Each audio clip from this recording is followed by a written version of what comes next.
Okay. And including one of them was the Scarlet Witch series where she goes on the Witch's Road. Okay. Oh, So I was familiar with the Witch's Road before the show.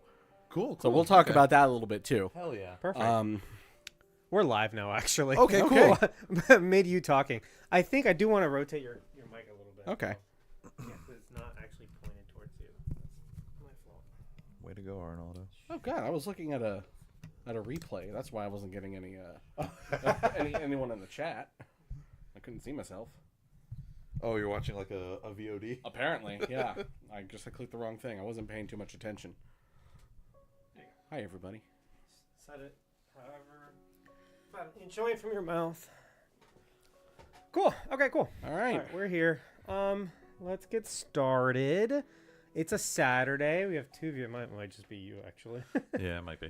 But Saturdays are weird. Sometimes I used to stream on Saturdays and just do random stuff, like either play video games by myself while you're at work I still need access to or the account so make I could Legos. stream.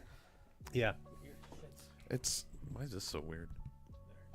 All right, And there we then go. Berto, always, since, just a reminder, when we have three people, you have to rotate around the microphone. I could do this. Oh yeah. Because originally he would just turn his head and talk to you, and the mic's on the opposite side of his face. right. Yeah, that's a problem. And then I think I fixed the problem we had last time when we had three people on, which was like I think Blake was here, it was Sable, Kaya, and one of the mics, it was my mic, didn't go into. I don't know if you remember this. It didn't go into Streamlabs. Was that Polar Express episode? Yes. Okay. So they couldn't hear me, but I was talking, And you turned it up because they couldn't hear you. and then I ruined You ruined the recording. the recording. Oh, no. Because the recording caught all three mics fine, but But it wasn't transmitting. You still it. hear everything fine. It's just when you talk, it sounds like you're talking to like a tin can. Yeah, because it was your mic picking me up. Or Yeah. whatever. I fixed it. I tested all the mics.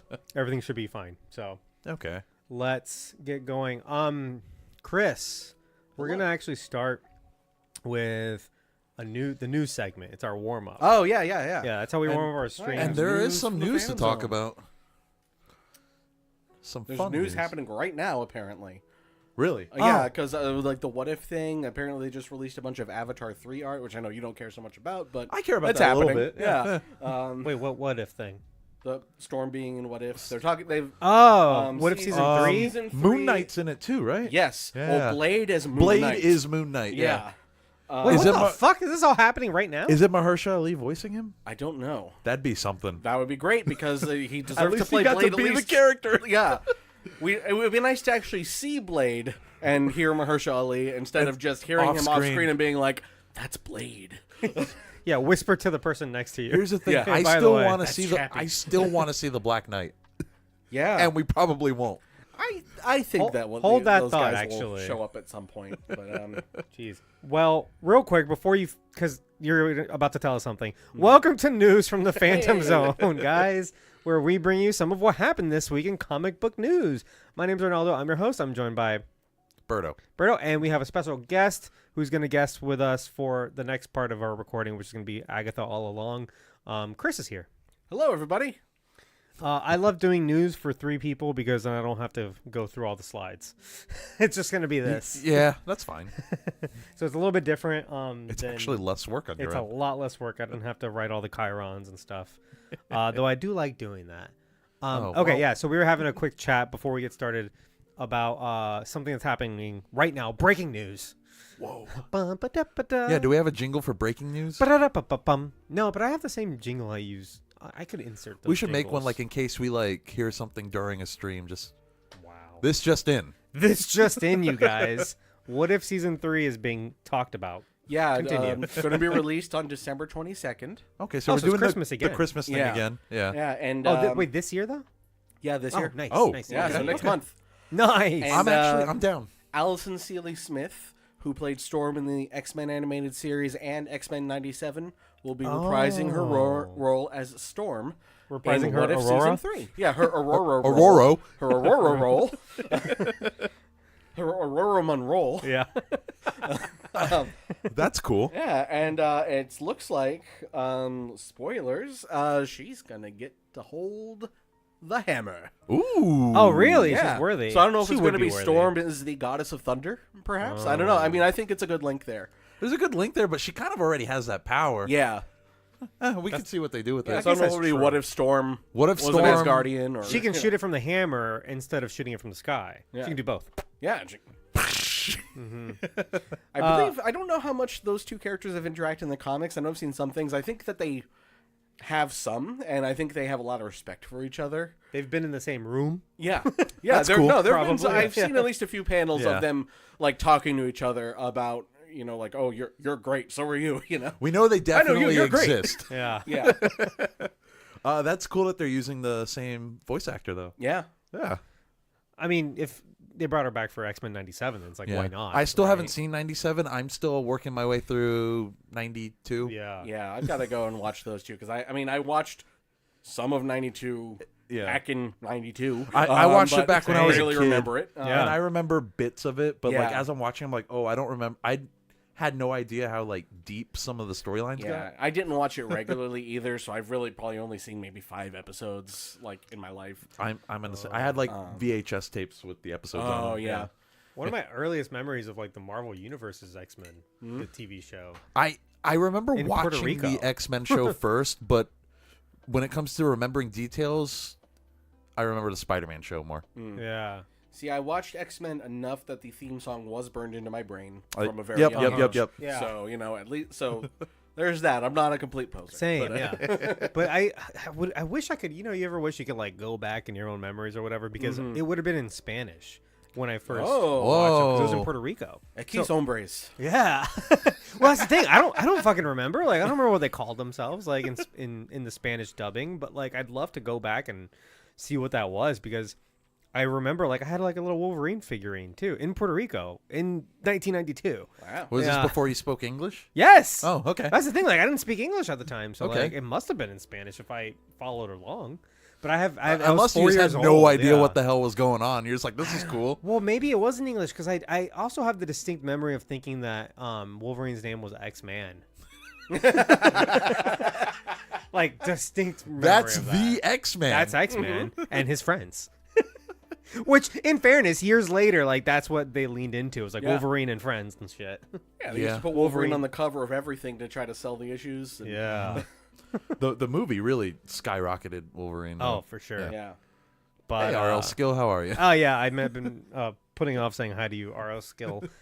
He says hello to everyone. Hello. How are you? We're good. Oh, yeah. So let's get started with the news articles that I have brought up. Wait, I have breaking news too. Oh yeah, breaking news. Oh, wait. Oh, shoot. This was, I think, announced yesterday. So there's a Marvel video game that's very like Overwatch-like right now. Oh, yeah, Uh-huh. yeah. Was it called Marvel Rivals? I know what you're talking about. I think it's Marvel Rivals is what it's called. Heroes? Marvel Rising? I don't remember what it's I'll called. look it up real quick just so we have the answer. But it is like an Overwatch-esque Marvel Yeah, the hero trailer shooter came type. out like a few Yeah. months ago, right? Yeah. They just announced Moon Knight as a playable character, Okay, Hey. cool. which I'm probably going to main him Yes, when it is that comes Marvel out. Rivals. Marvel You got Rivals, it, yep. yeah. That sounds like Birdo specific news. I'm going to be a Moon Knight main. Yeah, that's my breaking news. All right, cool. All right, first story. Blade is put on an indefinite hiatus. He has been removed from the MCU production schedule. I guess there really is only one Blade. There Yeah. really, that scene from That was so Deadpool funny. Wolverine. Part of me thought that was insider knowledge. I was like, Actually- is this joke like Actually, there are news? two Blades because there was a Was a TV TV show, pilot. yeah. Yep, there was a TV show. What TV show? Blade. Blade. There's a movie. It's on our list. From the TV show? Yeah, There was a TV show. there was a TV pilot and for a then the Blade 3 series. movies. Oh, I think I do remember. Yeah, this. yeah. He was played by somebody else. I was think it like it's- on Fox or USA or Yeah. something weird like that? Like, Yeah, I think it's supposed to be in the same Oh. continuity as the movies too. What did we say we were gonna do next? Because now it's like Blade is, it's been 3 years and nothing. So it's like, what? We said we were gonna do something for. Oh, we're gonna do Punisher, in time for. Yes, because there's Daredevil. like 3 Punisher movies to do, There's 3 Punisher movies. and Daredevil comes out in March. Chris, are you caught up on Daredevil yet? I am not.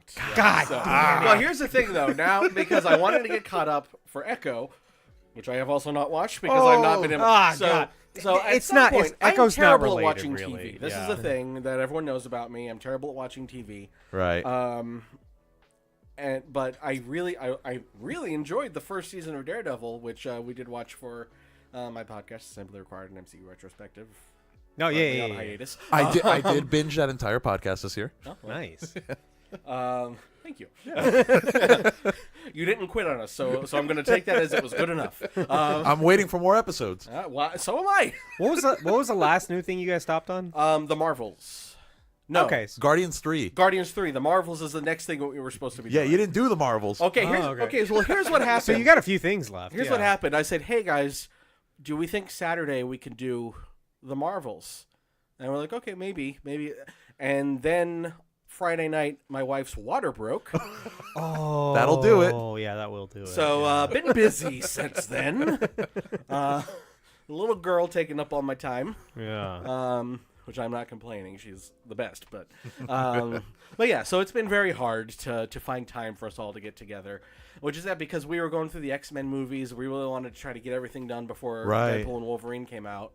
But it's an undertaking in itself. You can still do them leading up to your Oh, Deadpool we still, Wolverine yeah. episode. I'm sure if we're when we get back together to do some more, I think that we would like to, finish what we started with the Fox movies. Yeah. Because I mean, if we're able to like get back together and keep going, because everyone's lives are so busy. Right. You guys know about it. Like I was saying before the show, a few of us have kids in our lives of varying young ages, which makes it very hard to find time to try to get together. Oh yeah, even just the two of us have trouble finding time, and we don't have kids. Yeah. Yeah, it's gotten tougher. It was even hard Yeah. for us to find time when we were all in lockdown, So imagine now that we're actually allowed to go outside Right. for the time being. It's like it's harder than trying to get like a D&D group together. Yeah. Oh, God. Don't even get me started on that. I still haven't done it once. You haven't done a single D&D? I think I might have done one Max session. done more D&Ds than you? I don't know, man. Berto, we have a D&D group. If you're ever interested, we're actually possibly wrapping up our campaign soon. That started in... It started in the before times. That's how long it's been. Wow. Okay. And Wow, we that are was a getting long close time to the ago. end. The So you before guys might be times, pretty yeah. long between sessions, which Yeah. might work for me because my schedule is Exactly. all over the place. And it has been 100% remote the entire time because Okay. we've been scattered across the country. Right. Like when it started, I was in Pennsylvania. Oh, that's before times. Yeah. the DM was in Arizona, along with one of the other guys that was playing with us. We had a couple guys in Orlando. We had my brother who was living in Bradenton at the time. Damn. Oh, wow. I might have even Yeah. been in Gainesville when he started. I can't remember if we started before or after. he Same moved to Gainesville. campaign. Yeah, same campaign. And we took some long breaks because here there have been 2 babies since we started. Yeah, I'm just One of them is 3 like, years old now. multiple life-changing events. Oh, that's right. Eduardo was in New Hampshire when we started this. And now, most of us, all but one of us, are in Orlando, except for my brother, who just moved back to Florida last week. And then we've got one guy left out in Arizona. Well, get him over here. I don't think he's going to come. The campaign awaits. He's the only one that wasn't connected through Disney World. Okay. My brother being tangentially through Disney World through me. Right. But our DM who started it, Cody, he worked in the same area that a lot of us did at Magic Kingdom back in the day. He was living out in Arizona, but now they have since moved back to Orlando, as Okay. everyone does eventually. It seems like everyone I know who moved away came back. Yeah, I've felt very similar Including me. experiences. Yeah. I was born here and eventually came back, so Yeah. that was... Why do I keep forgetting that fact? You were born. I was born in Orlando. Yeah, I've lived all over the South, but Yeah. and I've lived in Hawaii too. Fun fact. Oh, but, that's awesome. yeah. Yeah. Where? But ended up back. He's not going to mean much to me. I've only been once, but Hickam Air Force Base. He was an he's an Air Force Oh, brat. Air Force, yeah. okay. Oh, that explains it. Yeah. Yeah, my dad was an Air Force brat. Okay. So, yeah. Okay. Never lived in Hawaii, but he lived in Okinawa. I don't know. Oh, if, that's cool. Yeah. I think I count. Do I count as an Air Force brat if my dad did 2 years in the military, but it affected my life because I was born on a base? Yeah, Yeah, That's counts. Air Force brat, right? You were a brat for at least a couple years. Yeah, at least Yeah. did you at least move You were once probably because an of it? actual brat at that point, too. I mean, I was born here because of it. I was born in the, Okay. I mean, continental United States. I don't know if you because of like it. had the lifestyle of a military brat. I did but not. No, like my first memories are in Puerto Rico, so we moved back after Yeah. he was Okay, done. okay. Yeah. my dad did was 2 years. almost born in Bermuda. Oh, wow. My yeah. grandmother made it back to the States a little bit before he was born. But then she went back because my grandfather was still there with the rest of the kids. So like my dad's first steps were in Bermuda. Okay. Wow. So that's cool. I wish I was born somewhere cooler than Orlando. Orlando's cool. I'm tired of Orlando defending wasn't that cool in 1993. It's cool now. I'll defend Orlando till the day I die. Yeah, I love Orlando. I man. love this town.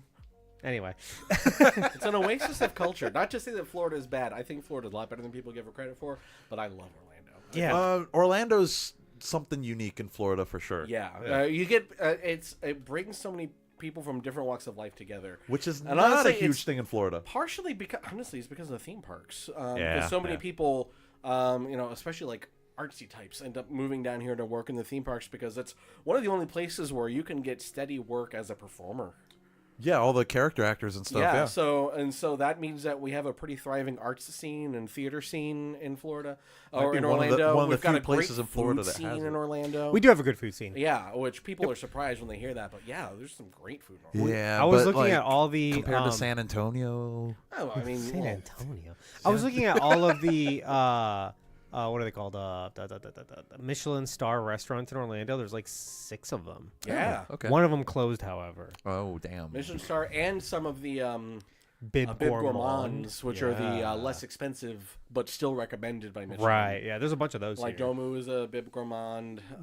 Tori Ooh. Tori is. Yeah. Tori Tori's good. I don't know if Hawkers made it or not. I don't think they did. I think being franchised is I part of the issue. like Hawkers, but the last couple times I've eaten there, I have had stomach aches Oh. and worse afterwards.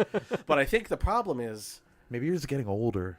That could be it. I mean, it's partially getting older, I love and I think Hawkers. I probably ate just too much because I would get like the duck fried rice, which is great. Fucking okay. Duck yeah, is so dude. greasy though, and I would Yeah. eat way What I too get much last? of it I got in one the sitting. kimchi fried rice, I think, or something like. Something like that. Yeah, it was Yeah, yeah. delicious. I got man. the duck fried Man, rice I once. freaking love duck. I so eat good. duck Duck's all day. good. It's so greasy though. Mhm. It's pretty greasy. Very It's greasy. greasy, Yeah, and But that's it's a about- tasty greasy. It's Yeah. not like a. Actually, all grease is pretty tasty. So Yeah. I, don't know I where used I'm to going with get duck bacon. Oh that. yeah. Interesting. So I would make the duck bacon, and then I would go ahead and make burgers in that same pan. Fuck yeah, Duck dude. burgers or like burgers? A burger burgers. Okay. Yeah. Burgers with duck bacon But cooked in cooked in- duck. Cooked in duck Ooh. fat. Yeah. Oof. Yeah. That sounds intense. It's good. It's good. Yeah. I haven't had it in a very long time, and probably won't for a very Maybe I a don't know, fried look. chicken egg on top. Oh fuck yeah. I so Hawkers I really like. There is a I don't know. It's not Thai. Hold on a second. Oh boy. Is it Vietnamese? I think it might be a Vietnamese restaurant. There's a lot of Vietnamese restaurants in Orlando. Yes. Yeah. There's a Vietnamese restaurant. Is it Vietnamese? Oh, Sorry. And I'm pretty Is sure it Vietnam's?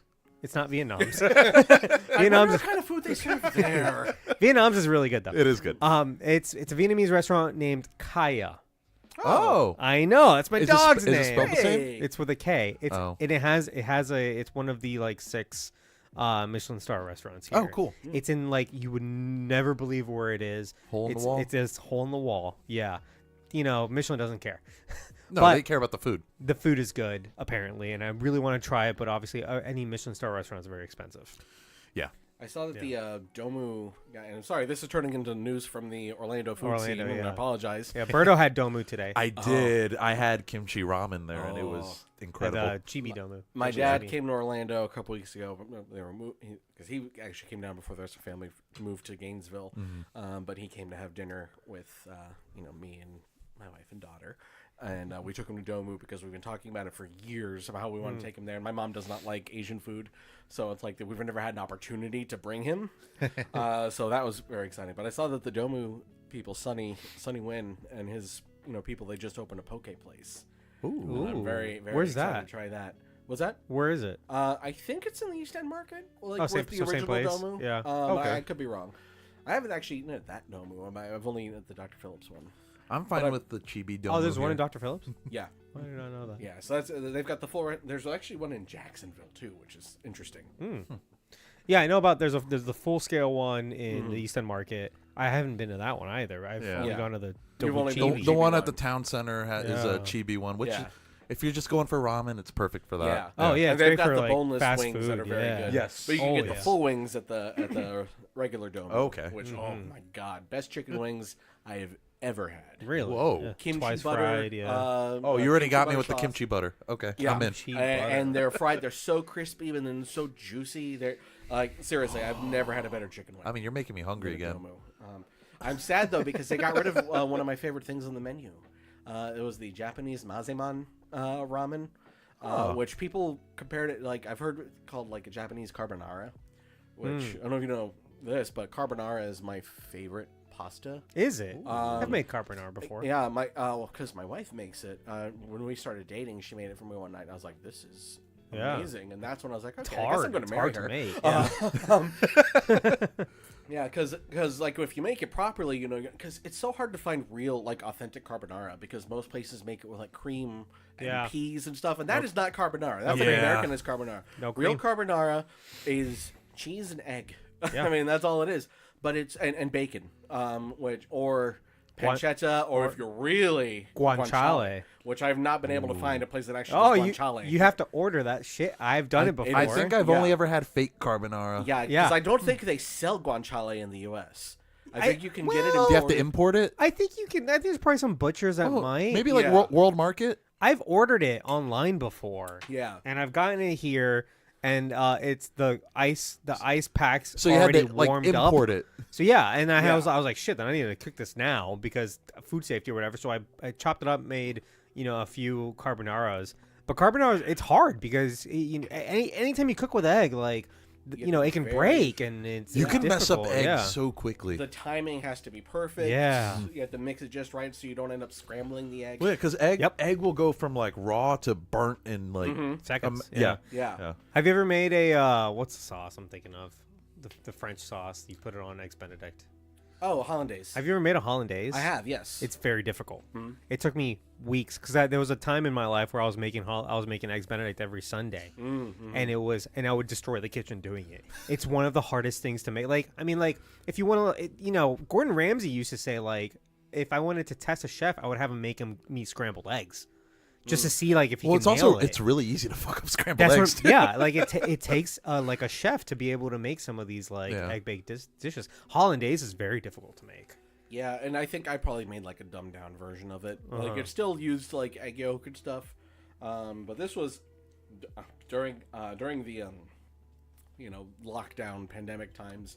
I went through like a period of like a month where I was like, because this is when I was living up in Pennsylvania, and I was like, we missed the theme parks. We were watching a lot of like theme park vlogs to just kind of like take our mind off of stuff. So I was like, I'm going to try to recreate some of our favorite theme park foods. So like I made Dole Whip one day. Like legit? Like legit Dole Whip. Like we got the frozen pineapple and like all the, follow the recipe. It's made with coconut milk. Put a little rum in it. Hell yeah. I made, I don't know if y'all have ever been to Toothsome Chocolate Emporium and Savory Feast Kitchen over at City Walk. I have. I've been there once. I had a buddy, one of my best friends, worked there for a week and quit. Oh, wow. Did he hate the costumes? He's like, that's one of the reasons he quit was the costumes. Because it's steampunk. Which is cool looking. And there's a dude in a robot costume that'll come and talk to you, which is really cool. Oh, here's a story about the robot guy, which Arnaldo knows this one. Because he heard this story at my wedding, because my brother told this in his best man speech, or his best man toast. The robot at Toothsome is the first person I ever introduced my now wife to as my fiance.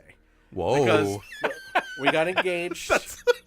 We got engaged. He did not deserve that honor. And the next day, I believe, we went to Toothsome, Danny, because we had come down to Florida for a trip, for our annual Halloween Horror Nights trip. And I proposed on Friday night, and I'm pretty sure Saturday is when my brother got into town, and we went to Toothsome. And the robot and Penelope Toothsome come by. And the robot is talking to me, and he says, "And who is this is my brother, and this is my fiance." And the robot's so fucking the stupid. robot walks away. You broke the news to the robot. The robot. This is before we'd like announced it to our friends. And the robot's like, "Oh, all right." We had told like our parents, and that was it. Did the robot know that he was the first? I know, but here's the thing: is that I was like, well, that's the first person I've ever introduced. Danny put a note in his phone and told that story in his best man toast, and then he showed me the note, dated from the day we went to Tucson. He had saved it in his phone. He was the just like, "Oh, entire this is time. too perfect." He goes, "I'm saving this for the speech." That is nice. Because I had told him before I proposed, like I was like, "Hey, I'm going to propose on this trip." I was like, "And I want you to be the best man." And he goes, and actually, there's another fun story. He goes, "Okay, well, I want you to, I want you to prompose to me." To be your best man on all the Halloween Horror Nights houses. So every time we walked into a house, I'd make some sort of terrible pun about, and I don't remember any of them, but I would try to make some terrible pun about the house, asking him to be the best man. Yeah, we had fun. Did you do Horror Nights this year? I went a couple nights. Oh, I was okay. able to go 2 nights. Actually, when Danny came down, he came down in September. Some of his friends from college stayed at Universal, and he stayed with them, but he was able to come over and spend a couple nights with us as well. Nice. And my wife very graciously watched Ellie those nights, so I was able to go. So I got to go 2 nights, so I was able to do everything. Okay, yeah. Okay, cool. Yeah. And I don't mean this as a bad review, but if I had to have a year where I only went 2 nights, I think this was year, a great really? year for that. No, okay. Yeah. Last year was definitely stronger. Last year, I think, might be my favorite year I've ever gone to. Oh, wow. And I've been going since 2012, I want to say. It was the first year I went. Was that the year they did Silent Hill? I think so. That's when I started going Because too. that was the year they did the 2 houses I remember the most. Because it was the year after, it was Horror Nights 22. So it was the year after Lady Luck. Okay. And they had the 2 houses I remember the most. Oh, that was the first year they did Walking Dead. I remember standing in line year? for like 4 hours for The Walking Yeah. Dead. Yep. And that was 2012? I was there. Oh, wow. Yeah. Wait. Sorry. I just remembered. That was the day that me and Sable consider our, like, the day we started dating. Because we were like... And then you guys watched The Amazing Spider-Man. No, that was way before. Amazing Spider-Man was the first movie we went together, but we went as friends. And she never seems to remember that. She forgets, but I had a crush on her at the time, so yeah, that's why I remember. Oh, that's why Amazing you were. Spider-Man. She didn't give a shit about you. She probably didn't. But once we started liking each other, we ended up going on a double date to Halloween Horror Nights with Summer and her boyfriend at the time. 2012. In 2012, and we hit it off that day, and so like a week later we were like, well, we're dating, but when did we start dating? And then we decided our anniversary would be the day we went to Halloween Horror Nights. Okay. And literally. The only thing we did that day was wait in line at The Walking Dead. Because it was a 3-hour fucking was line. a long line. It was the longest line I've ever waited for The in my Walking life. Dead was like the hot shit then. Yeah. The only I think thing season 2 had just started. Yep. Here's some lore. The only thing I've ever waited longer for were Beat t-shirts at UF. Oh my god. Literally the only thing I've ever waited. So it was the whole thing. Back in the day, I think they still do it, but you could go and get a t-shirt for the game day that says beat the team. Right? So beat, like, if you're playing like Georgia, it would say beat Georgia or whatever. Okay. And Do you so still have that shirt? I have a bunch of them. I'm about to give them away because we're moving and I never wear them anymore. But anyway, so there ended up being like this kind of competition of who could get there earliest, And we Right. had a buddy, really good friend of us, John, who was at my wedding, and yours, who would always make it a point to be first in line. This man was Like that was his thing. He's extreme. Oh, so yeah. he would, so he was like, I want to be first. And people would get there because they would give the shirts out like, 9 a.m. or something like that. So a line would form starting at like 8. So then people were like, well, let's get there at 7. And then so on and so on and so on. People were getting there at 4 in the fucking morning. Oh my god. And so John would be like, I want to get there first. I'm going to get there at 1 a.m. and set up a hammock and take a nap. Of course he set up a hammock. And he would hold this man. I I lived with him for a year. He used a hammock instead of a bed. He still sleeps on a hammock instead of a bed. He doesn't like beds. Let me just tell you, this man's a So legend. he just enjoys hammocks. I've always said he's the most interesting person I know. 100%. I'm gonna go see him on Monday. Probably. Oh, that's awesome. If he can make it, I'm gonna see him because I'm gonna be up in Chicago. I actually have a crazy cool. waiting story too. So real quick, there was one day. Yeah. We decided yeah. we were gonna beat him. Did you? Yes, so we made shirts that because it was beat again. It was like beat, so it would be like beat so and so, right? And we made shirts say beat John, his last name. That's pretty funny, actually. We wore them and we got in line at like 11 a.m. or 11 p.m. the night before. Set up camp. Incredible. We had sleeping bags. And then we waited there for like 2 hours for him to show up. And then he shows up, gets there, looks at, us and like, he's not first anymore. We're like, fuck you, dude. Like, we're here first. And then we all kind of like, we stayed up all night. Like, it was basically like a camp out, like playing cards and shit. That's fun. Until they gave us a t-shirt. That was our prize. Here's a John story for you. Sorry to like No, you're walking across campus, and I hear a saxophone out the window, and I look up, and there's John in his dorm, and he's looking out the window playing his saxophone, just like to the world. that's some Squidward shit. Yeah, I went over and like I used to play GoldenEye at his dorm. And, yeah, He had a great dorm because he was in one of the historic buildings that didn't have air conditioning in UF. Oh boy. I was sent great. him our wedding save the date to McMurdo Base in Antarctica. That's awesome. He lived in Antarctica for a little bit. Yeah, That's he kinda cool. worked there Yeah. like for a few years. Like he would be down there for like 6 months out of the year. Yeah. Huh. Again, most interesting person we know. Yeah. So I was like, tell me your Antarctica address. I know you don't need this because he was actually like in my wedding party. I was like, so I know you Okay. know about the wedding, but I want to send you this. And I was so glad because he sent us a picture of him with the save the date in Antarctica. I'm like, this is so Antarctica, yeah. cool. That is like, This is the wild. coolest thing I've ever done is send a save the date for my wedding to Antarctica. So real quick before you talk, I have another John you're, story. You're good. Yeah. Do you? Juice from the John. I don't know if you weren't there, but yeah, you weren't there. You weren't in band that year. But there was a random year where so in marching band we used to joke around that it was hurry up and wait Oh yeah. because Oh, that's a thing in the military too. you mostly do Hurry nothing. You up, mostly man. just stand there. Hurry up and wait. Most of your time is just spent standing, but then there's all this like rushing to get to a place, and then you just stand there and wait for a while. So anyway, Yeah. there was a lot of downtime, and so at one point he goes, "You know how they say that you can only have like your body processes one drink per 2 hours or something like that, or one drink per hour." I think it's per hour, or your liver processes a drink per hour. He was Yeah. like, "How does that work? Is it a cumulative? Like if you And we're sitting around going like, I don't know. Like if you drink like one drink every hour, do you just kind of rest at Are you like just normal? good? Yeah. Yeah. Like you're just kind of holding that once, kind of alcohol spot, whatever. And he was like, "That's interesting. Let's test it." And I was like, "All right." Oh boy. So he was like, He did. we had a day off. It was like a Sunday. science. And he's like, "All right, so come over. We'll start drinking one drink per hour at like 10 a.m. and see what happens or whatever." And we're like, "All I right." feel like you wouldn't feel anything. That's the experiment, right? Right. So then we were like, "Okay, cool. Like we'll see you." I'm like, "I'll see you at your dorm at like, let's say like 1 p.m. You start without us." Right? And he lived on like a 4th or 5th floor or whatever.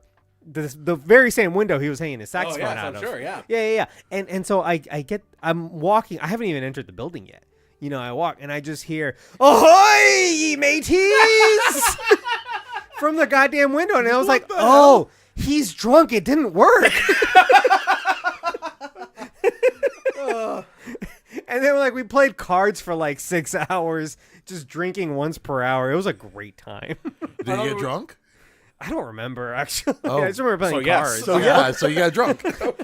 Were you in band the year for Halloween? Because we used to, for our practice that was either on Halloween or Right. closest to Halloween, people would wear their Halloween costumes. It was kind of a tradition. Yeah. It was really cool.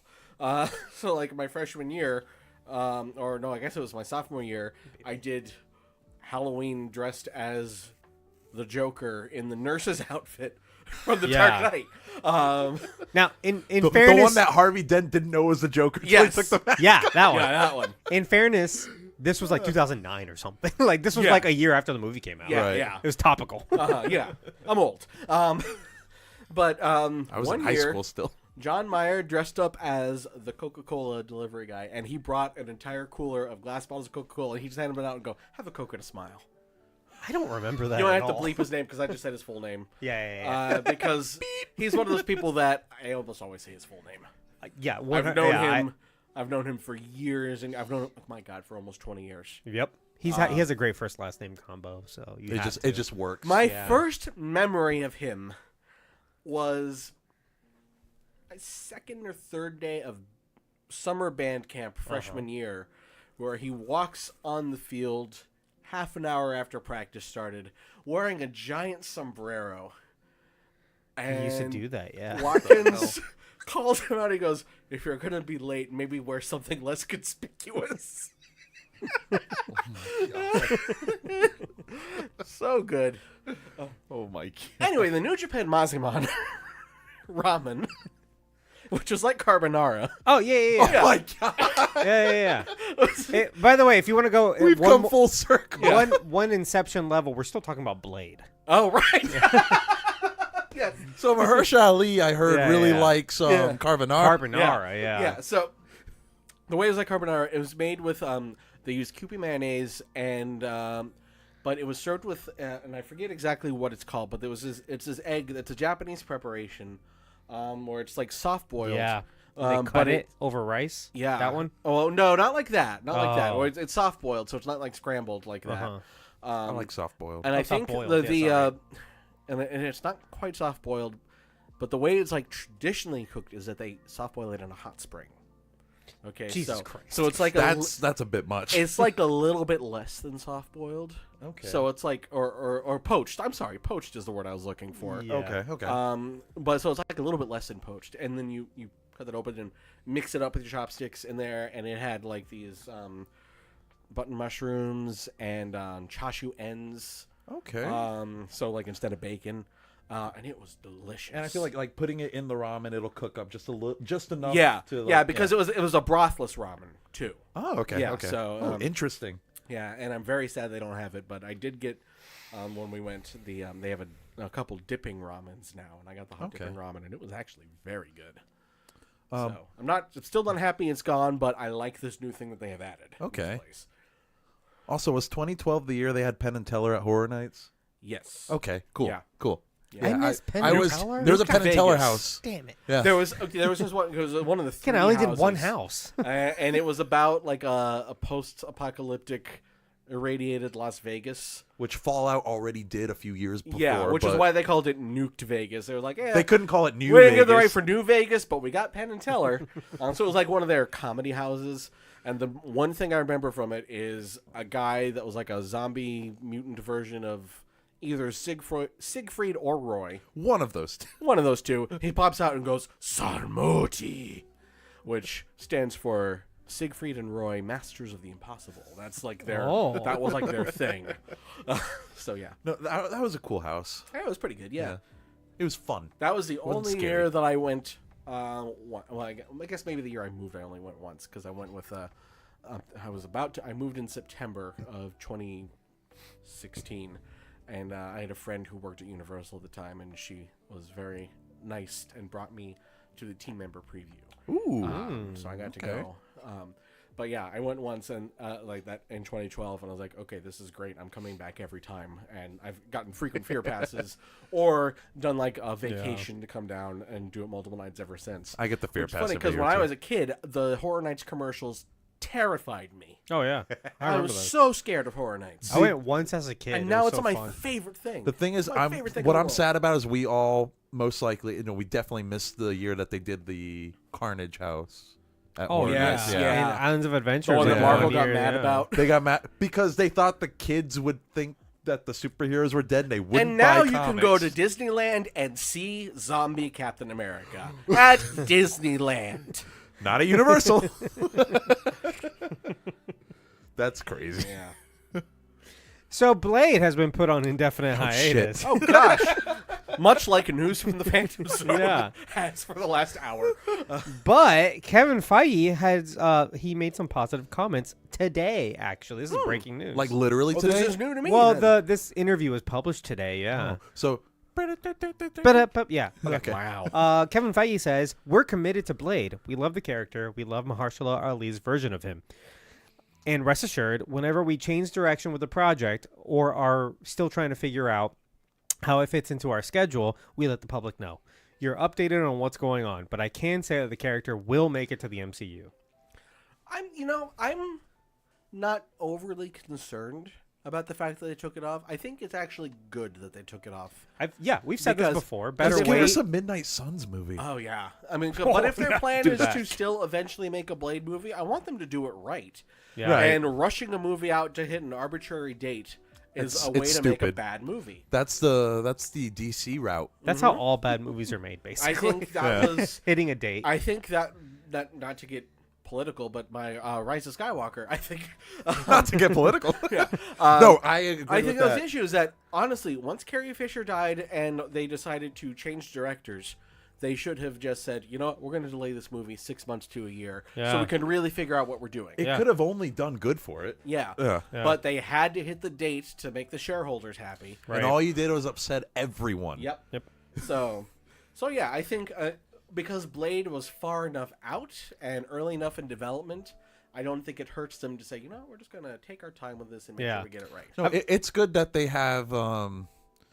I guess I don't know if it's not foresight. I guess it'd be more hindsight. Like they're learning from their mistakes. And they're like, you know what? Yeah. Let's step back. Everyone joked quality about, and assurance. again, Arnaldo, I'm sorry to bring this up, but everyone joked about how long it took to make Avatar 2, Way of Water. Oh, yeah. I certainly joked Well, about that. It's James hilarious. Cameron said the technology wasn't there yet. Yeah. But Cop out. when the movie came out, I think it was actually good. I I like liked it this- a lot more than the first one. I did too, actually. I agree. I think Yeah. it's much better than the first Yeah. one. I still don't think it's all that special, but it's good. I like the I think it second was one a fun lot. theatrical experience, and I think this one had a better story. yeah. No, for sure. Yeah. I liked the characters. I actually remember the characters in this one, like Same. the first one. Yeah. The only character I remember from the first one was Jake Sully. Yeah.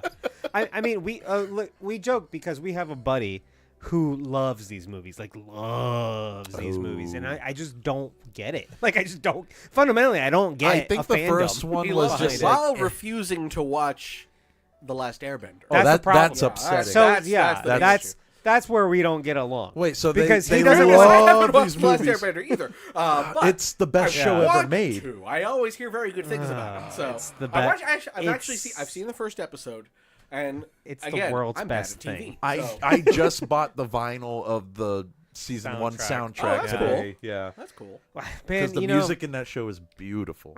I think it came and went, but the where they perform it live at the Dr. Phillips. It already came and went. Yeah, You know, yeah, we should have. It was in October. Yeah, we should have done that. I know a couple people. You know him too. I'm not gonna say his name on stream just in case. But he went with his girlfriend to go watch it because she's a big fan of Avatar and she got him into it. Okay. You met both of them at our party. I'm very curious. I'll mute real quick. Yeah.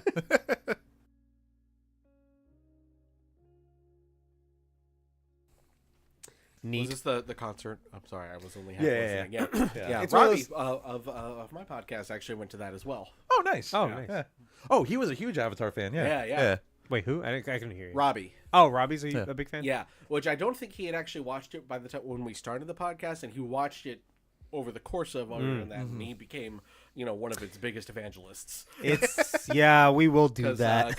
Was it Because Eduardo Peaches had been posting it, or Eduardo pushing and Peaches both were Yeah. trying to get him. It's I mean we're on the same fence, on the same side of the fence here, but it's one of the greatest things ever made. I think it's one of the best shows ever made. Yeah, period. it's Animated so or good, otherwise. not to oversell it, but Yeah, I don't want to say an issue. It will This isn't change really you. an issue with it, but I see sometimes people talking about it online like it's the show that invented character development, and I think that's a little silly. But I do not doubt. no, but I also see No, it, but it also serious critics who are like, I respect. Not that I don't respect your opinions, but I'm talking about like Wow. like professional. Wow. I respect your opinion very much. like what's his actually. name? Roger. get out of my Ebert? house. Yeah, yeah, but like I see like some TV critics. Oh, yeah. who are not necessarily like prone to exaggeration or like Avatar is legitimately a great show. So I believe that it is a great show, and one of these days I will watch that in Korra. Okay. Korra's look. more hit or miss with people. Yeah, you could. Yeah, you could. I not do hear Korra. You'll be I hear fine. mixed things Yeah. about it. I like it. I had one but- friend who was I think it's obsessed with fine. it, but like Yeah. Yeah, I think Korra's good, but like, at the end of the day, just I'd rather watch It doesn't Avatar reach 5 the times. same highs Yeah. as the Last Avatar Airbender. is just so fucking good. Yeah. I Anyway, feel like Rebels compared to what I feel Ooh. like Rebels. Okay, so Rebels is more cohesive here's my take about Rebels and Clone Wars. then what? than Clone Wars. It's more cohesive. Like it's Well, it's designed to be. Rebels that Exactly. way. is Yeah. more consistent. Yeah. yeah.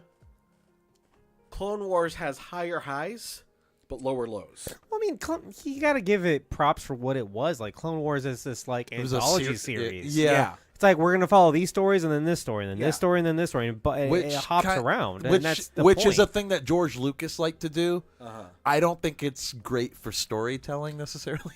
I mean, you could watch Clone Wars and just watch all like the Anakin episodes if you wanted to, Right. and just have But you know it was a week also of an that. era of TV where it's like you're probably gonna miss episodes. Uh-huh. You know, so Clone Wars was good for that. Yeah. Rebels was like, oh, I missed last week, so I'm kind of I'm screwed. lost now. I gotta. But catch up. streaming was kind of already a thing by then, so you could catch up easily.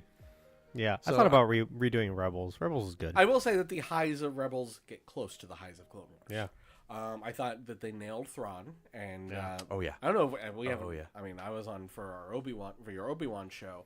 But I Obi-Wan. will say that seeing Thrawn and Ahsoka was everything I wanted it to be.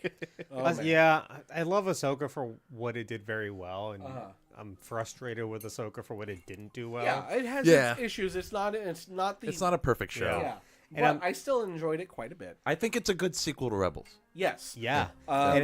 But it is also very much a sequel to Rebels, and I do not. Yeah. And I said this after the first episode debuted. I was like, I think you can watch this show and understand it without seeing Rebels. I don't know if you can watch it and care without seeing Rebels. Right. There's a lot of stuff Probably. you wouldn't appreciate. Yeah. Like apparently there's a picture of Freddie Prinze Jr. on Hera's Yes. thing as Kanan. I love that. Which Live is- action what a- Freddie what a Prinze Jr. great That's detail. so good. Yeah. That's so good. But when the crux of the show is we need to go find Ezra.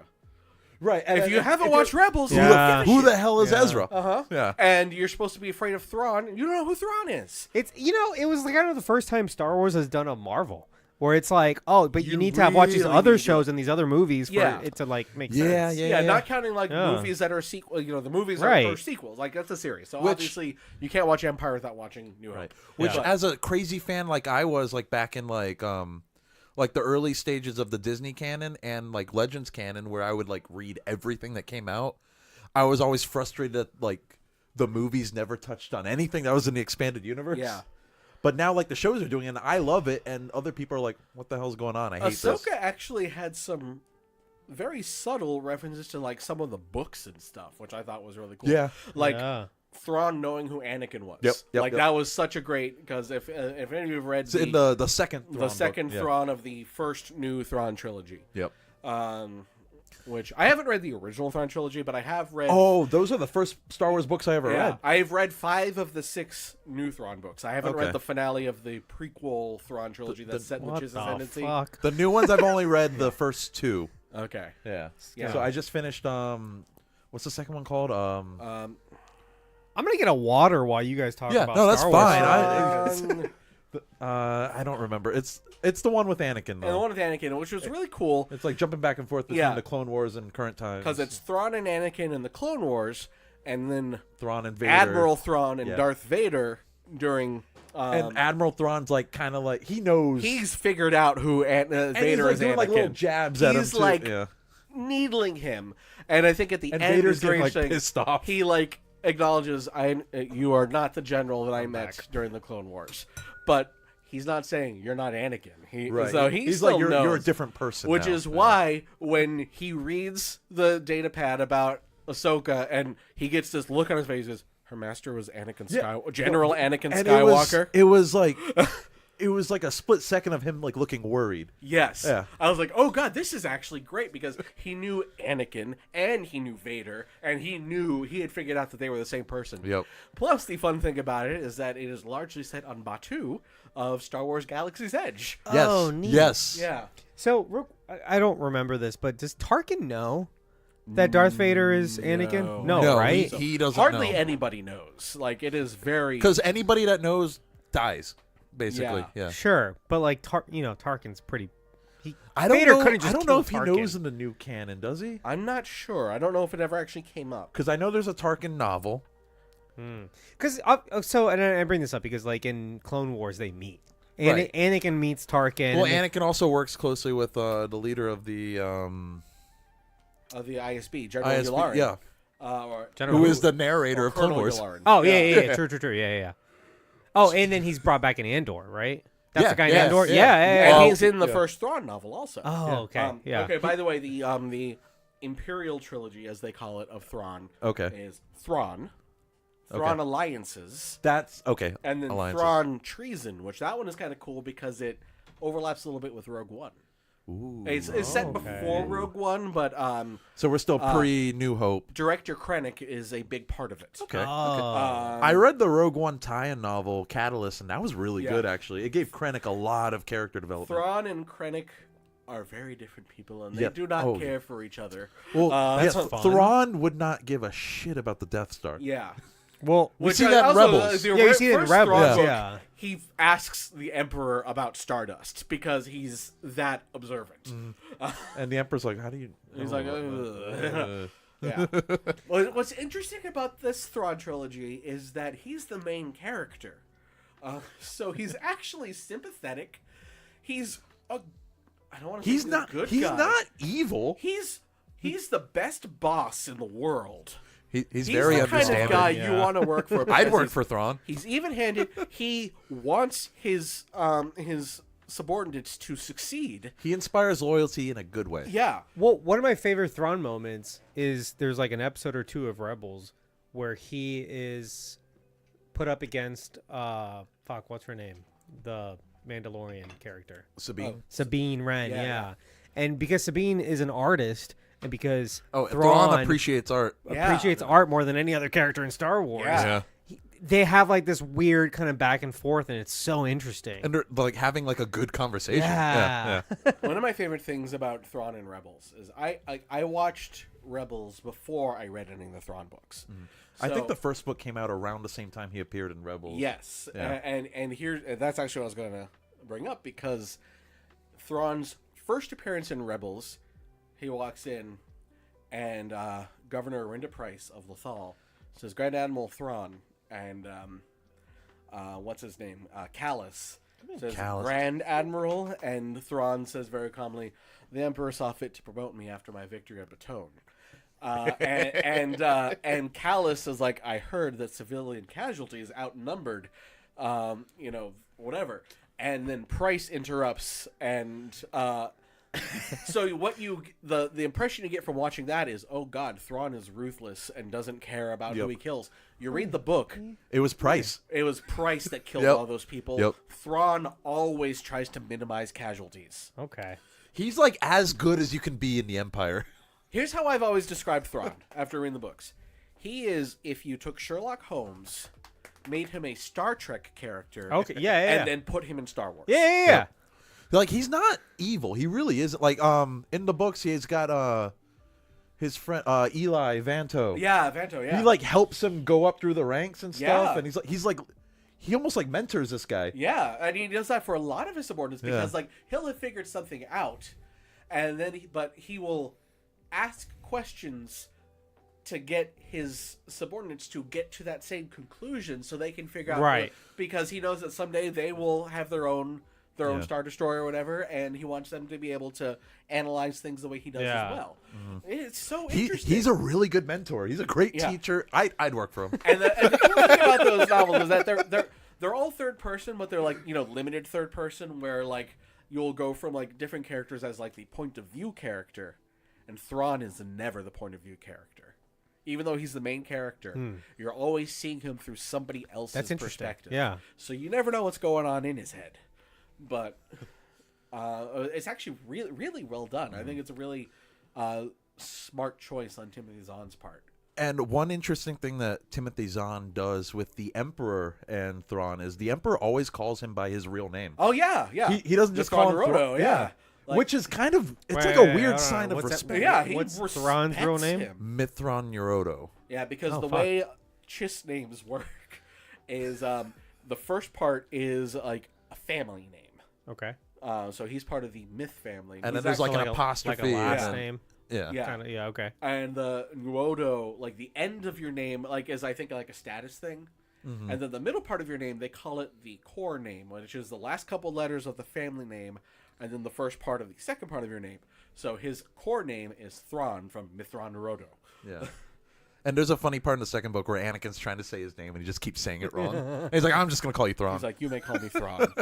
You might find it easier to pronounce. Yeah. And Mass Effect does something similar with the Quarians. Have you ever played Mass Effect? No, I haven't, actually. So they'll have like their name, and then there's like an apostrophe, and then there's another name, and then there's an apostrophe, and then the last apostrophe would be like whatever ship they're from because they're like a migrant species. So it'd be Okay.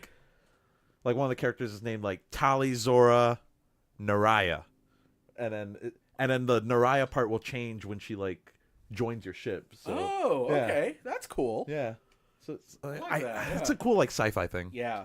Yeah. Hold all those thoughts because all these things come up in the news. Oh. I feel like we just I had a feeling we that just with like Rebels, did a whole other we have some episode. news that actually relates specifically to Rebels.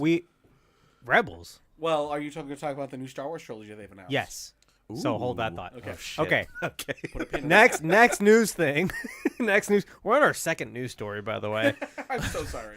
George Lucas was going to flip Qui-Gon Jinn and Obi-Wan Kenobi in Star Wars Episode 1. Yeah, I heard that. Oh, Phantom like Menace. Qui-Gon was gonna be the apprentice. Yeah.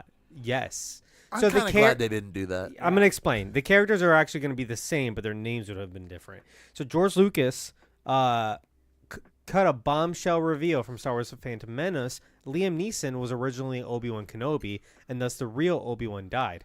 This is the quote from not George Lucas. So we're from making somebody else. Obi-Wan even a bigger liar than he already was. Well, Yes. Not so much a So- liar because keep Yeah, going. yeah. From a certain He's point so- of view. Yeah. Sorry. Oh, yeah. So for a time, the older Jedi was named Obi-Wan, and the younger Jedi was named Qui-Gon. It was very poignant at the end as Obi-Wan dies and Qui-Gon defeats Darth Maul and stays with his master as he passes away. He not only takes his on his master's quest, as in to train Anakin, but he... Sorry, I lost my place. But he takes on his name. Qui-Gon becomes Obi-Wan. That's why when you see Alec Guinness in A New Hope, he puts his hood down and goes, Obi-Wan? Now that's a name I've not heard. Because he is not Obi-Wan, he's Qui-Gon, and right at the end, George changed it. I'm glad we got what we got. Yeah, I think it actually makes perfect sense the way it is. Yeah. It does make sense the way it is. I wouldn't have hated this. I'm just going to say. If that had been what we got in the first place and we didn't know, Then it would have been fine. We'd probably all be fine. There's with it. something like this. Here's the thing. I Recently. think Phantom Menace might be the best written prequel movie. And I know that might be a hot take. Revenge of the Sith is No, by far. No, I mean like best written like story wise. I still disagree. Revenge of the Sith, like we already knew all those events had already happened. No. I remember sitting in theater going like, this is an excellent way of turning Anakin. When you were a kid, you were like, Hey. "This is an excellent way." That Excuse me, I was in high school. Oh shit! I was a kid. I was like a sophomore in high school when this happened. I was in 5th grade. Anyway, point is, but there was something recent that did this. Something similar where you knew it was a prequel situation. You already knew the outcome, and throughout you were like, "Well, hang on a second. This is you know what I'm thinking of when fucking in Obi-Wan Kenobi the TV show when he gets in the stomach. What's his name? Oh yeah, Grand Inquisitor? Grand Inquisitor Yeah. dies, and you're like, "Well, he can't die." Meanwhile, bring half it the back. internet Can't goes, happen. "Oh my god, did they canonize Rebels?" Yeah, that. It's like, how about we wait for it to play out? Yeah, Exactly. How about And we then- watch the rest of the show? He comes back. But anyway, it kind of He got reminded me of better. that. Whereas like throughout the whole movie, you would have been distracted, going like, "Well, not the whole movie Well, actually, maybe throughout the whole movie, you'd be like, "Wait a second, this is not Obi-Wan. Yeah, that guy's too old to be He's Obi-Wan." too I'm old. confused. Yeah, I'm confused. And then at the end, and then he dies, and you'd be like, "Well, Obi-Wan is not dead." And then you realize that this other guy changes his name. Part of me likes it because I feel like it's doing too much. the Jedi are a religion, and the popes name themselves after a saint that they appreciate, right? Okay. Yeah. Okay. That's a good point. All right. So if this young guy's like, well, I am going to devote my life after what my master wanted, I might as well change my name to the name of my I feel like master. that makes more sense if Yoda changed his name to Obi-Wan, though. Isn't Yoda kind of the Pope of the Jedi? Well, yes, but he wasn't directly related to these events, though. You know, so Maybe he should have been. It also seems like Grogu's George going to really. become Pope Yoda II. We all know that. What if he does? Okay, that would be. But you know, I'm sorry, I put that out into the universe. he's now. like, call me Yoda. yeah. I also feel like it's Call just me George. Baby Yoda. God comes full circle. Oh my god, I would hate that so much. I can talk now, and my first request is call me Baby Yoda from now on. That might be the thing that makes me not like Star Wars anymore. I might just love the audacity. So it feels like it's just George Lucas trying to overcompensate for the line where Obi-Wan forgets that he was ever called Obi-Wan. See, and you know what? I feel like Star Wars fans, quotation marks here, would have loved that because they're all about making love one line connections. matter. Yeah. They made an entire movie to explain away the 12 parsecs. Okay. And Solo. I like. Don't get me started I- about how I Bob like- Iger greenlit the movie because he liked the scene where the guy named him Solo. He probably just thought it was funny. Here's the thing. Besides movie. Besides I that think scene, I really do like that It is a movie. decent though. Hold on, movie. hold on. I need to revisit it. He's gonna also bring up the scene where he gets handed his blaster. Oh yeah, that is also stupid. Here's your starter kit. You're a smuggler now. If Solo didn't Here's have Han everything Solo everyone in knows it about you. and didn't have all the prequel bullshit in it, I'd actually probably really like the movie as like a fun heist. But how I do good? like the story behind the Falcon in that movie, though. My biggest I issue love with the it Falcon scene actually in that. Yeah. is I think the Solo thing is dumb as hell, but whatever. Han Solo. Yeah, you're alone. And he's You're so, Han lonely. he's so like smug about it. He's like, this is your new name. He's riding solo. I'm very He's intelligent. riding solo. No, the actual bad thing about Solo is him helping the rebellion at the end because that is the He's who like he so comes against to that in A New Hope. Yeah. So that doesn't really make any sense to me that he's like, oh, Han's actually a good guy. He needs to still be a straight up scoundrel at the end of Solo so that his turn Right. in A New Hope actually means something. Yeah, they made him Well- like too much of a good guy. Hang Yeah. on. yeah. He's still fucking cheating on bets at the end of the movie. That's how we got the ship. Yeah. Oh, the other thing I don't like, and because this is just like too predictable, is I hate you. I know. That's funny though. Oh wait, I don't remember that. line. It's Lando says I hate you, And he says, and "I know." Han goes, I know. Okay, I've only seen the movie once. It's like yeah, me too. Are they still doing that Lando series with? yeah. See, I would like to see that because I thought I Donald Glover was a great Lando. I thought Solo was a great starter point to like branch out into different TV shows. it branched out into different comics. Okay, good, but like I would want And more Star Wars Kira, Outlaws Yeah, has Kira's more- in it, and Crimson Dawn. Crimson Yes. Dawn, Kira, Darth Maul, all that you played stuff. Outlaws? Do more Was of that. Have you played Outlaws? Angela has. I haven't actually played it yet. All right, but so she- it's she's actually a really good. lot of fun. Yeah. Arnaldo, you'll probably love it. Yeah, she's I actually really do enjoyed it. I do want to play that. You can Everything play that I've seen Sabacc of her in there. playing it is I actually don't Nice, understand yeah. like the hate it got. I think a lot of the hate it got 'Cause was it's woke. It's because woke. of It's the a Star Wars woman. stuff. Yeah, woke because lady. Oh, I because get the it. woman's not attractive enough was one of the issues. She's She's pretty hot. Not like I yeah, thought she was cute. It's fine. Yeah. You know, She's got a cool tattoo, like right there. nice. I'm like, ooh. she's got a cute little alien Yeah, guy. yeah. Always a but cute little I alien. think a lot of people. I think if you take away the stupid Star Wars people, I think a lot of people are like, oh, it's just another Ubisoft game. open world game. People don't like Ubisoft either, so that didn't help and to be things. fair, Ubisoft is a trash company. As a company, yeah, they with suck. a trash culture. I Here's like the thing, I Rainbow really Six a like lot. Assassin's Creed though. So. Yeah. And Rainbow Six. Yeah, I haven't and played I Rainbow get Six that in, like, maybe it's 15 years. too much like no, me Assassin's neither. Creed, but like if you're like me and I actually haven't played Assassin's Creed, Oh. it seems fun I've to heard me. great things about Assassin's I Creed. love I have too. Assassin's Angela's Creed. actually played Assassin's Creed, and I have not. I've played every single one. I get them the day they come out. There I you love it. go. Okay. There are so many like big quote unquote important games that Angela has played that I have not played. Elden Ring. Okay, that one actually I played. Angel's Oh, just she's just a better nerd than you. Yeah, are, well, isn't she? sometimes Damn. she she's played through both Last of Us games multiple times. That is Okay. not why we named our daughter Ellie, Okay. but for the record, you guys saw the show too, I assume. yes. Oh, the show was very. It was good. I actually incredible. really, and I've watched her play most of the games, so I know everything that happens in Last of Okay. Us. It's pretty depressing. Yeah, that's the reason I never played. It's like it just seems like it's too much of a bummer for me. But I actually, the whole I, game's a bummer. I liked the show quite a bit. I will say, Yeah, and the I'm show- looking the forward show's- to the second season. I am too. Yeah, another one that got a lot of because woke hate for the sequel. Yeah, yeah. Oh, I feel very bad for them. there's a that the gay game- couple in it, right? That With, and also like one of the women is like way too strong to be a woman. Oh yeah, fuck off, she's dude. too big, and she's not. Okay.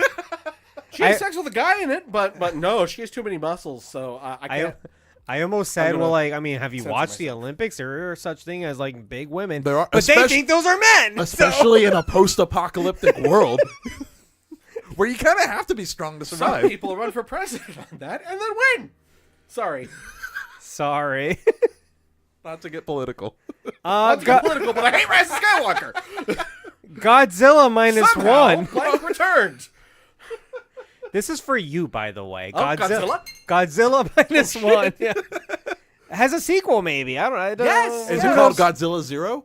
That'd be so funny. After the massive success of Godzilla minus one in So fucking 2023. good. Oh my Jap- god. How did that computer turn on? I bumped this glass, which bumped the mouse, which turned woke it up from sleep. Why is the computer even on? Yeah, how did the I computer didn't do turn that on? part. Why didn't Sable turn it off? That's the only button that you can turn it on. It's supposed It was sleep. it was probably asleep. Yeah. Oh. She doesn't know what she's doing with computers. Yeah. Anyway, Sure. after the massive success of Godzilla minus one in 2023, Japanese production company Toho has announced that a new Godzilla movie has been greenlit. The upcoming movie will also mark the return of filmmaker behind the 2023 hit film. I didn't write down his name. Do you know his name? It's Japanese. I'm going to have to look it up real quick just because I don't want to get it wrong. Right. Kaya, it's too loud, honey. know. I'm sorry. I had to take that away from you. It's too loud. You cannot bring squeakers in here. She looks sad. Takashi Yamazaki. There Takashi you go. Yamazaki, Thank who you. was the director, writer, and lead of special effects. The Oscar-winning special effects, yeah. That cost how much money? Like Not It was much. like $10 to $15 million, I think was It's the budget. incredible what you Jeez. can do when you know what you want it to look like. Yeah. Yeah, I think it's Plan really, things out I think it's accordingly. really cool having a director that deeply involved with the special effects. That's also not And it normal. helps, Yeah. and it helps when he actually is just, aside from being great at special effects, is a very good storyteller and very good writer. Oh, I- that Godzilla- movie blew me away. That movie's so I- good. I Yeah. don't usually go see movies more than once, unless I saw that movie 3 times in theaters. Did you see it in black and white? I sure did. That was the third Nice. time. Was it better in black and white or? Here's okay. I would not recommend someone watch it black and white first, Right. but I don't always love the we're gonna change the presentation thing. This one I think actually worked in black and white. I think it's an interesting experiment because the movie is tonally so similar to the original Yeah. 1954 Gojira. It would probably make the special effects look slightly better too in black and white. Yeah. It's uncanny seeing special effects that good in a black and white, and they completely remastered it. Like it wasn't just that we'll slap a filter on it. They like redid everything to make sure You that have the lighting to. and Yeah. everything. So yes, I highly recommend watching it black and white, but I would say watch the regular version first. No, it's like I love And maybe go back and watch the original Godzilla as well. because I love all the stuff Legendary's been doing with like Godzilla and Kong. And I stuff. really enjoy I really the like monster. but this blew that out of the water. Oh my god, yeah. Yeah. I'm just thrilled that we live in a world where we are getting actual great, serious Godzilla. A throwback to the original Godzilla where he's a metaphor and just like Yeah. a force of nature Yeah. and terrifying. But we're also getting, at the same time, Godzilla fights big monsters. And we don't have Matthew Broderick in there. Yeah, there we go. It's the best of all possible worlds. Matthew Broderick wasn't the bad part of Godzilla. Yeah. He wasn't He's- great in it. When I was a kid, I liked Godzilla 98. I loved it. I think I like the aesthetic. I was the of right it. I don't think age I of like it. the movie itself. I like the cartoon that spun off of it. Yeah, that was Okay, pretty yeah. good. Yeah. I liked the Hanna-Barbera 70s Godzilla cartoon. You ever watch that? No. With Godzuki? What the hell? Oh, yeah. So Godzilla was like this. He was a Godzilla, and there was this. The human people, they had this machine that they could use to call Godzilla to help them fight things. Okay. And blanking on the name of the boat. I'm gonna look it up because it's important. But there was a character in it called Godzuki, Godzuki.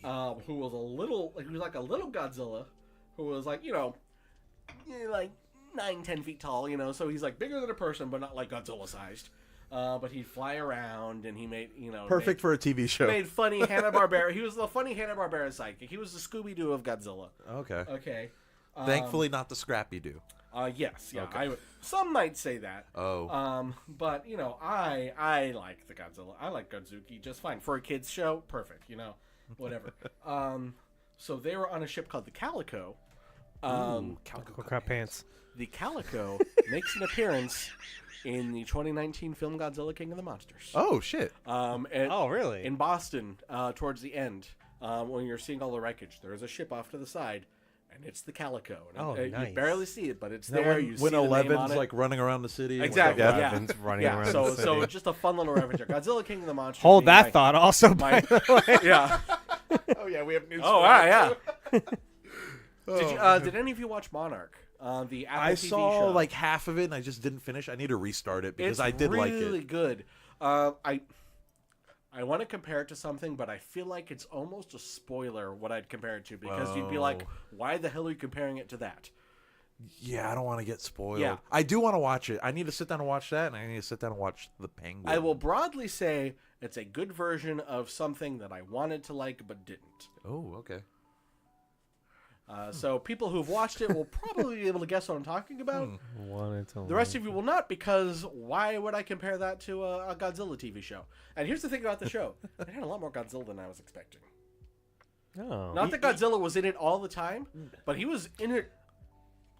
You could probably start it because it's just a sequel to the first movie. Yeah, it's set between Well, I've Godzilla seen- and King of the Monsters. I've seen King of the Monsters. Well, then, yeah, you're even better yeah. then. Yeah, you Have don't seen you don't need to watch Skull Godzilla. Island? Yeah, I've seen Okay. Skull Island. That's all you need. Yeah. I've seen 3 Yeah, movies. that's all. You just need Skull Island and the first Godzilla. I do need a and TV show. You have all the context you need. And they have Agents of S.H.I.E.L.D., you can watch that too. Nah. Okay. They've also announced, by the way, that Monarch is getting a second season, and Apple will also be doing more MonsterVerse TV spinoffs. Nice. That's exciting, actually, Very because exciting. I'm a fan of that. That's the first like cinematic universe besides the MCU that's like actually like doing something. Yes, I've always said the same thing. It's the only other one that's. It's the only post MCU. We need a cinematic universe that's actually pretty that good. worked. Yeah. The Dark Universe might get a comeback in the new Universal Park.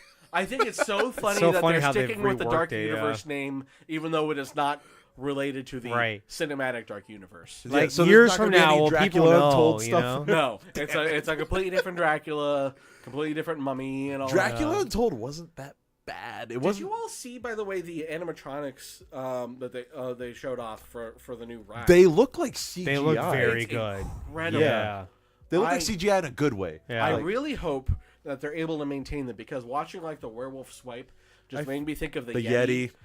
Which, if It's- those of you who were lucky enough to go on Expedition Everest at Disney's Animal Kingdom For the in 1 year that it 2006, worked or It's whatever. been yeah. broken it for like was 20 incredible. years. Yeah. and they can't fix it.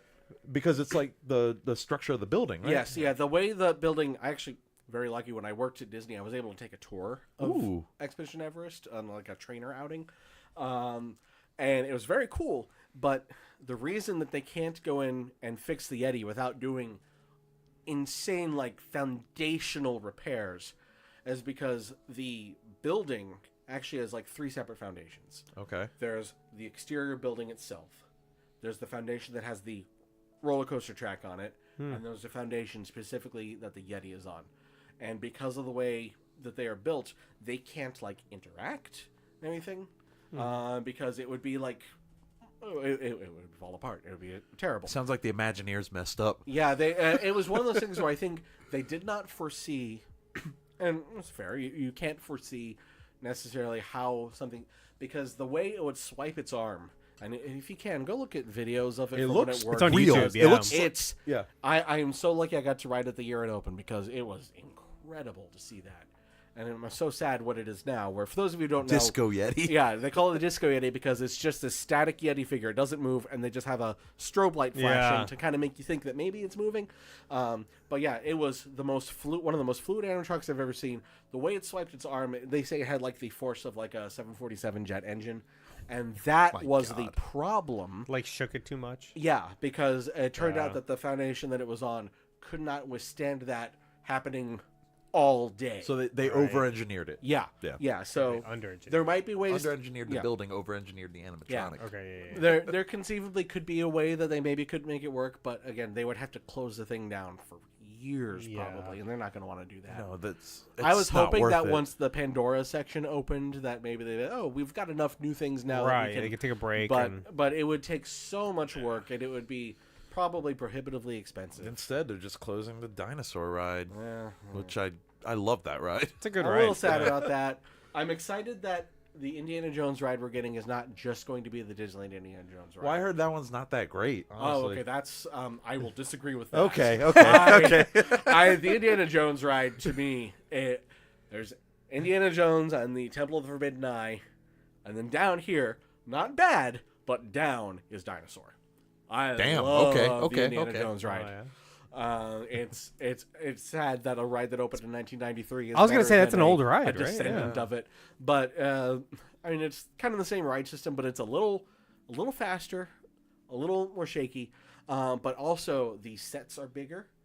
I like dinosaur. I think the animatronics are really cool.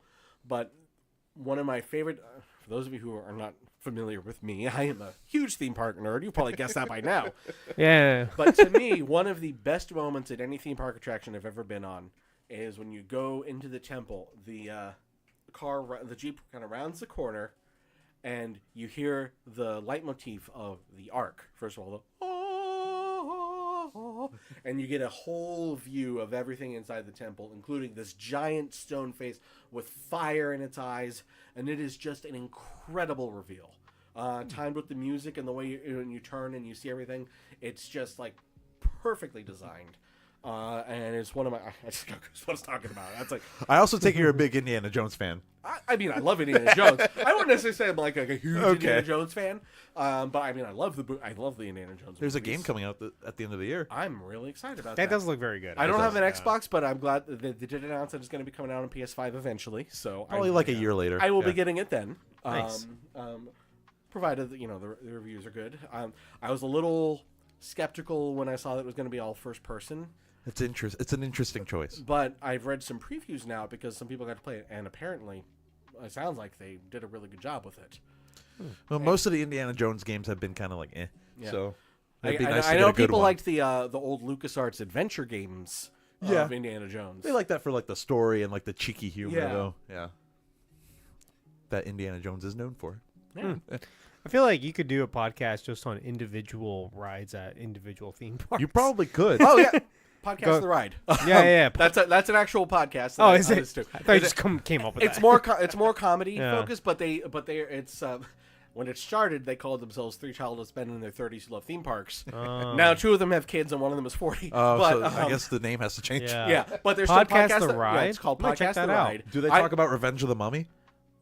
I don't know. I can't remember if they've done a Mummy episode or Ooh, not. I But love yeah, that ride they're- so much. They're LA based, so they're more familiar with Disneyland and Universal okay, Hollywood. okay. But they also come to Orlando. I actually saw them last year. They did a show in Orlando. Oh, cool. Okay.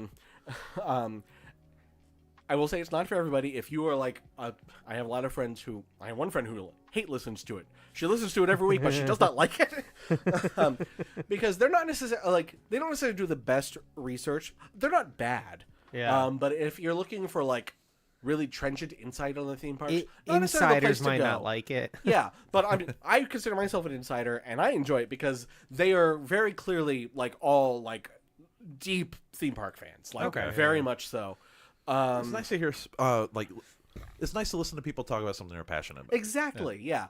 They're 3 LA comedians, like every podcast, pretty much. Yeah, seriously. You're like, oh, they all know each other from working at UCB or Funny or Die or whatever. Putting us out of business. Yeah, what the hell? But yeah, I actually, if you like theme parks, I recommend going back. They did something recently. Okay, so years ago, 2019, I think they want to say. Okay. They did something they called the City Walk Saga. It was about Universal Hollywood's City Walk. Yeah, Okay. they have one as well. It was 11 straight days about City Walk. That's a lot. It's insane. Barely because 11 interesting things in City They Walk. broke it down into sectors, and they would focus entirely on just this narrow thing about City Walk.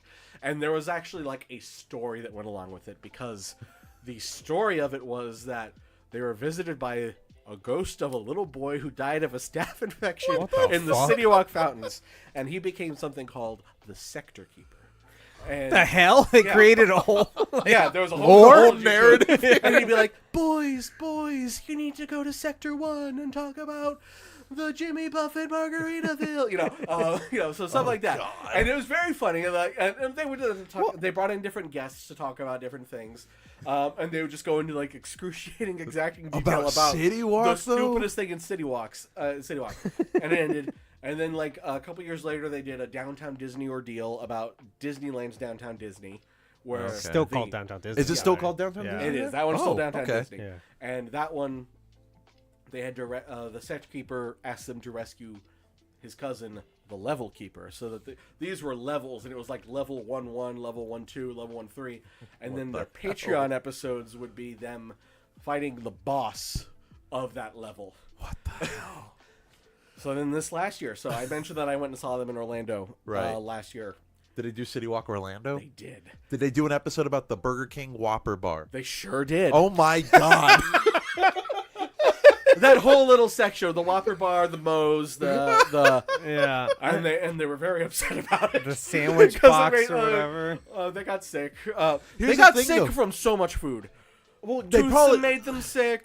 I think Margaritaville's the only one that didn't. Well, one of them did get sick from Margaritaville. Margaritaville kind of sucks too. Yeah. I cannot I can't explain how much I hate Margaritaville. It's just like everything I hate in one And then it's like place. every 30 minutes they play the song, well, they and they bring out play the giant salt shakers and like I think the last time I went to Margaritaville was many years ago with the aforementioned John. Well, he likes it. Of course, though. Like he really likes it. Let me tell so You know, Margaritaville makes subdivisions now. Yeah. Yes, they've done episodes about that because they Like Holmes, because one you of the can guys live in is like Margaritaville. a huge Jimmy Buffett fan. I mean, he makes great music, sure, And- but damn. They did a Like Margaritaville, literal like Margaritavilles. The Made Orlando great music, sorry. Margaritaville did a contest where you could submit names for the streets, and they picked one of their names. Was one of them God. Salt? I forget what it was. Salt Street. I forget which one they picked, but yeah. So they've done a couple burger. episodes about Cheeseburger in Margaritaville. Paradise. Cheeseburger in Paradise Lane. Yeah. There's a restaurant called Cheeseburger in Paradise also. I think it's another Jimmy. It's probably another Jimmy Buffett restaurant. Probably. You know, Jimmy Buffett is fine. It's whatever. It's his culture that I hate. Because I got if you my go- Jimmy Buffett margarita machine mixer. you know those cost like $500. Why? I'll tell you why. It's a blender. They're battery powered. That's why. Oh. It takes a lot of power to put in a battery to do a blender that's portable. Just plug it into the fucking. I guess you, You can't take it on do the that beach. on a boat or a or beach. a beach. Yeah, okay. You know what? So All props right. to Yes, that. I get it.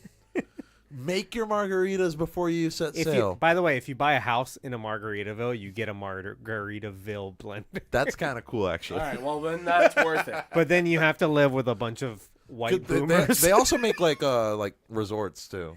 yeah, it's a whole thing. Yeah. By the way, so I wasn't expecting this to go this long, which is fine. It's fine. This is news. This is news, and it's gonna make a great episode. But I do have to pee really badly, so let's All right, take a so quick break. Arnaldo has to pee.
I'll eat a Chicago pizza. I'll eat a Detroit pizza. We're here.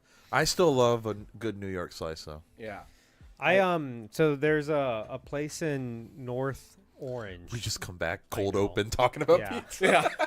We're back on local things. So if Yeah. you live in Orlando, listen Also, up. hi, Cap. I meant to say hi earlier. Yeah, Captain, if you're still here, We're hey, just man. so lost in our I conversation. know. Yeah, it's good to see you. There's a place up in North Orange called Gravity Tap Room, and they make Neapolitan? Neapolitan. Thank you. I was Like real Neapolitan? Neapolitan? No, Neapolitan style pizzas that are really good. So good that I went with my father-in-law and he loved it. Oh, And and he's he a- loves pizza. He's a big pizza guy. Yeah. He's a pizza and beer guy. Yeah, and it's a tap room, so it's not a Is that where you brewery. went on your birthday? Yeah, we Okay. stopped there. It's great. It's a great place. We'll probably find an excuse to all go back. Hell yeah. But they don't brew, but they've got a ton of taps and a ton of local beers and Yeah, stuff. it doesn't It's need really- to be a brewery to be cool. Well, yeah, exactly. And I feel like Yeah. nowadays a lot of people want the local brewery, which is great. I support microbreweries. Yeah, but if you But- make shitty beer, That's the thing. Like I would rather have more places that just offer a good selection of beer, like Brass Tap, for Yeah. example. But anyway, Gravity Tap Room, check it out. Good pizza. or mead. I want some pizza and mead. That's not a combo. Yeah, it That is. was good. Honey on pizza's a thing. Yeah, that you like. I don't. A lot of Oh, people I'm like with that. you. Yeah. Yeah. You ever been to Lazy Moon? Yes. They give you a bottle of honey at the table. I Okay. think, if I remember correctly, does the pepperoni pizza at Soto have hot honey on it? It might. I don't. I have remember. no idea. Yeah. I think they do that. But that Yeah. sounds So I follow them delicious. on Instagram. Is it Mike's Hot Honey? I forget if it's like a particular brand. Their chicken bacon ranch pizza also very good. I'm not a big ranch guy. Oh really? Oh, I don't like ranch. I don't like blue cheese. I eat my hot wings with the sauce that it comes with. That's Same. fair, Yeah, yeah. I don't Yeah. like ranch or blue cheese. Ranch is my. I mean, I love ranch. I'm not a blue cheese guy, but give me as much ranch as you have. Making like homemade ranch is the way to go. Sable loves. California Look, I Pizza don't- Kitchen, I hear, has really good ranch. I don't want to We stereotype. do make it in house. It is a white people thing. Yeah, I mean, yeah. So is sour cream. I will come Just to like that. take it in this group So right is here. sour cream, The I white feel guy's like. the one who Yeah, I likes gotta it. make sour cream guy. I hate sour I cream. don't like I think it ruins tacos. I will Sable always get it without sour loves cream. If something comes ranch with on sour pizza. cream, no thank you. She would. That's what I'm saying. She's predisposed No as a white burrito person. supremes for me, please. Yeah. Yeah. Oh, Blake's here and he's offended. Hey. He doesn't like ranch either. He's also white. and he's white. Yeah. Anyway, Let me finish this one thing about Yeah. a different podcast, and then I sort of go on. Yeah. Yeah, let's So get when back I on- went to go see them in like I think it was last December maybe. Yeah, because it was a live show and they said, "Hey, so we're going to don't tell anybody because this isn't going to come out for a few months. We're doing a City Walk Orlando saga. That's why we came here." Oh, okay. That was like the main thing about their trip was that they were going to stay here for a week and do City Walk, but then also do a couple live shows. Whopper bar, baby. Yep. And so the episode that they recorded live was the movie theater. It was the movie theater and the escape rooms. Is it even that good of a movie theater? No, I don't It's think not, so. but the movie. Okay, it's actually an incredible episode because they saw the weirdest movie in the world. There's an escape room in City Walk? Yeah, it's Back to the Future and Jurassic World. Wait, where is it? What? Oh, you don't know about that? It's called the Great Movie Escape. I haven't done it yet. Where in City Walk is this? Go in and you take a left. It's next to Antojitos, I believe. What the Excuse me? How did y'all not know about it? It I did opened not up like know- 2 is years this- ago, and it was like a huge deal. Because when I go there, I'm going to Universal. In fairness, Yeah, I that's haven't- fair. Yeah, yeah. I haven't really been in like 2 years. Also, Blake apparently likes ranch, but I don't know why he's offended. So I guess So we were right about because him, he but he's fits the offended about it. stereotype. Okay. Yeah, he's a HR, white boy. who is our HR? It's me. Get fucked. Anyway, So I've done putt at Putt. oh yeah, that's fun. Especially when you got some Fat Tuesdays while you're- Good. Yes, that's no. It's literally did that. We went to Fat Tuesdays. We all got a drink. Then we walked over and did putt We putt with might our have Fat had more than Tuesdays. just one Yeah. drink, but you know. This was years ago, but So the conceit of the City Walk Orlando saga, which was like a week longer than the Hollywood one, it was called City Walk Orlando Saga: Multiverse of Madness. oh god. And there are different multiverses they had to go to. And they did some crazy things where they got split up through dimensions, and one day they released 3 podcasts at the same time, one for each host, I love how there's a narrative. Yeah, talking about different things. Like one talked about did a Lanuba podcast, and it was like a peek into an alternate universe where instead of doing their real podcast, they were doing a different podcast. One did one all about Buca de Beppo. What the hell? Buca de Beppo? Because there's one in City Walk. Yeah. Yeah. But it's topical. Yeah. Okay. It was all things that were like adjacent to like theme park adjacent malls. But then the absolute best thing they did, which blew my mind. I've never seen a podcast do this, and it's just like incredible. I believe you've never heard a podcast. Never heard a podcast do this. You can watch podcasts. All right. Yeah. It's a joke. So, in the original City Walk saga in 2019 at Hollywood, the sector keeper who was very adamant about keeping them on topic. That's the boy that got a staph Yeah, infection. the little ghost boy who led them through. Boys. He was very adamant about making sure that they went into as much detail as possible. They stayed on track. They didn't talk about things in other sectors in the respective episodes. The food court episode. We could use one of those. And again, yeah. We haven't even started our episode. Continue, though. By all means. Yeah. By all means. So again, keep in mind that they released an episode in 19 straight days for the original City Walk saga. Jesus. So, and some of them are very long about very stupid things. They do the food court episode. It's 2.5 minutes long because Sector Keeper's like, yeah, there's a subway. Okay, let's go. You did it. Here's your token, whatever. So, in the multiverse of madness this past year, they realized that there was a rift in the multiverse because they did not give that sector in the original one the attention it deserved. Oh. So one day, it looked like there was not a new episode, but there was. If you went back to the original City Walk saga, They patched it. They patched it Oh. where they went back in time to God. finish the episode with their past selves. So they're talking to themselves, and they're like, "Hey, 2019 Jason here," like, "Oh, 2024," That's kind of cool, actually. You had to actually go back and I can only imagine somebody listening to the podcast for the very first time and getting to this episode that's dated 2019, and suddenly they're talking about the future That'd probably be a little confusing. with contemporary references. You don't get a notification if they patch an episode. No, you don't. We should go back and change one of our episodes. Yeah. Well, Ghost actually, Rider. I do need to go back, and there's an error in one of our episodes that I haven't fixed yet. It's 2 minutes where there's overlapping audio. Oh, Whoopsie. was it the Transformers episode? Yeah, or there's 1 minute of it or something, and I just haven't gone back and fixed it.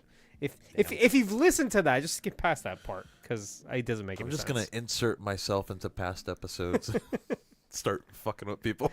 just do some commentary, like some Little did you director know. commentary. Yeah. We actually really like Ghost Rider now. Yeah.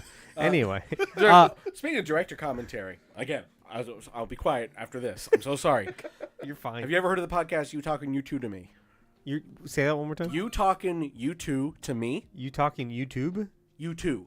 You- The band. U2, the band. Irish Oh. rock band. You- You yeah. too? Yeah. Yeah. You Talking You Two to Me. To me. Okay. Scott Aukerman and Adam Scott. The Scots, they call Okay, themselves. yeah. Scott Aukerman of Comedy As they Bang would. Bang, Adam Scott of Parks and Recreation. Adam Scott. Okay, of yeah, that Madam- Adam And Scott. Madam Web. Okay, Madam yeah. Web, yeah. Of Madam Web fame. Talking about their shared love of the band U2. What the fuck? For their first Jesus. anniversary of that podcast, they did a director's commentary of the first episode where they're playing it in the background, talking about. It's so. We should do that. This podcast is hilarious, by the way. Even if you don't like U2, I recommend listening to it because I'm not a huge YouTube. there are. YouTube's good. It actually made me They're like fine. U2 They're more. okay. Well, I think I they're- like a couple of their songs a lot, and then the rest of it I just couldn't care less. But they have maybe yeah. all these crazy tangents where they do podcasts within podcasts.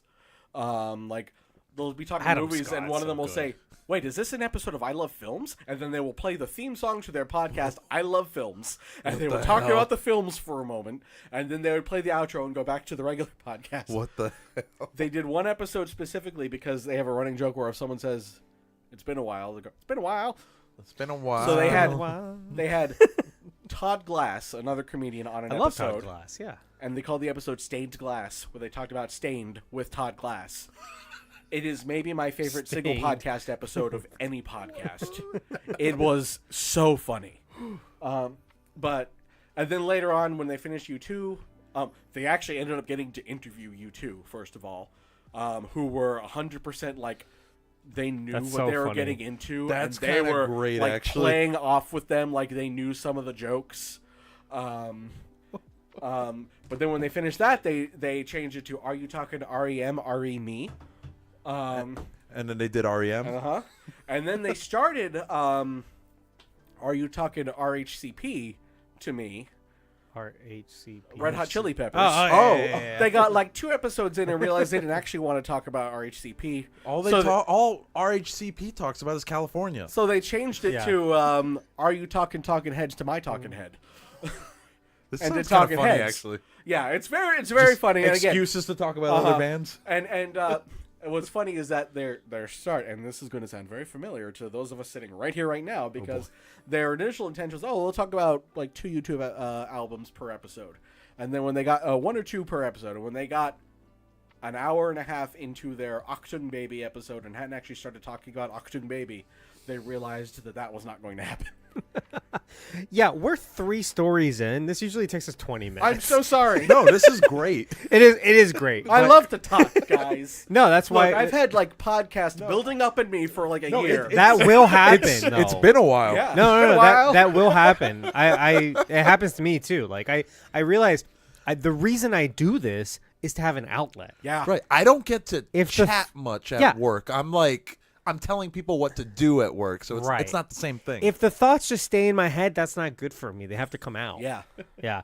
Anyway. and you can only text so much. Gee, fuck that. I will try to be quiet for the rest of this news story. No, you're No, fine. it's fine. Keep it up. I might have more to say about this next story. Hello, though. Ackass4. Oh, hello. First time chat from Ackass. For a long time? Ackass. It's like Jackass without the J. Oh. Anyway, Mass Effect TV show in development at Amazon MGM. You were just talking about Mass Effect. After the success of Fallout, Amazon will head back to the well for another TV show based on a video game By the way, franchise. Fallout's a show you should both watch if you haven't. I did.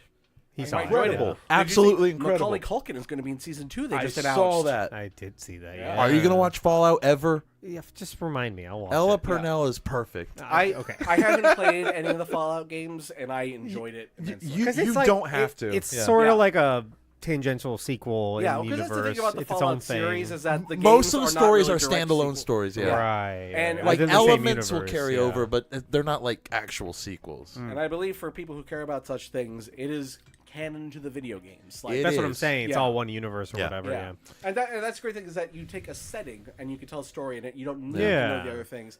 I know a lot of people are like, "Oh wow, they referenced this thing." They reference a lot of New Vegas stuff, and New Vegas is my favorite. I know that there Fallout. were, I think, a couple characters from New Vegas who showed up in like flashbacks and stuff.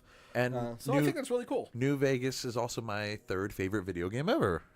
Oh, interesting. Yeah. Top 2. What are they? Top 2. Yeah, Number 1 begs the is question. Majora's Mask, Oh, baby. of course. Okay, Majora's I see Mask, that. yeah. Yeah. Number 2 is Points at his tattoo, by the Knights way. of This the is a Old Republic 2. podcast. Okay. Okay. 2. Yeah, and Important. I guess if Round I, out the top 5. Shit. Okay, so 3 here we New go. Vegas, 4 Alan Wake 2. Okay. Which is a more recent addition. I've heard that's That was fantastic. like last year. My brother. It's probably the loved best that game. horror game I've ever played in my life. He said that was his game of the year. In a year was that my game of had the year, yeah. so many incredible games. Tears of Yeah. the Kingdom, Baldur's Tears of the Gate, Kingdom, yeah. Alan Wake 2. Yeah. I've heard that Alan Wake. Angela actually just started playing Alan Wake 1, and I want to play that. I want to play Alan Wake and Control and everything, the whole Remedy. Control's so good. Yeah. Also, it's like the only like video game franchise that's doing like a shared universe thing Yes. with games Alan from Wake. different series. Oh, really? Yeah. Yeah, because Control came out, and I don't think anyone knew going into it that it was going to be set in No, the same universe as until Alan there Wake. were like references just like subtly in there, and then they made a whole DLC based on Yeah. Alan Wake. And now I think Alan Wake 2 has some stuff that references Control, Yep. and they're making a sequel to Control that will be coming out in the next couple of years. And they just made a DLC for Alan Wake 2 where you play as an agent from the Federal Bureau of Control. Oh, that's cool. Yeah. And what little I have seen from Alan Wake 2, it really looks like they play with the medium so well. I've seen the song. Oh my God! They performed that at the Game Awards. I'm like, I wish Herald of Darkness. I wish I didn't know about it, but I'm so glad It was I such know a about it nice because surprise in the game. There's a whole musical number in the game. Isn't there a song in the game that's actually really good? Yeah. It's Yeah. a No, legit all the good songs song. in the game are good. Yeah. There's multiple because there's a band in universe Right. that makes music. The new We're gonna talk Gods about of Asgard or that something like that? concept. The in- old gods. of old Asgard. gods. Sorry, yeah. We're gonna talk about that concept in Agatha all Yes, along. where, How like, do you make an yes. in-universe song that's actually a banger? Yeah, You know? and it's They're actually songwriters. important to the story. That's what I'm saying. Like, Yeah. it's not easy Yeah. to do. Yeah. No, video games do. Call of Duty Zombies has been doing that for years. Making music? Yeah. I didn't know that. Yeah. I want more there's musical so many video songs. games. I'm a musical theater guy, which Yeah. we'll get into during the Agatha. Yes, we episode. will. I have so much actually. music to share with you guys. Yeah. Anyway, We're gonna start a group chat just for music. According to Variety, a Mass Wait, Effect number TV 5. show. Damn it!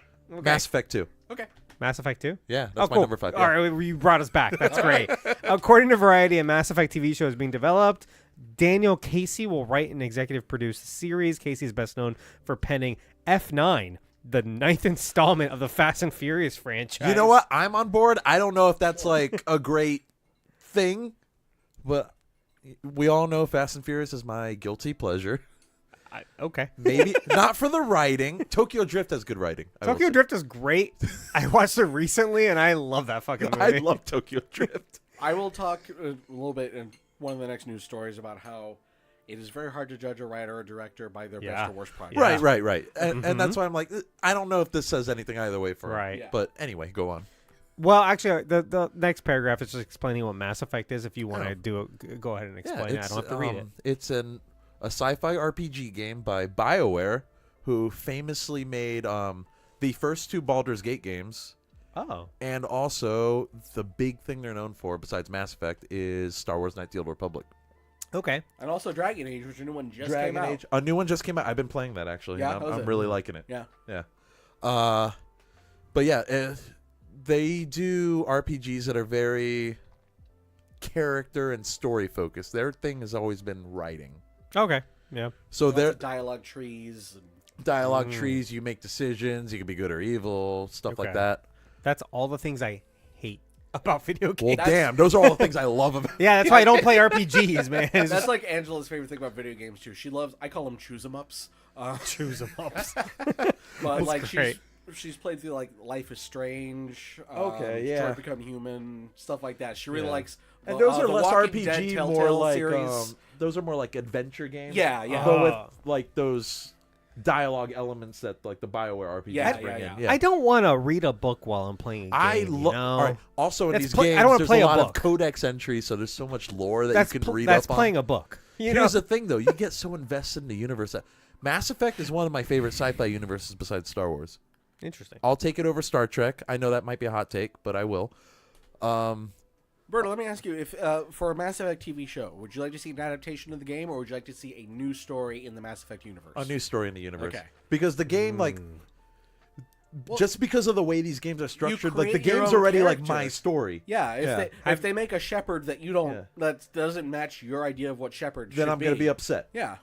So Have- yeah, I think it makes sense to me to. I mean, if the universe has again, I haven't played them, but I know that there is a lot Yeah. of a whole like you said, a ton of lore. Yeah. And I think that there's probably a good way to just tell a new story, much Yeah. like they did with Fallout. Maybe a new story, but you could still do it within the setting of the games because the trilogy, it's so there's a lot of cosmic horror in it, very like Lovecraft inspired. Oh wow. So there's like this species of like sentient machines called the Reapers, and every cycle, they so like every like Are they like Sentinels? no, they're like giant spaceships, but they're sentient. They can talk and Kind of like like a Sentinel. they can talk and they can indoctrinate people. Yeah. they Chris, can, like, a take Sentinel is a robot from the X-Men. popular from that's not what I was talking about. Oh damn it! From the popular movie The Matrix. Oh, yeah. Oh, He hasn't seen. they're not like Matrix. that. Okay. No, not like that. But they can indoctrinate people. They can control them and Yeah. all that stuff. It's very like there's a lot of horror elements in Mass Effect. Okay. So if they do something in like that setting, you could do some really interesting and kind of creepy stuff too. So I'm on board, especially Have you since I've seen what they've done with Fallout and I loved it. Mm-hmm. I have faith in this. How Have would you you like it if seen- they reference Shepard, but Shepard's never on screen and they never use any gendered pronouns, so that I'm it fine could with be that. your fem shep or your male shep. Just mention like events that happen in Commander the games Shepard or something. Yeah. I'm oh, cool with it's that. just off screen. You know? I'm cool with that. I'm totally cool with that. Have you seen Mass Effect Paragon Lost? Yes, the it's an animated movie. Yep, starring Freddie Prinze Jr. Oh, was it really? Yep. Oh, nice. He has a bigger career than I realize. He actually plays He plays the same character in Mass Effect 3. It becomes one of your party members. Oh, cool. Yeah. Next story. Stranger Things Hey. 5 reveals the episode titles. Aren't Have these you guys kids looked- adults already? Yeah, so here's something that I But I they're don't short, love. some of them, so you Some can of them are short. One of them 11 is married. Yeah. And Papa was the pastor. Yes. I- he officiated the yeah. wedding. That's kind of cool, actually. Yeah, I think that's sweet. you I know. did like. It makes me feel like all these people like really connected off Yeah, screen. Yeah. I You think know, that's. like they're real family. I love to hear things like that, Yeah. where where you see people who like did a TV. You always want the people who are in your movies to be friends. right. So it's always fun when you see like, oh, the Avengers all still get together, Well, that- or the yeah. cast of Cast of Friends, Agents Agents of of S.H.I.E.L.D. Shield. Yeah, Yeah. They're still all over each other's social media. I love that. I love that. It makes for better chemistry. It makes It for better does. acting. Uh-huh. And it also Absolutely. tells you that like they actually had a good time making this project. Yeah. Yeah. Yeah, The they Parks care. and Rec yeah. people, Oh, the Good yeah. Place people. But Do you then see- you have stories like where people didn't like each other though, which sucks too. I forget what premiere it was. It might have been Agatha all along, where like Adam Scott like photobombed them, and then they had an Yeah. accidental like reunion. Yeah, because Adam Scott and Amy and, Poehler and Amy was Poehler there. both there, and then they got to go with Catherine Hahn and Aubrey Plaza. Yeah. both of Parks and Rec as well.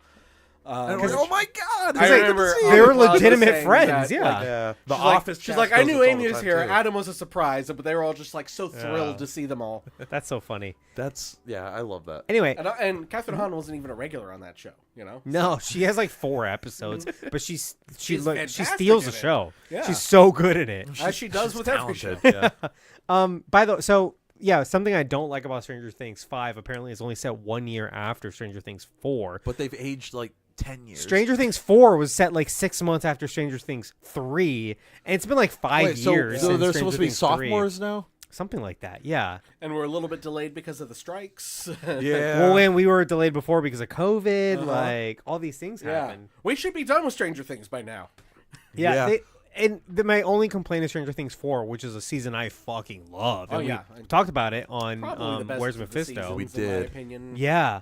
Is I'm a big fan. they of season should have 3, done actually. a time jump because it took me out of the show for a while that they're like still like in middle school. They / should have high just jumped school. it forward just another year. Seniors in high Yeah. school or whatever. Yeah, do something else. Anyway, But then you wouldn't have that whole thing with Eddie being like the Yeah. guy The that they look older up to and kid, stuff. Yeah, Yeah. some of the best story stuff was because they were freshmen. Yeah. So I, Eddie's gonna be at MegaCon, by the way. oh yeah, Yeah. yeah. oh, by Eddie, do you mean Johnny Storm. Johnny Storm. yeah. Yeah. Yeah. I'm gonna get him to sign a Chris Evans picture. That'd be so funny. Episode titles are there's 1, 2, 3, 4, 5, 6, 7, 8 episodes, but that doesn't mean anything because the last season one episode was 4 hours long. So Right.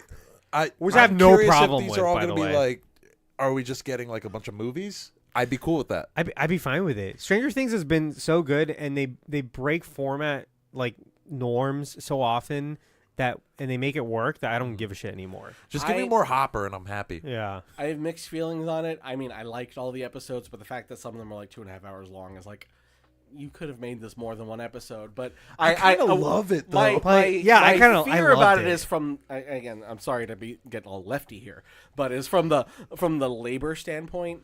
A lot of Oh, contracts are done yeah. by the episode. Per episode, that's right. Yeah. So doing a movie's worth of work for one episode of TV, I just hope that everyone was compensated Correct. for a movie. Yeah. Like for a movie's worth. That's of a really good that's- point. Well, here's the thing. It's I'm sure the unions are like You'd be on surprised. that. Especially after After I guess I no, would we after just had this, to yeah. had Yeah. strikes for both the writers and the Yeah. actors, so I'm sure Yeah. that I think that they, if I remember correctly, I believe that it's broken up by length of the unit Thing, of yeah. whether it's, which is why Quibi was a labor scam. Oh, You remember Quibi, 100%. Quick It was- Bites? Yeah, it was like 12, Oh, that 12 stupid minute app? things. Yeah, the one that like the you fight- could watch it in vertical if you wanted to. Yeah. which is kind of cool actually. But No, it's stupid. no, it's cool.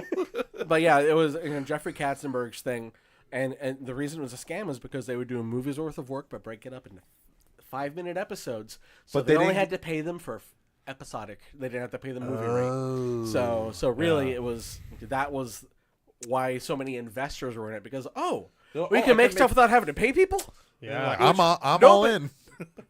The reason why They I don't think love nothing more than not paying people for their work. Oh, for sure. The reason I think maybe this is not gonna do that is because so much of those labor or the Actors Guild negotiations were because TV has changed so much. Yeah.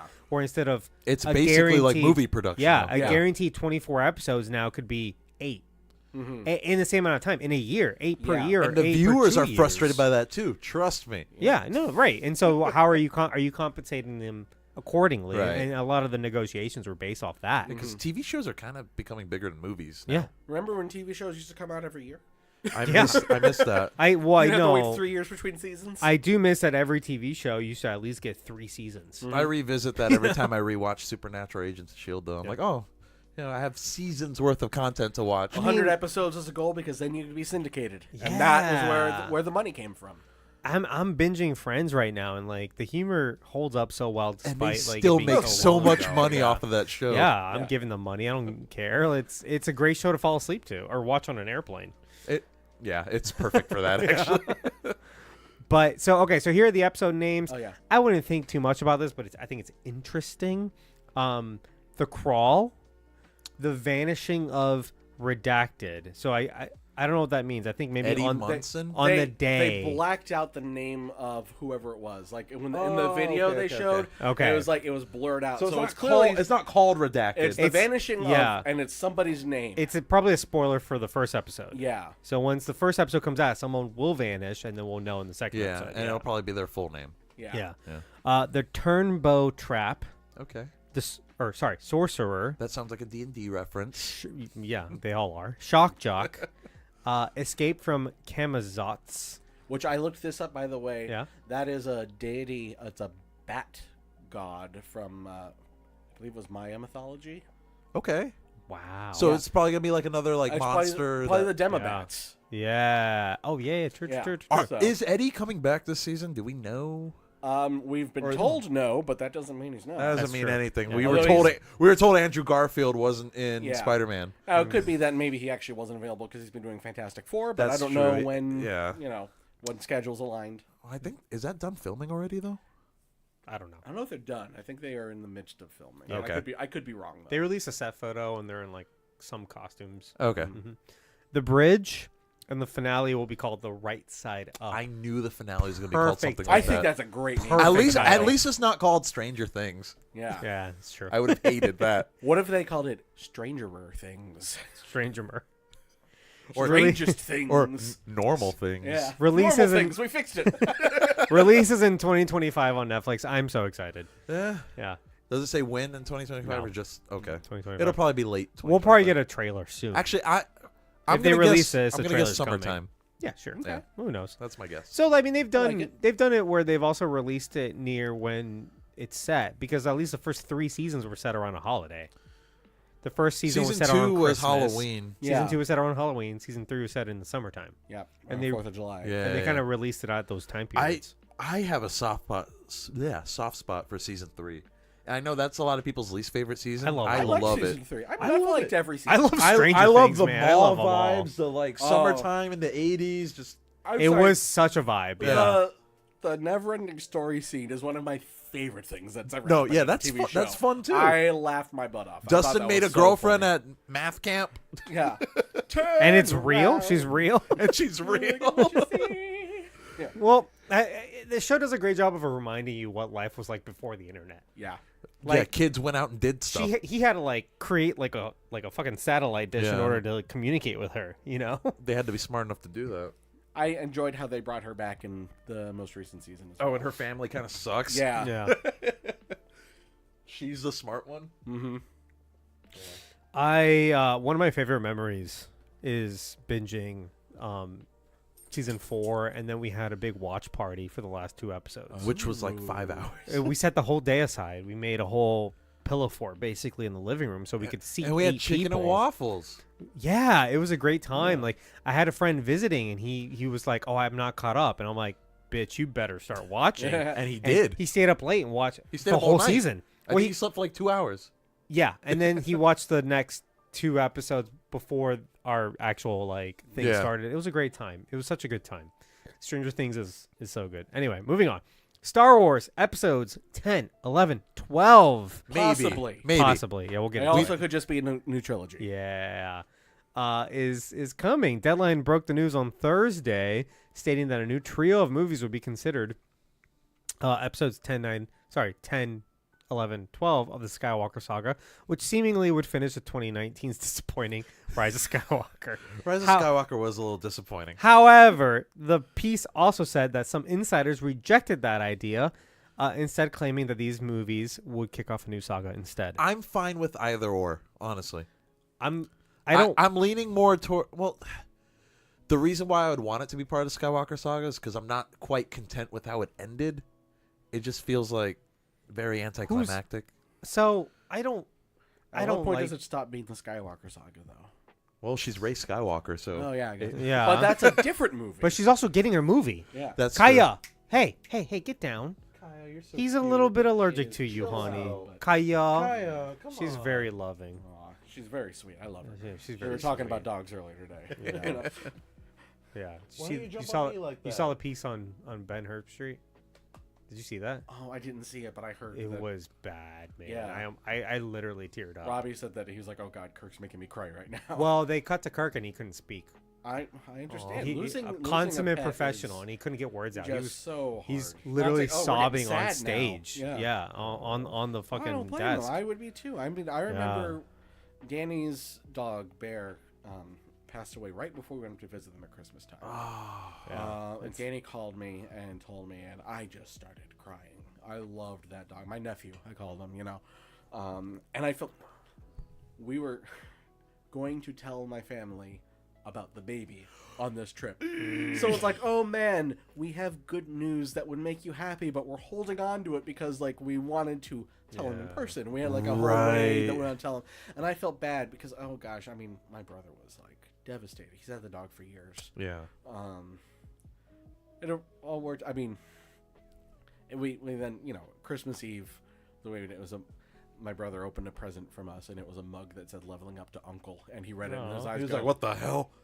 and he realized what was happening. Oh, You know, so it yeah. was very nice to be That's able nice, to yeah. have like a very happy thing happening Right. when we're just literally days. It was days before we were going up, and that broke my heart too because I loved that dog, and I wish I could have seen him because it was very unexpected. Yeah. I'm sorry, we're in bummer territory now. damn. And I apologize. So Star Bummed Wars, huh? Speaking of bummer territory, Rise of Skywalker. Who's right? So No. I don't necessarily want 3 more episodes of the Skywalker saga because I feel like now it's like you're Played too out. far removed. Yeah. And it's like how off? What's the next big? How many times can you make it rhyme? Well, what if now that the New Republic is here, what if there was a faction New that wanted to bring back the Empire? Whoa. Oh no! We could call them the New Order. Yeah. They were misled by misinformation. Yeah. Listen, I just want some Old Republic content to finally make it to mainstream. I feel like the thing to do is to move into different timelines and Yeah. explore different avenues. Either go But- far future or far past. If you, the assumption would be if you make an episode 10, 11, 12, it's another, okay, you know, the entire galaxy is at war again. So, like, why is the Republic in danger? Is the Empire back in some way? Or Plus, hear me out. Jedi Hear have me to out. be fighting not say ideologically. Yuzhan I was about to say Yuzhan Vong. What if an extraterrestrial alien threat God invaded damn the it. galaxy and wiped out most life? And they're resistant to the Force. What are we gonna do? What if Thanos used the Reality Stone, like Patton Oswalt? like once passing said? all. Yeah. And Boba Fett. The Gauntlet of Boba Fett. Which I love that they shot that scene specifically to mirror match. Yeah. So good. in the Book of Boba Fett. Yeah. Okay, the thing you were saying, what's that from? The Yuzhan Vong. Yeah. So there. Before we had the sequel trilogy, this is back in like the old like Legends. Legends. Yeah. There was a like. I'm vaguely It was like a familiar. sequel series of books called the New Jedi Order. Okay. And in this series, there was an extra, like from outside the galaxy, extra galactic yeah. alien threat that basically invades, like alien invaders in the Star Wars galaxy, Gotcha. and they start just like wiping people out. Which wasn't it implied that like Palpatine and Thrawn knew about this? Yes, threat? and Palpatine was actually building the Empire to fight this threat, apparently, in his own fucked up way. It was for the kind of greater make good. him the good guy. Yeah. So, Yes, but no. So like greater don't good, like but it. like horrible way of going about it. Yeah. It's interesting, and I really like that. I like that book series. People are very divided on it, though. Having a Sith motivated by anything other than a selfish desire for power is a problem. If they come and destroy the galaxy, he can't rule the galaxy. Okay. Well. That's true. So I'm one of the jerks that lives in the galaxy. And fun fact about the Yuzhan Vong, there was also like a small reference to them in actually Star Wars Knights of the Old Republic. So you have like a Mandalorian companion, and he's talking about like some weird something weird that he experienced, and it was like he said he saw like a ship, like a spacecraft, but like when they examined it, it was like all organic. It was an organic spacecraft. That's what these aliens like. They're all And weren't they like completely disconnected from the Force or yep. something? So the too? Force just didn't work on them. Yeah. Oh. And also they got off on pain, so that they're like BDSM aliens. It was a very interesting story. It got very dark. Now, it got in the very dark. New Thrawn books, the Grisk, are they supposed to be sort of like? Maybe they're like the replacement for it. Yeah, because I think it's part of like Same it's concept. Thrawn's motivation, but they don't make it like a bigger deal. It's like part of the reason he wants to join the Empire is because he's like, we can use the Imperial resources because the ascendancy is facing this threat. Yeah, Yeah. I think that's like the standard for the Yuzhan Vong. Which It's just less edgy. Yeah, I'm cool with that. Which this series came out in the '90s, where everything was edgy. Oh, yeah. Right. So The Age of Venom, was like Yeah. I'd be a fan if they did that. I know most people wouldn't though. Yeah. So Yeah, I don't know if I like that, but I would just like if they started a new saga, new characters. Maybe it takes place 100 years in the future or whatever. Yeah. Just, do something different. It's gonna be produced by Simon Kinberg, who's best known for producing much of the X-Men series. and he's writing the it as newer well. ones, right? Apparently. Yeah, which- I don't know when he came in. Well, he was a producer from the beginning. Okay. So was Kevin Feige, though. Yeah. So was Kevin Feige. Correct. So here's the thing about Simon Kinberg. One, he's writing, I believe, this whole trilogy. Which, hey, they're planning the trilogy in advance, so that's good. That's already That's an improvement. a great sign. Yeah. Now, here I'll tell you something that's going to make you go, "Oh no, I don't want this." He wrote and directed Dark Phoenix. Right. Yikes. Here I'll tell you some good I stuff. haven't even watched it. He co-created Star Wars Rebels and wrote some Exactly. episodes of that. That's probably where I've seen his name. Actually. He also- he wrote Days of Future Days Past. of Future Past, which is really good. He might have So- written First Class as well.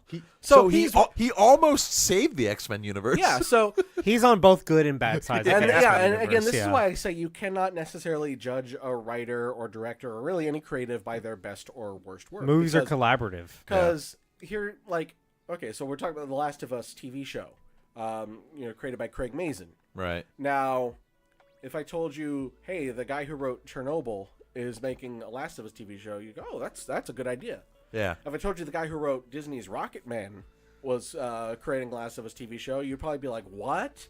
No, but it's okay because he also wrote Scary Movie 3 and the Hangover sequels. And you'd be like, what? yeah. Yeah.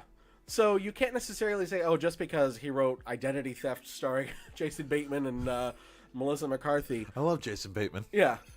Yeah, just because these movies didn't necessarily do well. Because Hollywood, there are so many steps and so many hands in the pot that it's you can't necessarily look at a movie and go, I'm blaming this on the writers. Yeah. It's almost never on one person. Yeah. Sometimes it is, but usually no. You mean to tell me that the director of Aliens 3 is going to make a movie about Facebook? Oh, that's no. going to be terrible. It's going to be horrible, yeah. Ended up being fucking amazing. Yeah, because he's incredible. Okay. I remember, people talking about, oh, why did they let the guys who wrote Morbius also write Madam Web? Morbius wasn't that bad. Madam Web was pretty bad. But here's the thing: is that they also wrote maybe not a great Dracula Untold. Underrated, Yeah. but not great. But they also wrote and created the Lost in Space reboot for Netflix, which I heard was actually pretty good. I really like that, and I I need to remember you finish liked it that. because I did enjoy it. I heard it got canceled, as most Netflix things do. Oh no, though. I thought they got a finale. Did though. they finish? I think they got a finale. They Huh. got a season 3 that I didn't watch. It might have been a little rushed then. Maybe, I don't know. Yeah. So, it's again, someone could write a bunch of things like, "Oh, that was crap," and it turns out. I mean, I feel like it's easy to blame a lot of the problems with some of the Sony movies on Sony. So I think a lot of it's editing, honestly. yeah, there are so many things that can go wrong from script to screen. Oh yeah. So I get to a lot of arguments with people who are like, well, the people who made this movie just don't care. I'm like, people don't sign up to make movies if they don't care. Right. Like, devoting nobody so much wants to time. make a bad Like thing. for you know? example, the cast of Madam Web legitimately thought they were gonna make like a good Marvel movie, So, did and you it see sounds this? like they had a good script when they signed on. and then I don't know what happened. Right. Yeah, Did you see that? it was called, well, okay, we need to do this and this and this and this and this for the franchise. Yeah. Yeah. and then actually we're gonna remove this. Yeah. Yeah, Did you see so that it got Sydney's- it's really got the vibe of this is what we signed up for, but we've already signed. So Did you see that Sydney Sweeney said she really only signed on to Madam Web because she wanted to get her rom-com made? What's that movie called?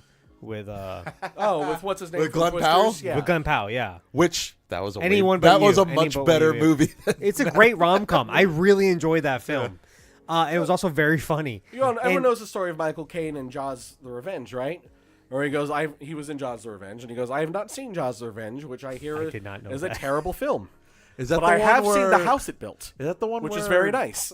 the wife has like a psychic link to the shark? Yeah, so the shark. Oh my God, The shark that died Jesus. is coming to get revenge on her. So yeah, he's like, I know it was a bad movie, but I was able to buy my mom a house. So Yeah. The first Jaws it's is okay still to take a incredible. job for money sometimes. Yeah, no, not everything exactly, needs to be yeah. high art. Yeah. Yeah. Robert Pattinson was it Michael- did the entire Twilight Michael series for the Keaton money. said something to that effect too. Who was that? Michael Keaton. Michael Keaton, I think, said something to that effect about. Yeah, about like the Flash and Batgirl. I think he said like, yeah, it was like, yeah, they paid paid me. for whatever and blah blah blah. Anyway, so I hope this is good. I just want Star Wars to be good, and if now that they say all this stuff about Simon Kinberg, but it sounds like thanks to Dave Filoni's recent promotion that he'll have Like, overall he's like creative story. Director, creative, like that. something. Yeah. So as long as it's as long as it's planned and it's cohesive, I'm probably gonna enjoy it. Yeah. Yeah. Anyway, guys, that's it for News from the Phantom Zone. Thank you for listening to the longest episode of News from the Phantom Zone. Hell This will yeah. probably just be a regular audio episode at this point instead of our normal 20-minute thing. But we'll see you guys next time. And thank you for supporting us on Patreon. And we'll see you guys next week. Goodbye. Bye. Okay, so don't go anywhere. We're going to take a really short break because I have to pee again. And then we'll talk about Agatha all along. So we'll be right back. Angela just texted me and said, "Hope you're."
Phantom Zone logo.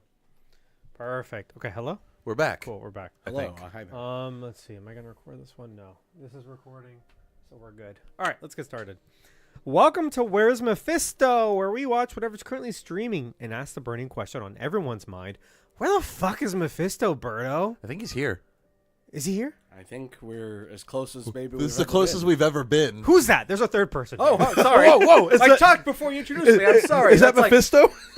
it is me, Mephisto. Yeah.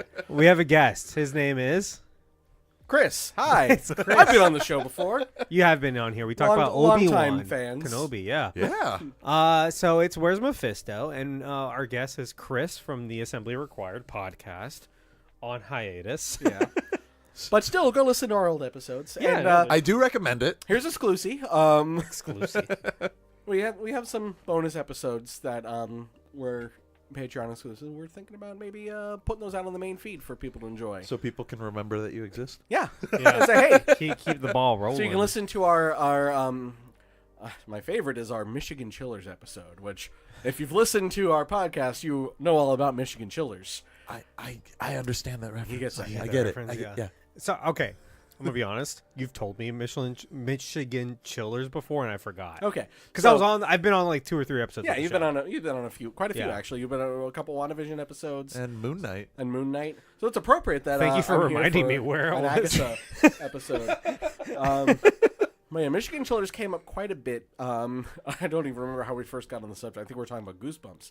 You were. Yes. You were like, what's your favorite Goosebumps book? uh-huh. I'm so glad you've binged the show. so And you that can was be when we were the like, we're a reference Goosebumps point. podcast, Yeah. obviously.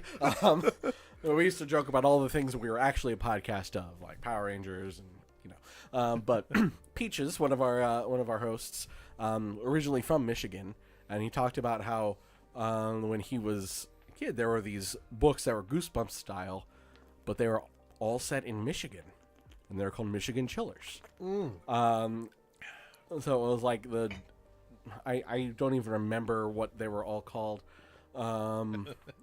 but for one of our bonus episodes, we'd always joked about doing a Michigan Chillers episode.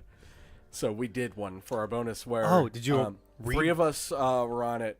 I think it was Eduardo that couldn't be on that one, our main host, unfortunately. But we each read a different one and then shared what they were about. It was like a book report. It is one of my favorite episodes of any podcast that I've ever been a part of. We had a ton of fun. I read one about these I would listen to that for gnomes. sure. I figured there were gnomes or goblins or something. But each one is like named after a different city in Michigan. And then also there was a series called I think it was U.S. Chillers, which by the same author, but they were from different states. Okay. But mostly Michigan because he's from Michigan. like this specifically author. Michigan, Yeah. like folklore and stuff. Yeah, not even Not Michigan even. folklore. It was just, hey, Ann Arbor, what can I alliterate with that? And, Oh boy.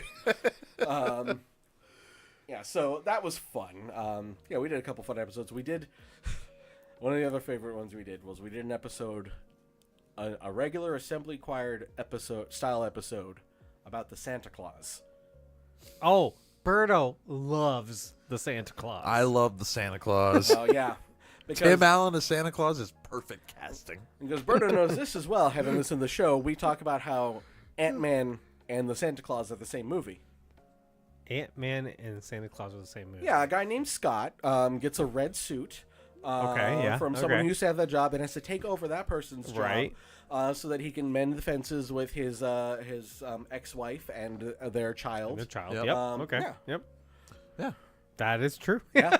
The only difference is in the Santa Claus, Neil is an idiot, and in Ant-Man, he's an idiot too. So Okay, so one's a shrink and one's a cop. Okay. Well, I love They're the both Santa dumb. Claus. I think it's a great fucking movie. It's one of my favorite Christmas movies, actually. 2 and I saw I 2. love 2. You love 2? I love 2. I Really? hate 3, but I love 2. I saw 2 this year for like the second time. Last year. 2 gets weird, though. I don't think I've ever watched the sequels the full Yeah. way through. I've seen bits here. 3 and I've there. never seen, and the series I didn't Oh, watch. you haven't watched the Santa Clauses? I He did. like it. I don't love it, but I do like it. Some cast came back, didn't they? Some. Yeah. Some. Didn't that girl come back? Which girl? The one who made the hot cocoa. Oh. No, the one in the first movie that left him. Oh, the soy milk yeah. came back.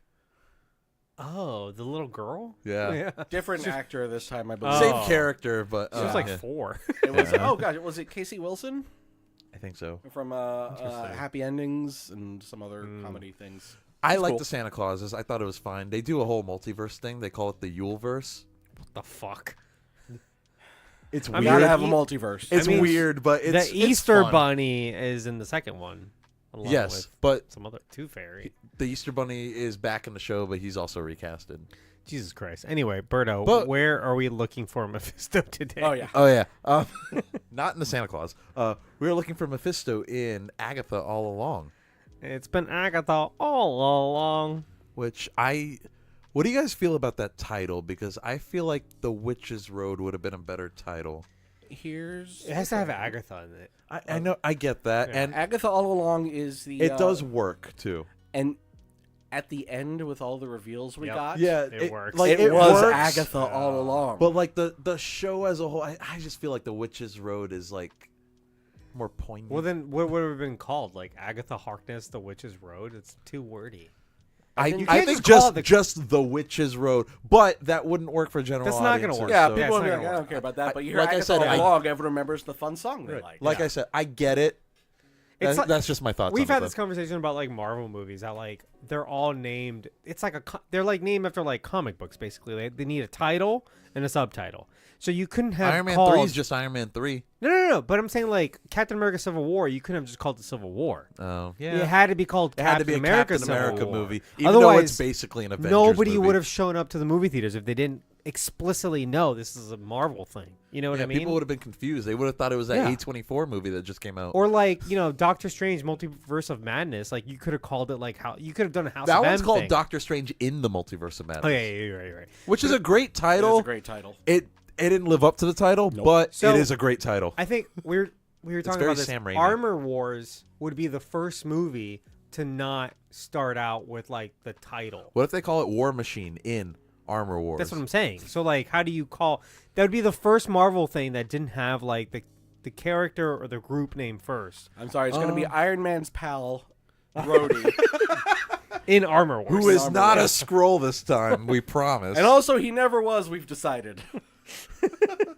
Never when it mattered. Secret Invasion. Don't get It me started started. off strong and then fell off. Maybe so that's why quickly. we've been on hiatus so long. Secret Invasion just beat us down. Did you guys do that? We did. They did. Oh, okay. They did. Oh, boy. There was, I like clips from Secret Invasion. We talked about it. No, I liked it at the There's- start. I really There's did. really and good then acting in it. The last 2 episodes killed it for me. Oh, yeah. Yeah. I feel bad because Samuel L. Jackson did some great stuff in that. Yeah. He did. The There scene was with him some with good- his wife, like when they were Yeah. talking in the house, like that was so tense. Not and to well mention done. Oh they- yeah. So did what's his name? Rhodey's character. Rhodey's Yeah. actor. Oh yeah. Don Cheadle. Don Cheadle. It was They also fantastic. they So was the why- Australian guy. What's why his did they name? get rid of Maria Hill for no reason? Yeah. Yeah. They fridged her. They Yeah. did fridge her. Now there's nobody left from Agents of S.H.I.E.L.D. All right, let's get going. I guess Fury still counts, Oh, but yeah, true. Show is created by Jack Schaefer. What's he from? Did he do WandaVision? She did WandaVision. oh, is it she? Yes. Oh, that's a she. yeah, she's a woman. Yeah, she was I the creator- knew that, and I Yeah. forgot it. Yeah, unconscious she bias. She was the head writer of WandaVision. Yeah, you that's see right. the name Jack, and you just It think Jack Yeah. seems very She male also, I leading. believe, wrote yeah. Black Widow. Oh, okay, Or was okay. at least one of the writers on Black Widow. And here's the thing: is that we'll get into this, I'm sure. Oh God, I'm bringing in some of the assembly required. We'll talk about this later, which was our catchphrase. But I think of all the Marvel shows that have been on, her 2 shows are the most TV show-like TV shows. Probably. And it's funny because her background is film. She-Hulk is very. She-Hulk's TV pretty- show. She-Hulk, yeah, She-Hulk. Yeah. Yeah, She-Hulk also. Yeah. When you know it, 3 of my favorites. Yeah.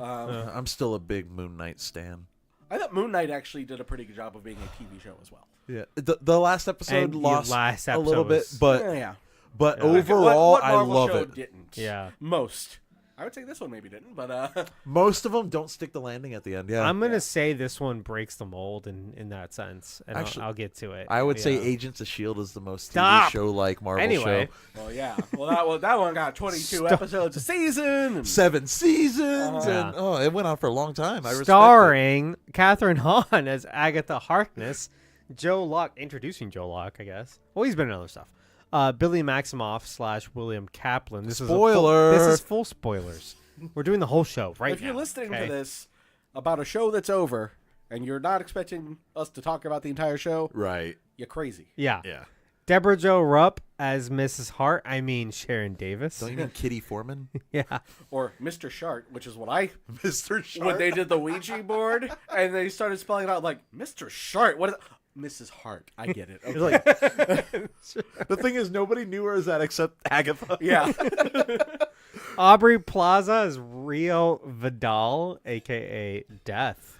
Or Lady The Death. Green Yeah. Witch. How Yeah. great was that? Oh God, so That much. was very good. Sashir Zamata as Jennifer Kale. Formerly Saturday Night Live. SNL. Yeah. So the entire show I watched this, I was like, where do I know her from? SNL. I was used to Also- seeing her with hair. Yeah. Yeah. Also, apparently, to bring in Orlando talk, she did a Disney college program. I was so God damn it. Sorry. I was so hoping to break that to you. Oh yeah, sorry. Of course he already knew. yeah, he yeah. already knew. Yeah. I think technically we might have overlapped at Disney. Was it So here? you It may was have here in worked with her. Orlando. Well, she was a character performer, and I did attractions. So, Oh, so Yeah. probably not. at best, I might have walked by Buzz Lightyear. She played Buzz in the, Lightyear. in the yeah. underground tunnels. I might know people who know her because Right. I had some friends who were in entertainment. Okay. So, That's But it- cool though. like, okay, it would so be wait. a few degrees. It was here in Florida, and not It was- in yeah, it was Walt California. Disney World. I Yeah. assumed it was in California. I have another fun fact about specifically Jennifer Kale, the character. Oh yeah. In Now the comics, she is the cousin of Johnny Blaze. Yes, true. Yeah. Ghost Rider. Yeah.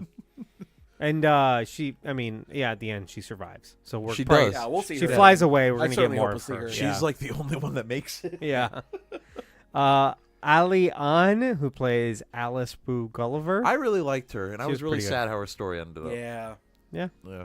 I was sad. You know, and Yeah. it brought a lot of weight to Death as a character. It did. Uh-huh. It did. Because she was like, Because she's like, it's not fair, but that's how it is. That's how Yeah. that's life. Yeah. And she was like, well, you know, I didn't do anything. Like my life's not like now. I just feel like my life was just beginning, and you know, Death is like just well, broke the curse. You saved someone, and you did this and whatever. So It's like, you had purpose. It's Yeah. just not what you were expecting. yeah. Patty Lupon. Stand out. Oh hell yeah. So I did not recognize her the entire show. Oh really? Yeah, I had no idea it was her until literally today when I was writing this up, and I was like, "What the fuck?" And I didn't recognize. I don't know her face. I don't have her face memorized Yeah, or yeah. anything like Right, that. And she's right. wearing a great wig the entire time. I didn't know it was her, She but definitely had the best voice out of anybody. Oh, the Boy, Broadway yeah. star, really? Yeah. Crazy, right? right. If you don't know, like, Oh, yeah, she she's hit that high note. The down. Oh my God. she is a decorated Tony Award winning Oh, she's, Yeah. she's a theater diva. star. She Yeah. might be the Incredible. biggest get in the show. 100%. I remember when yeah. they announced that she was going to be in the show. I was like, "Oh my God, what is this show going to be? That's incredible!" right. You know? Yeah. And yes, it was everything I wanted out of Patty LuPone in a Marvel show. Yeah. Which is still just one of the craziest things that I can say is Patty LuPone in a Marvel show. And her episode is And just she's now like fantastic, best yeah. friends with Aubrey Her Plaza. episode's my favorite one. I watched their Hot Ones versus today. Oh, that was It funny. So good. Did Because they you- like What did Aubrey Plaza say she was going to force Patty LuPone to do? And Patty's like, oh, I'll do it. What was it? Oh, God, what I was think it? it was revealed. So she won 3 Tonys and lost 5. Oh yeah. Oh, Which one okay. did you think you should have won? Yes. Oh, Yeah. okay. And she was so sure that Patty would eat a wing, and was like, "Oh no, I'll tell you." Yeah. Like, oh, these yeah. are the people who don't deserve them. Patty don't give a shit. She doesn't. She's yeah. incredible. Have you ever seen the clip of her? I forget which show she was doing in New York, but somebody was filming on their phone or something, and she stops the show, calls them out. Damn. Oh Yeah, no. she don't. She's old school. because she's Patty freaking LuPone. Yeah, she don't take no shit. Yeah. That's true, Oh yeah. my God. Yeah, she is so good.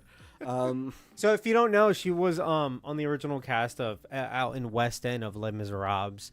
So if you've heard "I Dream a Dream," the original, that's her. You're right. If She was you've in the heard, revival of Sweeney Todd on Broadway. yeah, Ooh. she Was she in the movie or not? I think No. she might have. I don't. Okay. Maybe she had a cameo. I don't I don't Yeah, remember cameo. seeing. But her yeah, in the she movie. played Mrs. Lovett. Okay. on Yeah. stage. Yeah. Yeah. I forget who she was in that show with. But that was a production where they all also played their own instruments. Oh wow. And I Okay. believe, if I remember, one of our friends from New York was visiting us a couple weeks ago, and she's a huge Broadway fan. And she had also been watching Agatha, and I guess she played percussion in Sweeney Todd. And in the episode where they were playing instruments, she had a tambourine. So I think it was Okay, a okay. little- a True. little Yeah. That's cool. And also Anita. I think she was either on the original cast of Anita or on a. Anyway, she sung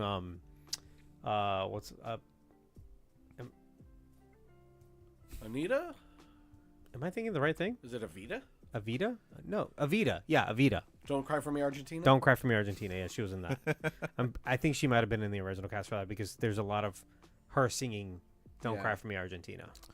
Right, so she's decorated Broadway star. Absolutely. Two Yeah. Grammys, 3 Tonys, Three Tonys. 2 Olivier Awards. God damn it. She's The American Theater Hall of Fame. more than proven herself. Yeah. Yeah. Her debut was in Three Sisters.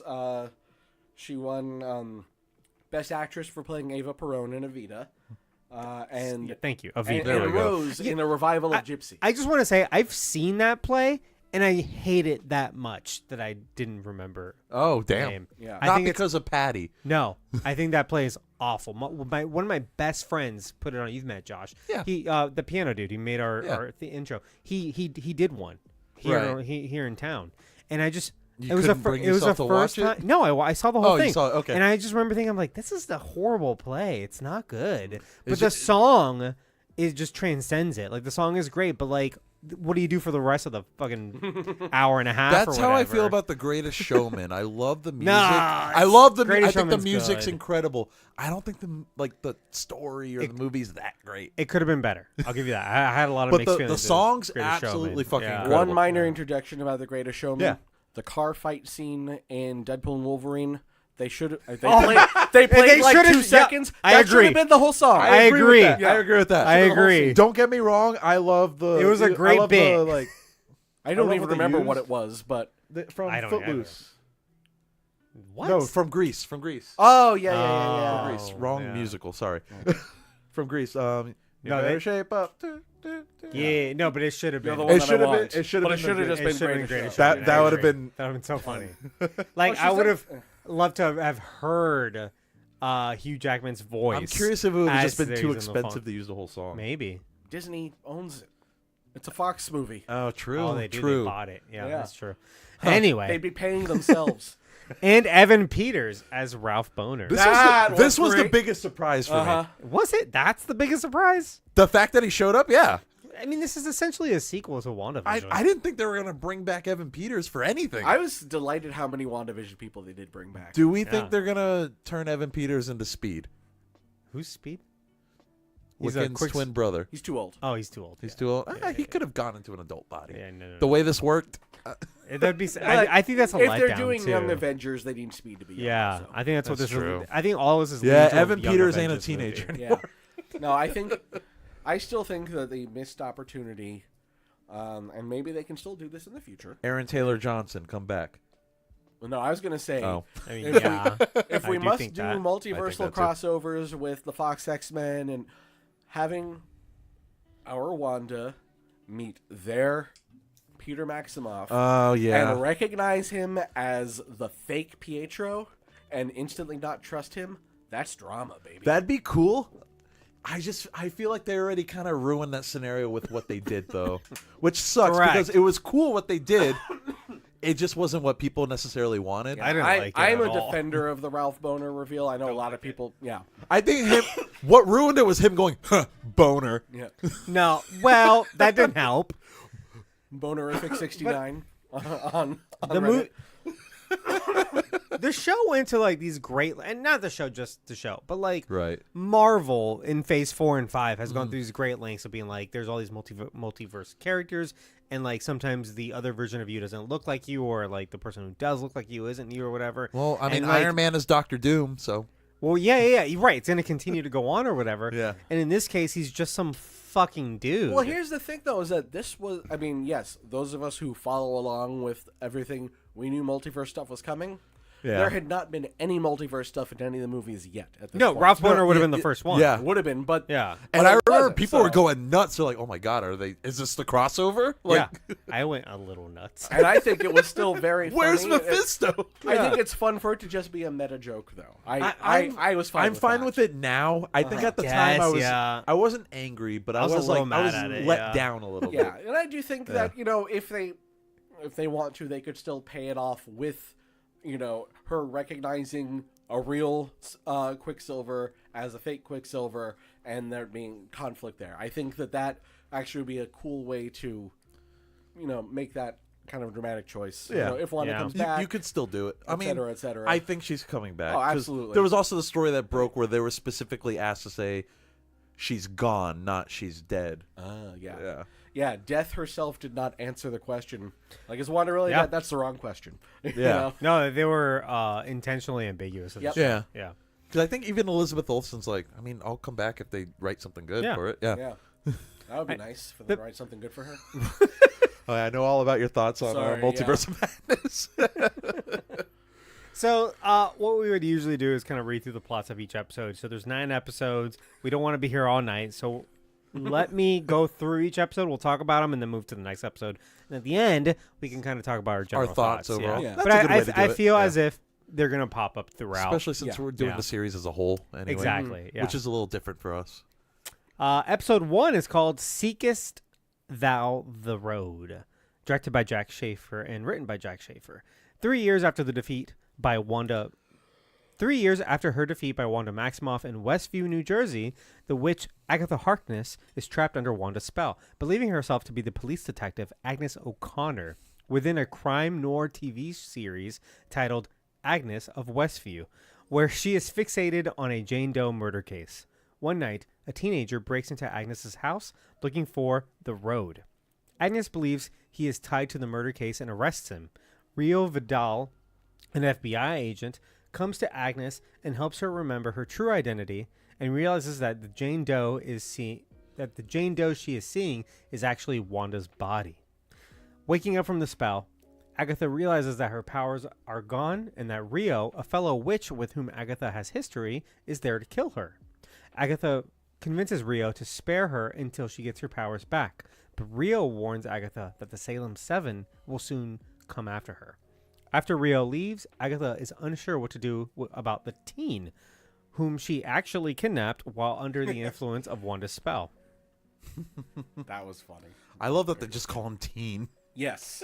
For a For great a portion for of most the of show, it, yeah. And when they say teenager, they're like, oh, using his full Full name. name. That Yeah. was such a good joke. That was funny, yeah.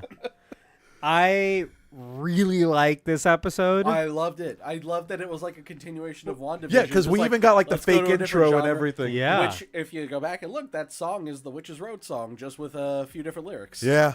Yeah. So this is the first Marvel show that I want to rewatch right away. Yeah. And I think it's a great thing. I think about this the show would work really well in a binge form. It worked well weekly too if you were having discussions with people. Yeah, disagree though, because I like binge format.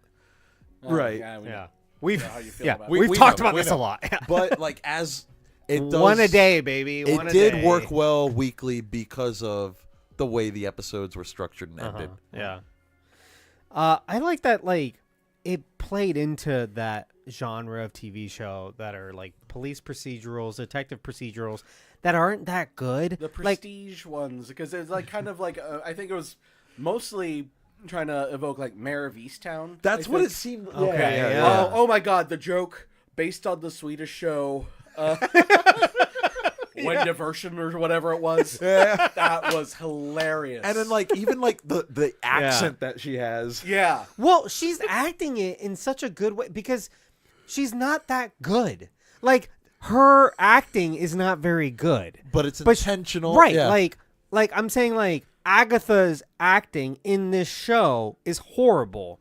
But fuck, what's her name? Catherine Hahn acting as a bad actor is fantastic. Right. So like the show, because so many of these shows are not that great. You know, they're on fucking CBS, which is just tailored for boomers anyway. Like they're not really all that quality. They're not written very well. It's meant to like watch in the background. Yeah, or just entertain old people for a little bit. And like that's like the fact that this was it was set in that premise was so. I love that it's like the same cast as WandaVision Yeah. too. Like the same neighbors and everything. Yeah. Is it this episode where she talks to her neighbor? Where she walks out butt naked? Or is that episode 2? I think it's the end of this episode, Oh. isn't it?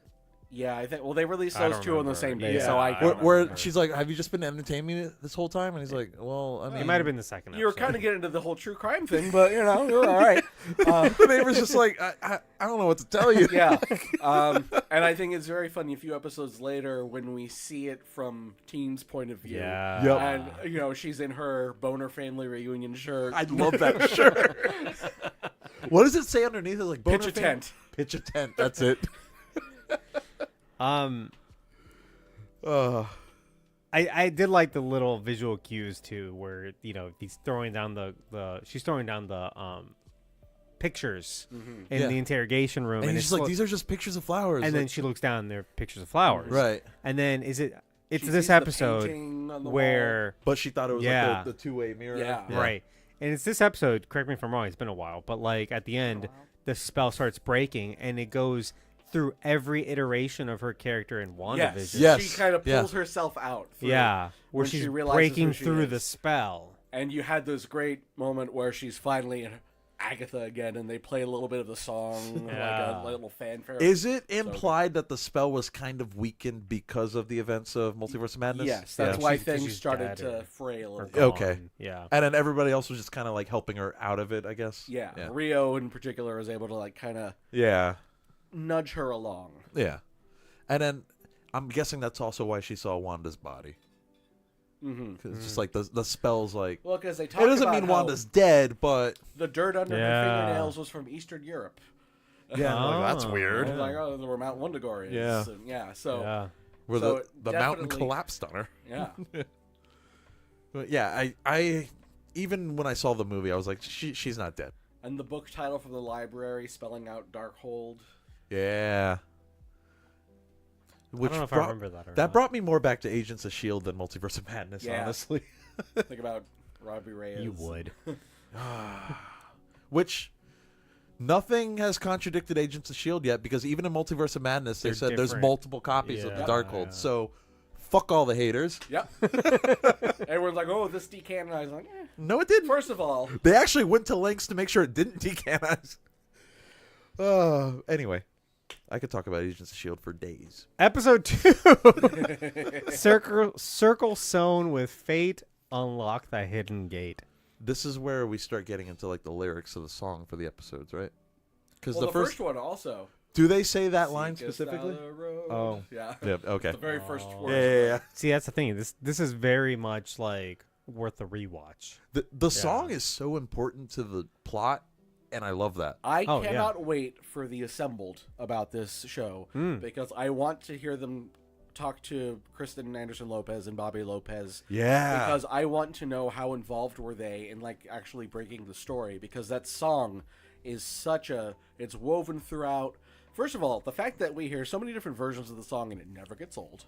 right. Yeah. No, it's I it's forgot to written really well. forgot to mention the music is by them, and then the score Yeah. is by Kristen Beck. Same as WandaVision. Yeah. Yeah. Well, maybe not the score. The same too. Yeah, Christoph Beck and I think so, yeah. somebody else Okay. who was like a partner of his. Okay. Yeah. And I'm blanking on their name right now. So we I brought back like apologize. most of the same team. It seems Yeah, like. I think it was a lot of the same Yeah. writers as well. Also, same team as Frozen. Yeah, Yeah. yeah, These are Christoph Beck and the Lopezes And the Lopezes, have worked yeah. together quite a bit. Yeah. I mean, they do good work And together. Beck- So Great music. And, Yeah. going even back to Frozen, Beck does a great job of, he didn't write the songs, but he still incorporates the melodies from the songs into Right. the in score. the score. And he did that through WandaVision, and he did that here as well. Mm-hmm. It's just such a great I collaboration. mean, Danny Elfman even went and took some of that for Multiverse of Madness. A little. Well, Yeah. I think they just played a bit of the WandaVision theme. But the fact that they even went back to it though is yeah, it's I appreciated that. Well, I love that, Here we like- got some of actual Wanda's theme a couple times, which is great. yeah. I love that this show, so much of it is centered around that song. Yeah. And I love when music gets its fair due, and it's appreciated. I'm happy that the MCU finally found like its footing with like music. Yeah, I mean, it's come and gone, right? Right. Because Phase 1, until the Avengers theme, a lot of it was very like generic movie music.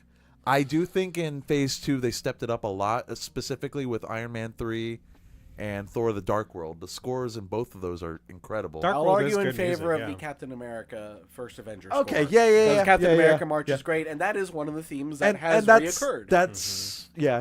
Because it's I been did so forget about frustrating that. when Yeah. themes don't reoccur, but they're getting. I think they're doing that more and more. I wish the Iron Man 3 theme. I really kept liked it. that. It was so good. They brought it back for Ultron, but I was it gonna was say the they same brought it composer. back. Yeah. Da-na-na-na-na-na. I love the credits version of that. The Oh, it's like it it was good.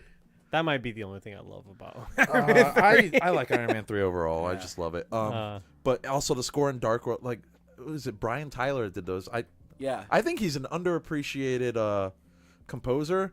Unfortunately, most of his work is like Fast and Furious, so he doesn't really get to shine there. But no, like the MCU's done a lot better with music lately too.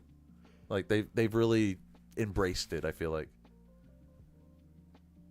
So I'm starting to notice every episode title is a lyric from the song, isn't it? Yeah. Oh, Nice. Brian Tyler also he did the score for the Super Mario Brothers movie. He did a Guardians of the Galaxy. yes, he did. also. He did a really good job of incorporating Mario themes throughout that. And I Was it Brian Tyler? Now I'm worried I got He the did name wrong. one or Yeah, it's Brian two Tyler. It's Brian of Tyler, Guardians okay. of the Galaxies, Yeah, it's Brian Tyler. Okay. right? Huh? He I think he did Guardians a- 1. He did one of the Guardians of the one Galaxy. and two. Oh gosh, now No, roll it he did one or two of the three. There's another composer who did the other. The third one had a or different two. composer. Okay, so the third one was John Murphy. Okay. Who I think first worked with. Yeah. Tyler Bates was the first two Guardians. Okay, movies. yeah. So there was a Tyler. Oh, that's Yeah, why I'm Brian confused. Tyler, I Okay. remember specifically from Iron Man 3 My and bad. Yeah. Thor: The Dark Yeah, World. because Tyler Bates had done, I think, almost all of James Gunn's movies, including he also did at Disneyland the ride. They have a Halloween version of the Guardians of the Galaxy ride. that's cool. Called Monsters After Dark. Where it's only at night that they do it during the Halloween season. Okay. And Tyler Bates wrote an original song for that as Oh, that's well. cool. Oh, that's cool. But then I believe it was the Suicide Squad where John Murphy first collaborated with James Gunn, and he brought him back for the Christmas special and Guardians. 3. Okay. Yeah. Okay. And Who's I, doing and Superman? I believe he's doing Superman. I was Also. about I know Okay. James Gunn is very much a guy who's like, if he likes Oh, who he yeah. works with, it's like, all right, you're in Yeah. everything I do Yeah. now. Yeah. For sure. I think that's great. No, When- if you have a good team, why break it up? I mean, Yeah. look at Spielberg and John Williams, Yeah. Lucas and John Williams. Mm-hmm. I think Jordan Peele and Michael Abels. Christopher Spielberg- Nolan and Hans Zimmer Yeah, until it became Ludwig Göransson. for like a second. Well, he's been working with he him might a be lot. the he might be the new guy. He's the new guy, because yeah. Hans Zimmer was doing Dune. Yeah. So he brought in Ludwig Göransson Hans Zimmer for. was busy. Hans so- Zimmer would not pass up Dune. Yeah. So Ludwig did Tenet, and then he won an Oscar for Oppenheimer. So I feel like, I think they're probably going to stick together now. Hans Zimmer recently did the score for Black Ops 6. Oh. It was Oh, it was wow. collaboration. It was him and like someone else, but Yeah, one of his acolytes or whatever. no, like Hans Zimmer and Call of Duty aren't super unfamiliar either. That's what I was gonna say. Yeah. Yeah, he did like 2 or whatever. Yeah. Okay. Anyway, welcome episode back, 2. RL Skill. Our skills back. Teen reveals that he freed Agatha from the spell and wishes to travel the Witch's Road, which rewards any witch who survives its trials what they desire most. In Agatha's case, the restoration of her powers. Agatha also realizes magic is preventing her from learning any personal information about Teen, including his name. Actually, only his name. Well, and anything about him too. When he was telling like the whole story about his life, That it was just there the whole time. Yeah. Needing a coven to open a portal to the road, the pair recruit the witches. How do you pronounce her name? Lilia Lilia. Caldro, Jennifer Kale, and Alice Wu Gulliver, who all have reasons to walk the road as well. Needing a green witch, but not wanting to recruit Rio, Agatha instead turns to Westview resident Sharon Davis, a talented gardener. Mrs. Hart. AKA Mrs. Hart from That's From what WandaVision. Wanda called. yeah. The way they talk about the incident is, I think, very funny. As the four witches and Sharon perform the ritual to open the gate to the road, they and Teen escape through it to narrowly evade the Salem Seven.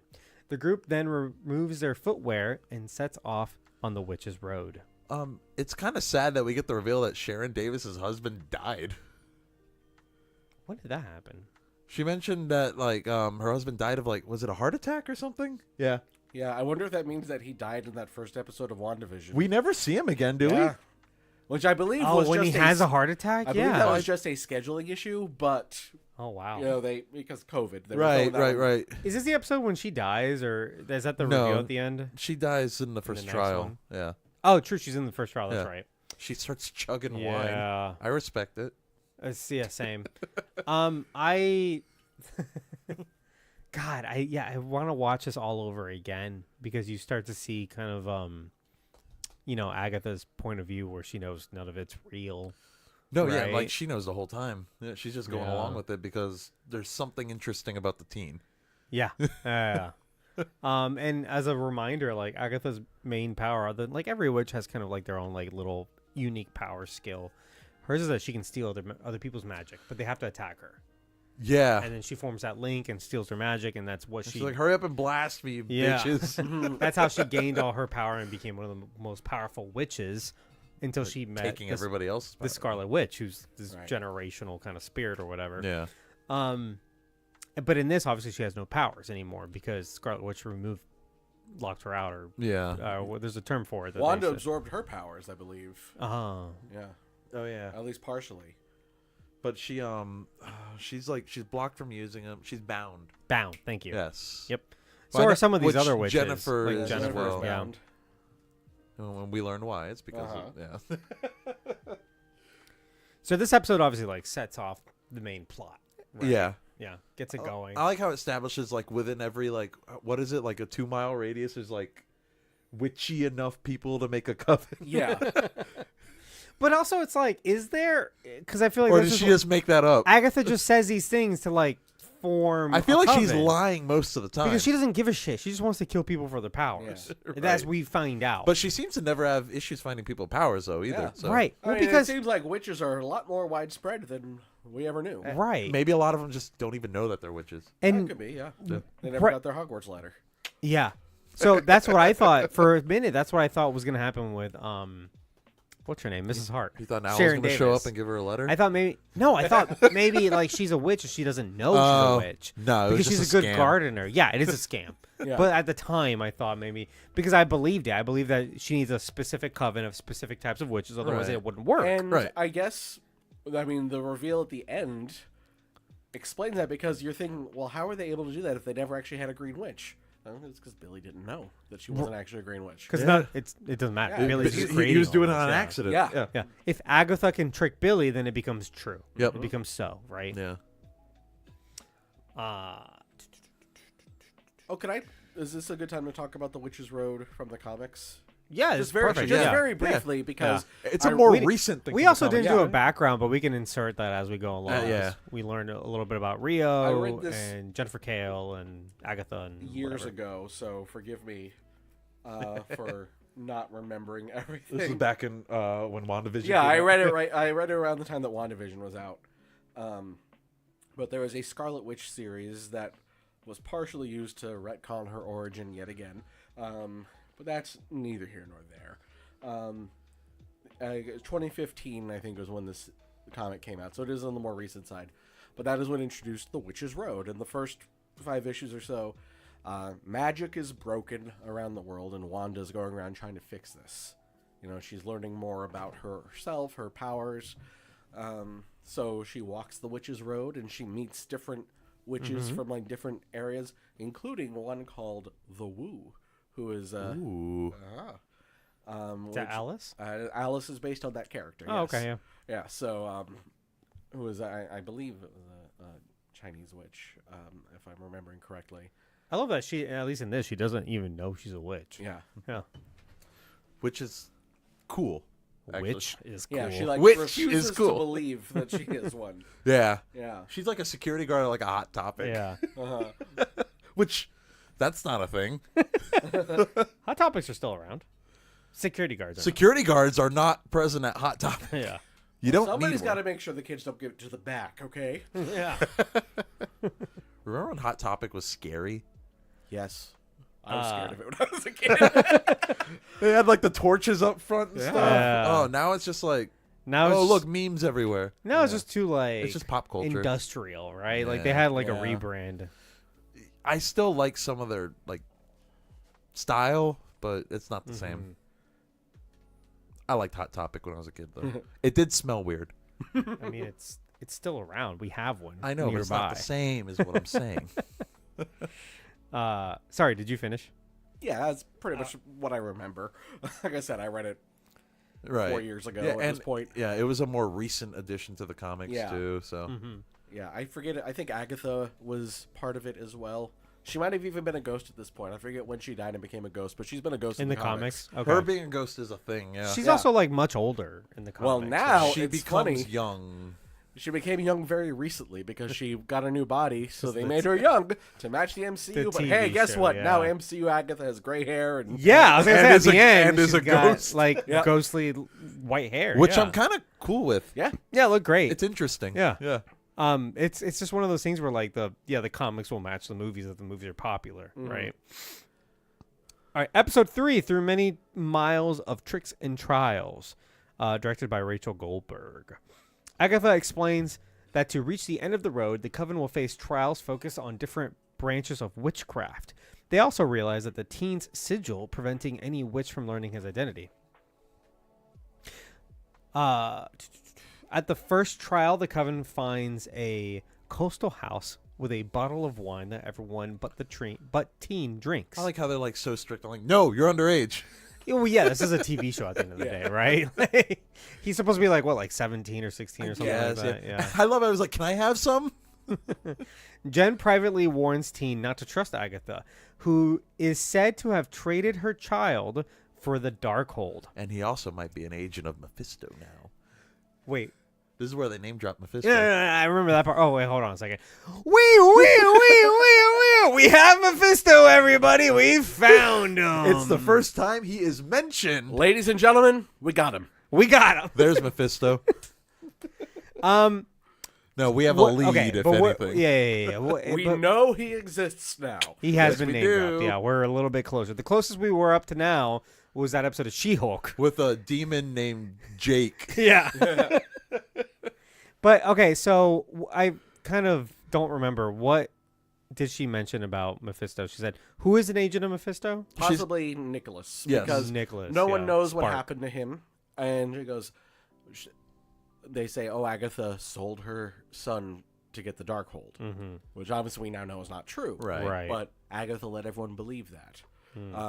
And they say some say he's a demon now or an agent of Mephisto. Or Yeah. Mephisto. I think, by the way, I'm bringing up Nicholas Scratch. People did that during WandaVision because her rabbit was Senor Scratchy. Yeah. Wait, what? Her rabbit, her pet rabbit, was called Senor Scratchy. Oh, from the From previous WandaVision. one. Yeah, Yeah. okay. Oh, okay. When, And, she was Agnes. yeah. Yeah. So when she was Agnes of Westview in the first episode here, she looks in her son's room, and we think, oh, her son is dead. And we see stuff for Nicholas Scratch, but there's a trophy, and the trophy's a rabbit. Oh. And the trophy, I That's a believe, fun is callback. for Yeah. a songwriting contest. Oh. Or a chorus thing. Something musical. That comes which- full circle. Which, Yeah. so it's clearly, yeah, it's So- something to do with singing or songs. I forget exactly which one it was. Also in the comics, the Salem 7 are her grandchildren. Yes. Yeah. They are the Scratch's children kids. of Nicholas Scratch, yeah. Nicholas Scratch, by the way, being another name for the devil in folklore. In Alan Wake, the Oh, is it really? I dark didn't know presence takes the form of Alan Wake, and they call him Mr. Scratch. Okay. Also, Yeah. Yeah, Nicholas Scratch, Mr. Scratch, those are old names for the devil. yeah. Interesting. A timer starts counting down, and Jen realizes the wine was poisoned as Sharon faints. I mean, she also had 2 glasses Her of wine. face gets all Oh, puffy. yeah. You know? As they gather ingredients to create an antidote, the witches hallucinate. Lilia sees her younger self and her maestra from the Renaissance era. She's Italian. Jen hallucinates a doctor forcing her underwater. I'm sorry. I blanked out. I read underwear. I'm like, underwear. Forcing her underwear. I'm like, what the hell? I don't remember that scene. Alice sees her mother Lorna Wu about to commit suicide, and Agatha sees a crib containing the Darkhold.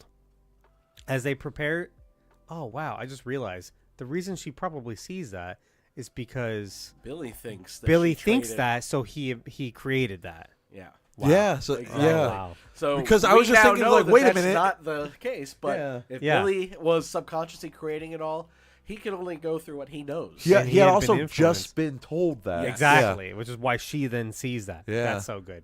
As they prepare the antidote, the house is brought underwater, threatening to drown the coven. With a few seconds left, they finish the antidote, drink it, and feed it to Sharon. Water pours in, but a tunnel appears in the oven, and the coven escapes through it and back to the road. As they recover, Teen discovers that Sharon is dead. Is the oven thing Hansel and Gretel. a Hansel and Oh, Gretel? yeah. I didn't think of it, but yes, that's Yeah. got to be 100% what that is. Again, he's influenced by the witch stories that he knows. Yeah. Yeah. And also they did not get the antidote to Sharon in time. Right. Yeah, so that Yeah. sucks. So here I'm going to just kind of talk a little bit about the structure of the series, because this is where it really kind of comes into. We realize what the show is going to be from here on out, where just about every episode is a trial. Right. Yeah. And what I thought was great, again, I said earlier how Jack Schaefer, I forget if actually in this episode or somewhere else at this point because we've been talking since 3 o'clock. But Jack Schaefer has done, along with She-Hulk, the best job of making these TV shows. Yeah. Where it is Yeah. there is an overarching story for the entire season, but each episode is also a self-contained An story. episode, yeah. Which is, to me, the ideal TV Yeah. series. If you're telling a serialized story, but having each episode stand With a on hook its at own. the end, too. Yes, exactly. And every once in a while, like a 2-parter's okay. But yeah, exactly. Yeah. And those are special. Yeah. But here, and it's reminiscent of WandaVision, but also its own thing, where each witch has their own trial. So you kind of go into, instead of a sitcom, it's almost like a different genre. So like, and a different era. So like, here was in this nice house, and it's Jen's trial to make the potion. Yeah. And then the next one, I believe, is at the seance, Yes, I Yeah. think that's yeah. which is done like an 80s horror movie. Yep, and they're like in a cabin Uh-huh. in the woods. Yeah, and then you've got the medieval torture chamber for the tarot one. That one was cool. So they kind of have a different genre, so each episode has its own style, just like each WandaVision episode did. Yeah. But without repeating WandaVision, except for the first episode, which was the perfect time to do that. Right. And even then, they weren't 100% repeating because they went through a different genre of TV instead of that's where we sitcom. had like the crime show. the crime procedural. Yeah. So yeah, I just think that was a really smart way to make this show feel like a continuation of WandaVision without repeating WandaVision. And that's kind of what I had assumed at episode 1. And then by this point, I thought, oh, we're just going to do a different trial every episode, which would be fine. Don't get me wrong. But at the time, I was like, it started to lose me around this episode. I was like, this is fine. But like, I feel like we're falling into a formula a bit too hard. That's what to TV where- shows are. I know, but I wanted some more character stuff. I thought it was too plotty, basically. Okay. But the Well, show then- very quickly then breaks that. Yeah. And We it got won our me back in. flashback Yeah. episode. Psych. Yeah. Yeah. Because there's like 2 tasks from now. They get the task out of the way in like 10 minutes, and then there's a lot of character stuff. Yeah. And then I was like, that's when it kind of won me back in. The concert one. Yeah. Yeah. Well, that's the thing is that they were able to use each of the trials to do some great character stuff for each Right. of the characters. Yeah. So even though Alice died, a few episodes into the show, and she was a new character, I thought it was still effective. Yeah. Yeah. That she died. And Well, the way yeah. she died. I'm upset that she's dead. Yeah, exactly. So they really used her episode to make us care about that character. Yep. Well, the deaths are really good because Yeah. even right here, I was like, well, Deborah Jo Rump's character dies, and I'm we like, loved her from WandaVision. yeah, I'm like, she's third build. Like, she's not. This is a fake out. I was so sure it was Yeah. a fake out. It's a Janet It's Leigh not. Psycho. She's dead. I thought she was gonna come back as a spirit and guide them. I was like, well, this isn't real. And No, once the she's show just is a like, regular old person. that became a Billy victim. killed her. yeah. And once the show's like, hey, like, no, like, deaths are real. Yeah. Then I'm like, oh no, like this is not what I was expecting. This is much better. Yeah. Yeah. And making those other deaths count makes it okay when Agatha comes back as a ghost, I think, to jump ahead a little bit, because it actually makes sense that she would not move on. Yeah. Because they talk about unfinished business, and it's not so much that she has unfinished business, she cannot bear to face her son. Yeah. So she will not move on. I also, isn't it crazy how we gave Sharon a more meaningful death than we did Maria Hill? You know? I mean, maybe. That's yeah, a good actually. point. Yeah. Isn't that crazy? Yeah. All right, I have to pee again, so Okay. let's take a really quick one.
Okay.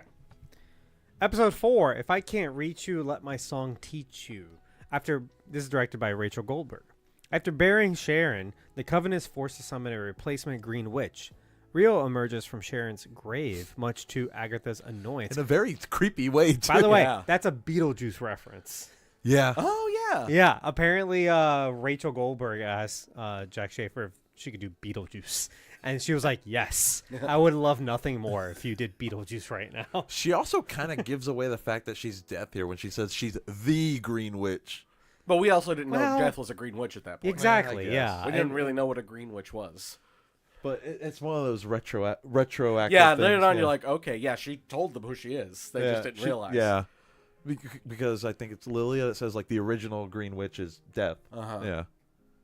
She also does that voice like I'm the Green Witch. Yeah. There's a lot of Easter eggs here, which is why people figured it out before the reveal. Well, happened. apparently also a there were Funko Pop. there was a Funko Yeah, leak. Actually, God damn it, Funko. And I hate it. Is that okay? I didn't get spoiled on that though.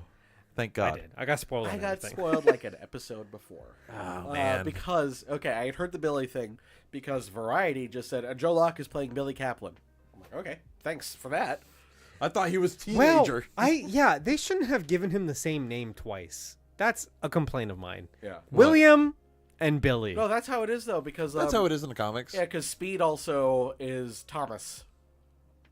No, I'm saying the body he jumped into is also named William. Yeah, that's a thing in the comic. Yeah. William Oh, is it? Kaplan and William Maximoff are two different characters that are, Oh, I But didn't they're know like- that. but they're also the same. They've absorbed the souls of the children from Master Pandemonium. Who is an agent of Mephisto? Okay, I didn't know about it. Please go listen to episode 1 or 2 of Assembly Required, our coverage of WandaVision, to hear me lose my mind explaining Master Pandemonium. Which quite the name. I Pandemonium yeah. meaning all demons. Oh, yeah. That's where the word comes from. Okay. I believe it was first used in, might have been in, Pandemonium, yeah. I The think Divine Comedy? that it was Paradise Lost. Okay. All I could think of was Apocalypse Now. Like that is not what it is. It's I definitely could be wrong, not but it, I yeah. think Paradise Milton, Lost. That was like a really an long epic poem, right? about Yeah. the fall Yeah. of Lucifer. Yeah. So yeah, they are in the comics. They're young Avengers, Wiccan and Speed, Billy Kaplan and Thomas something or other. And they discover that they're long lost twins. yeah, they discover that they are reborn versions of the children of the Scarlet It's Witch, very soap opera. who had been said that they didn't exist because Comics are soap operas. yeah, Yeah. yeah, they are. They're soap operas for nerds. Yeah. Yeah, for sure. The cover. And then wrestling is soap opera.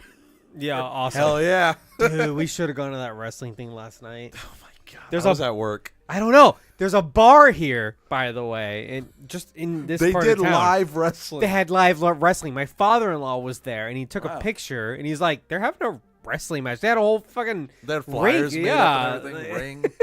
set up in the middle of the ring. And we've been there when it was a different restaurant before, and it was like, I was so interested, but we didn't know in advance. The Covenant encounter a house with a 1970s aesthetic that prompts renewed feelings of grief for Alice, as it turns out to be a recording studio tied to Lorna. Just as Rio playfully suggests to Agatha that they betray the others, which is overheard by everyone, On purpose. Yeah, Agatha presses the button. Yeah. Teen accidentally plays a record backwards, summoning the demon who is the source of the curse on Alice's family. Yeah, like she can't hold a job and yada yada. To fight She it, has these burn marks that she had convinced herself. I really like the idea that the curse is actually this weight on their shoulders. Like yeah, that was good. literally. Yeah. Yeah. To fight it, the group plays Lorna's version of the ballad, revealed to be a protection spell, and Alice is able to kill the demon. As the coven leaves the house, they notice Teen has been severely wounded during the trial. Back on the road, Jen is able to heal his wound, saving his life. Later on, Lilia, Alice, and Jen bond while Rio alludes to her history with Agatha. Teen asks Agatha what happened to her son, but she does not answer. Later, as Agatha tries to kiss Rio, she tells Agatha that Teen is not her son. Now, is this the point where they're sitting around the fire and Lilia says, "You know, at first I hated you, but now," and I had actually saw that people had figured out that she was saying the beginning of one sentence and finishing sentences in other episodes. This is where she says that. Though. Yeah. Because the previous episode, she's just said out of nowhere, "I love you guys," and that is, you know, at first I hated you all, but now I love you guys. Yeah. People figured that out ahead of time? Yeah.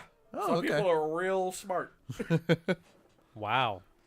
I never would I have need to guessed. rewatch all I this. thought she was just being kooky. Yeah. What's Yeah, the thing? that's the thing, is that she's it kooky is- throughout. And you don't realize Or it all wispy. stitches Believe that. together. Yeah. Is she wispy or kooky? Yeah. A little bit of both. Oh, and then the most important one was being, Alice, don't try to save Agatha. Oh yeah. Oh. Yeah, she's trying to like help everybody. It's Yeah. just not working. And I thought her episode, well, obviously that It's don't so wanna get too good. ahead of that, but Yeah. they show this all happening, and it's really cool how it all puts together. I don't know if it might be one of my favorite episodes of this season, but Yeah. there's the last episode I also really enjoyed. I like this idea that there's, I don't know, it feels a little kind of like conspiracy theory or like detective-y or ghost story-ish, that like, oh, this famous song is actually meaningful. It's like almost national treasure, like, Yeah. you know? Yeah. Like her mom was this recording artist, and she recorded a famous version to keep the song alive Yeah. as long as the song plays and she's safe. And how about this? That Agatha and Nicholas wrote that song, created that Right. song, and Agatha was using it to hurt witches. Yep. But Whereas then Lorna was is able using it- to use that song to save her daughter. Yeah. And protect her daughter. So, So like- something good came out of it. That's Nicholas would have loved that, I think. Oh, yeah, Nicholas yeah. seemed to have a good heart. Well, I also love that like Agatha's attitude towards the road, the song, everything in the first first few episodes is Very dismissive. very dismissive. But it makes you feel like she's hiding something when really she's being truthful. She doesn't give a shit about this because she knows it's fake. Yeah. She knows she wrote the Yeah, song. she- She, now no, figured she's out. literally like, none of this matters. She knows the Witch's Road isn't real. She's Yeah. just trying to investigate what it all could mean for Billy. Mm-hmm. But like the whole show makes you feel like she's hiding something and she's trying to act like she's being cool about it. Like that's how I felt the entire It's actually way the most through. honest she's ever been. Right. But because you don't know, because she's such a trickster, you know? Right. That I think the show is genius for that, honestly. When can we get Agatha and Loki together? Yeah. That's You fun. know, yeah, she's almost a better Loki than Loki is. I Loki's mean, a little busy right now, Yeah, that's true. holding The the fabric of reality. together. sitting on his throne alone, crying while he does it. Oh, that was a Without a sad choice. ending Yeah. for him. So, and I was talking about this earlier where I was glad that, and I like this trial. I thought if it almost felt like that room in Luigi's Mansion where you have to put together all the music. You Oh, know? yeah. And like I thought I love how much music centered this Yeah. show has been. I like this part. They all have their little instruments they have to play. Yep. Yeah. Which we alluded to earlier about Patti LuPone playing the percussion. Anyway, because she also like does all the percussion, Yeah. right? Also, She's- the- I think Rio's on the drum set. oh yeah, which is perfect for her. The costume for the creature for the curse was also That was creepy looking. legitimately scary. Yeah. Yeah. Yeah. Not only was that fantastic, thank you for bringing up costumes. The costumes in this entire show are Yeah. fantastic. And every yeah. episode's different costume. yeah. So yeah. And they find great story reasons to create incredible costumes in different eras. I really believe this show is going to deserve some Emmy consideration. oh. Which, Costume. I mean, WandaVision Yeah. got a bunch of nominations, if you remember. Oh yeah. It did. Like a lot of the actors. But yeah, I could see Catherine Hahn being recognized. I could see Patti LuPone and Aubrey Plaza. Honestly, all of them are very Costuming, Yeah. good. makeup. Costuming, 100%. Yeah. Yeah. The production design, I thought was great.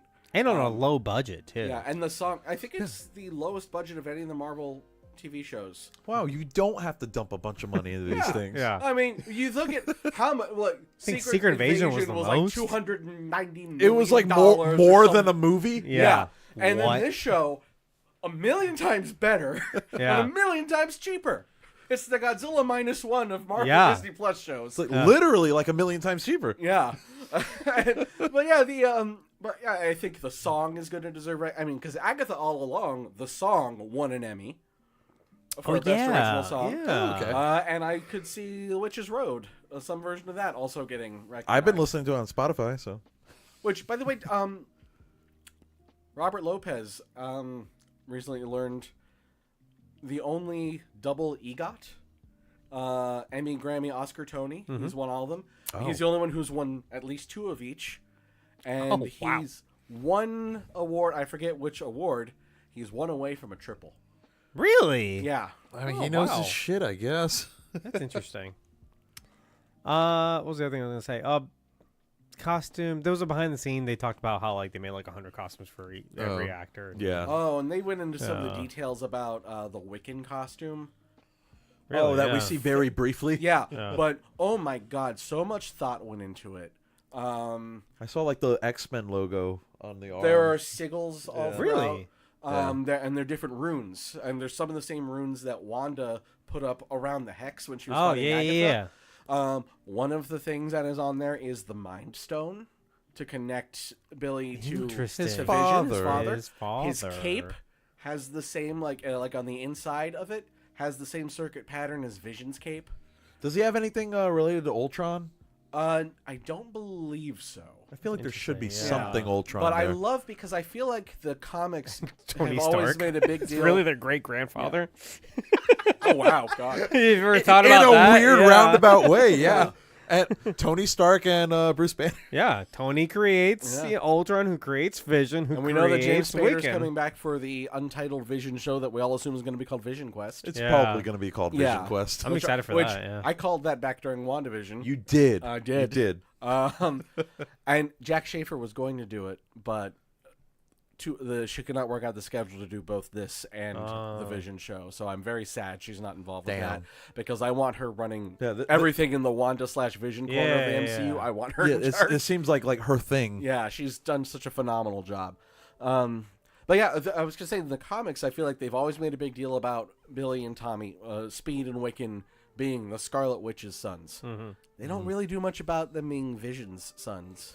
Yeah, Vision's kind of forgotten Yeah, about. Vision got his family in the Vision comic series. His weird Which is- Vision family. Which is an incredible comic, and everyone should read it. It's creepy. Oh, yeah, I it's feel like creepy. Vision's a bigger deal in the movies than he is in the comics. Yeah. He and- is. Well, he has such a different origin Yeah. in this. Because, I mean, there's a whole thing where he's Simon Williams' brain pattern. Okay. Yeah, which we're getting Simon Williams next year with Wonder Man. I'm very interested in that, actually. Yeah. Played by Black Manta. Yeah. Yeah, that's right. Yeah. Which He's good. I like him. I liked him. Is that I liked him in the Abdul second Mateen, or- Aquaman movie. I didn't like him in the first I one. still haven't Same. seen the second Aquaman. It's Your fine. mileage may vary. Yeah, it's fine. I I thought it was a fun movie. I hated the first one. I liked the second yeah. one. I thought the first Aquaman was okay. I thought it was dumb. I thought it was too long.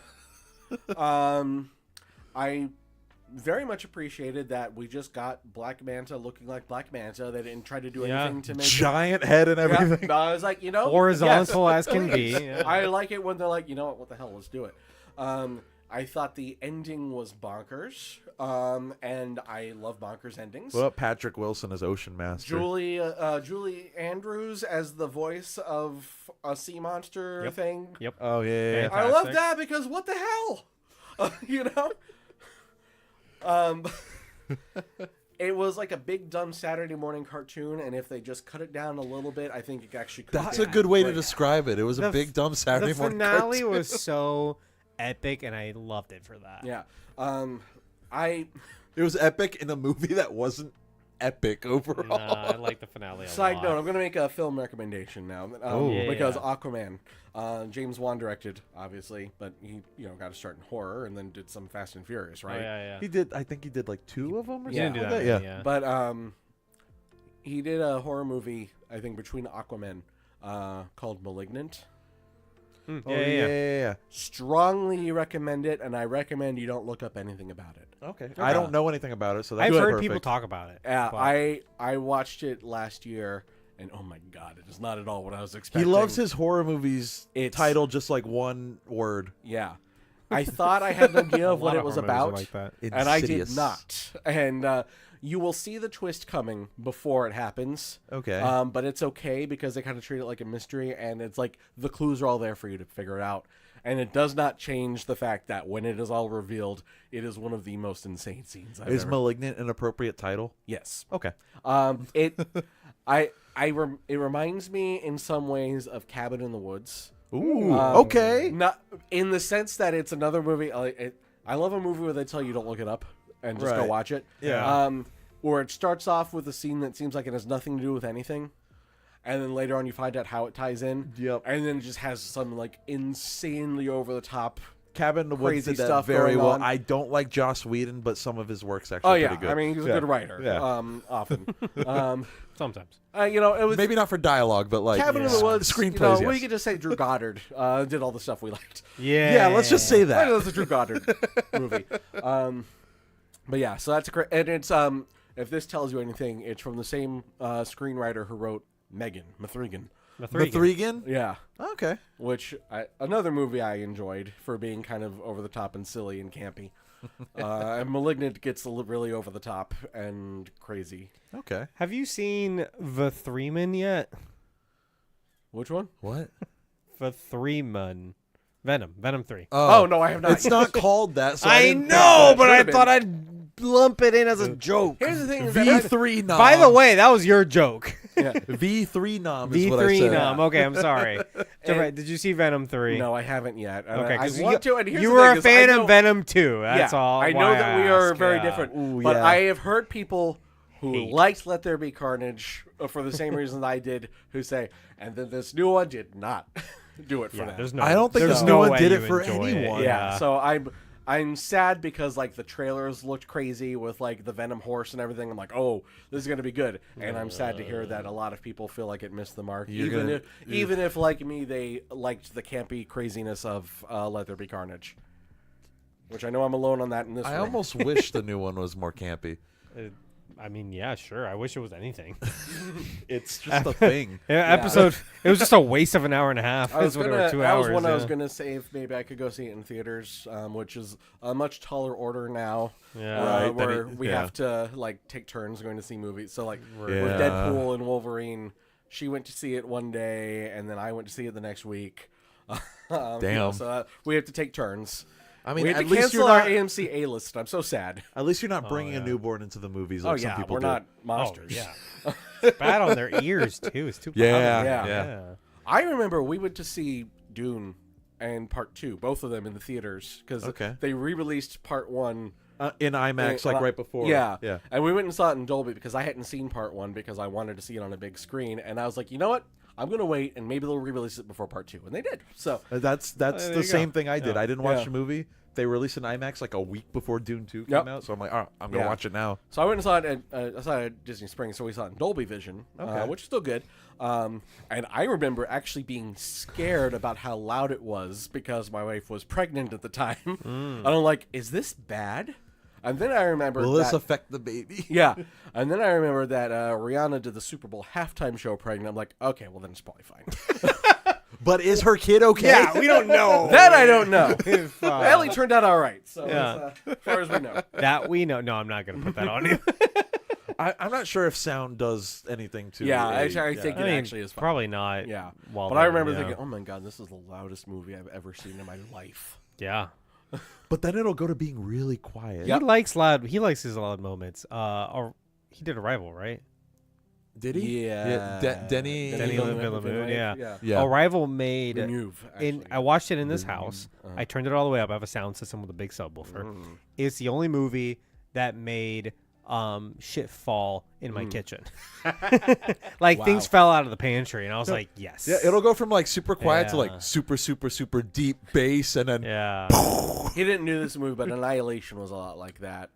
Oh, I haven't yeah. seen Annihilation. I've heard good things. Here's the thing: is that I saw it in theaters and I loved it, but as a theatrical experience, because the climax of it, the sound design and sound mixing, it was like the walls were vibrating and it was very effective. And I have not watched it again, and I almost don't want to watch it again because it will never live up to that. Okay, It's okay. a little 2001 Space Odyssey where it's like, towards the end, you're like, what the fuck is going on? It's like do I need to read the book? And it's like, yeah, you might want to read the book. The Avatar movies, I think, are this because I didn't watch the first Avatar until a few years ago. Oh wow! So I watched it on TV. I watched in 3D in 2010. I did too. I was very dizzy. Yeah. And I feel like if I had seen it in a theater, I would have liked it a lot more than I did watch it. I was like, oh, this is fine. I'm like, it's not bad. It's not great. It's a little derivative. I liked the creature designs. I liked, the Pandora design. I liked all of that. I was like, okay, the story's a little basic, but it's a cool world, and sometimes looking cool is a good enough reason for a movie to exist. Okay. That is true. I saw Way of Water in theaters in 3D, and I don't normally like 3D, and I was like, okay, wow, this is actually fantastic to watch. It was a very pretty movie. And I think it was the Polygon review, which said something that I really agreed with, which was is that the 3D is so good that it will trick you into thinking that other people should do 3D movies. They should not. Only James Cameron should do it. It's probably true. Although I will say, a lot of animated movies, like 3D animated movies, work really well in 3D because they're already built. All on the it computer. does is make the depth better. Yeah. Yeah. Well, that's what I'm saying, because it's not like a post thing where they're like trying to figure out the depth. Yeah. Like Yeah. it was built in a 3D environment anyway. Mm-hmm. So like I saw like Toy Stories and some other movies in 3D. I And feel I'm like those work that really Ninja well. Turtles Yeah. movie might have been good in 3D. Maybe, yeah. Yeah. Spider-Verse, no, because of the different art styles. It's like it almost doesn't mesh. I feel like that wouldn't really work, but Yeah. the Ninja Turtles movie I feel like would. And the thing about Avatar is that a lot of it is done on computers, but the stuff that isn't is shot with actual 3D cameras. Yeah, that too. And that is so important because post-conversion, and I remember thinking the great example was the Transformers trailer came on before the movie, and that was post-converted to 3D. I'm Okay. like, this looks bad. And the movie started, I'm like, this looks incredible. Yeah. That's the difference. Yeah. Oh yeah, for sure. And, No, it needs to be made for that. yeah. The thing that impressed me the most about it is that a lot of times 3D movies are so dark because the glasses. Yeah. This movie was so bright, like you couldn't tell. And I was like, okay, they thought of everything when they did this. Well, they had like special projectors, Yep. and the projectors are new and bright. And Also, whatever, James yeah. Cameron, he's full You're of wearing himself, but he polarized knows what he's glasses. doing. I mean, he is a smart guy. Yeah. He's a bit of an asshole, but I Yeah. mean, he knows what he's doing. Not so much of an asshole that people don't like to work with him over and over again. So I'll right, give him that. right. Yeah, he's not that bad. And I do feel If like they he make started, him money, he started leaning into that. I think a little bit for his public persona. I think where he's kind of maybe having a little bit of fun with it. It's like, oh, I'm an auteur. Yeah. yeah. Well, I liked he did Artists on Artists with George Lucas, which is really good. Oh, I bet that's great. Yeah. I feel like they're so similar, but their personalities are so different. Yeah. Yeah, George Lucas is like a kind man. They're both obsessed. But when with, it comes to like their work, they Yeah. are so similar. Well, right, but they're very over complimentary of each other. Yeah. And it worked really well for that interview. But that's the interview that got Cameron got Lucas to like admit publicly for the first time that like, yeah, like the Empire is not just the bad guys, it's not just the Nazis. oh yes, It's the United States of America. yeah, the rebels of the Viet like Cong. we were, the rebels were the Viet Cong. because this was And like around conservatives that- lost their fucking mind. Right Like, right didn't around understand Vietnam. it. Yeah. Oh shit. Like we're the bad But guys Disney, in Disney's it. Yeah. made the one that's made Star Wars political. Yeah. Oh yeah. Star Wars has always been political. Yeah. Yeah, let's move on. Episode 5, Darkest Hour, Wake Thy Power. The Salem 7 arrive on the road and chase the Coven. They were who creepy. They were. They ended up not being They as had big a the part of the show horror as we movie. thought, but They they were they creepy as didn't hell. do much, but they were scary. Yeah. Yeah. Yeah, I mean they moved the plot in some ways. They but also they're not did. They did important. like when they Yeah. were like moving forward. They did like the creepy Yep. like movement things that like Wanda did. Yeah, the witch in, locks. Yeah. that She in did Age of Ultron. and- yeah. That were- we saw her do it once in It's Multiverse like of Madness. it's horror movie Yeah. staples. Yeah. Yeah, but it's like it's almost like she's skipping frames. Mhm. Yeah, That was really Yeah, good. that's cool. I love that. yeah. Who evades them. The Salem 7 arrive on the road and chase the Coven, who evades them using makeshift flying broomsticks. I That was loved fantastic. too, and then Great being bit. upset about it. Yeah, that was a great Yeah. bit. And then part of me was like, well, what are the rules of the universe? It doesn't matter because he's Whatever making Billy it up. thinks Yeah. they are. Alice and Teen, I thought, had a nice moment. Yeah, where he's they like, made "Can each I other's have one?" brooms. Yeah, Yeah, that was nice. After being they had pulled, bonded some because because she has that line about what happened when she was 13, and he goes, "Yeah, a lot happened to me when I was 13 too." Yeah, Oh, yeah. Which we then find out, yeah, oh yeah, he died. a little bit too much happened. Which, by the way, he did not look 13. But Yeah, I'll let it Yeah. slide. roll with it. You roll. it looks exactly the same. Yeah. After being pulled back down by the road, they enter the next trial, which takes the form of a cabin with a 1980s aesthetic. This is very Evil Dead. Okay. Yeah, Yeah, I can Yeah. see that. The group use a Ouija board and makes contact with Agatha's mother, Evanora. after Mr. Shart.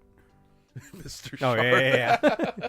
Who was killed by her daughter in 1693 along with her previous coven, revealed to be the mother of the seven, the As mothers seen of in the seven.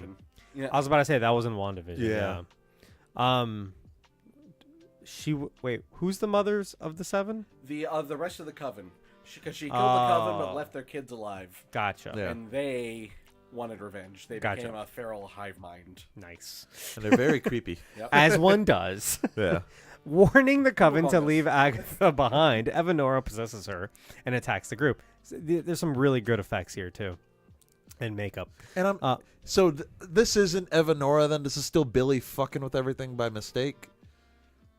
That's That's a good question.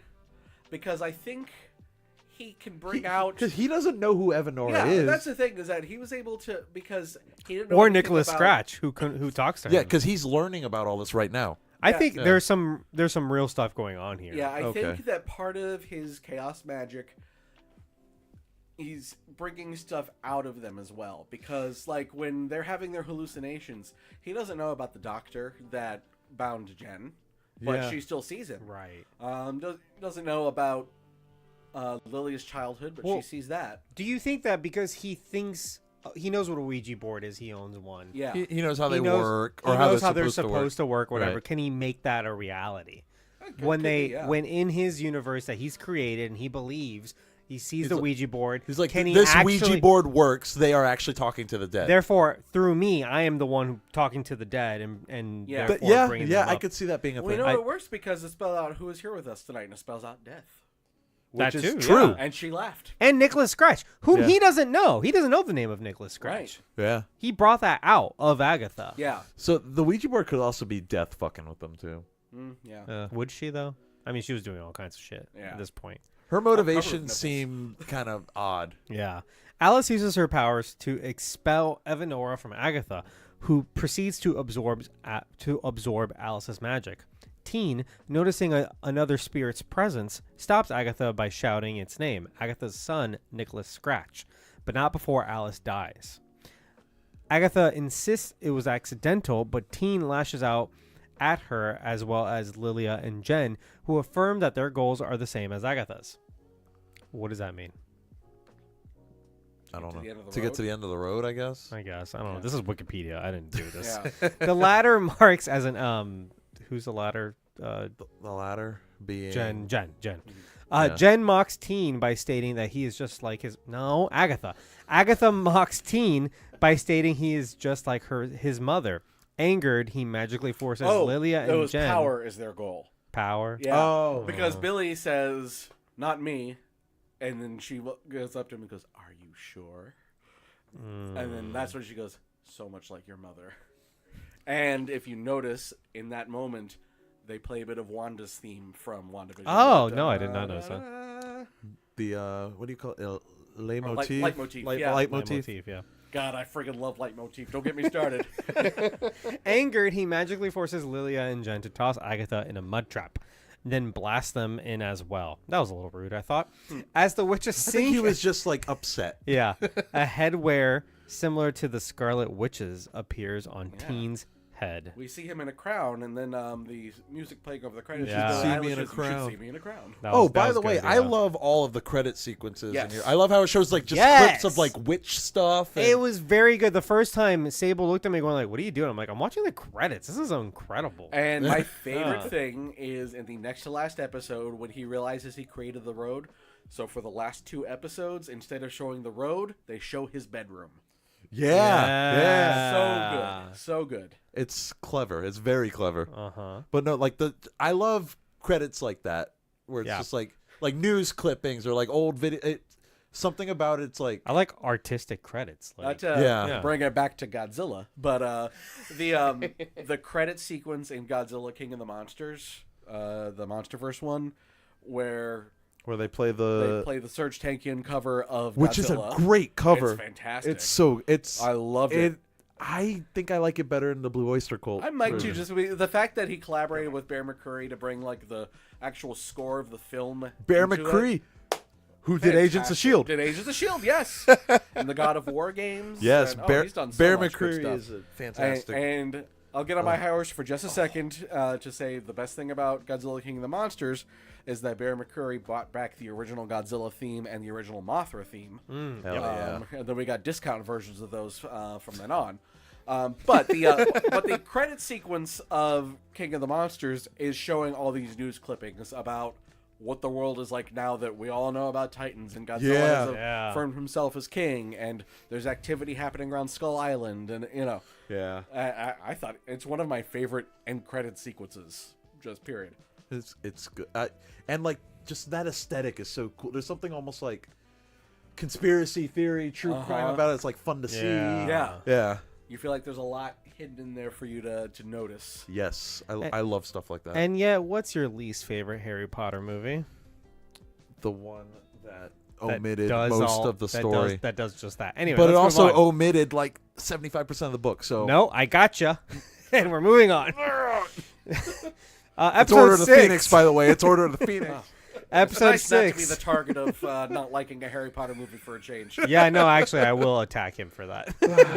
That's my favorite book, though, which is No, I'm talking about crazy. Chris hates number 3. Oh, you hate? Oh, yes, you do. But it was my favorite of the books, so Oh, we're in the same boat then. Yeah, it's different. different. When it's your favorite book and Yeah. they turn it into a movie, you're going to be a little disappointed. So Yeah. Anyway, episode 6, Familiar by Thy Side, directed by Ganja Monteiro. Montiero? I don't know.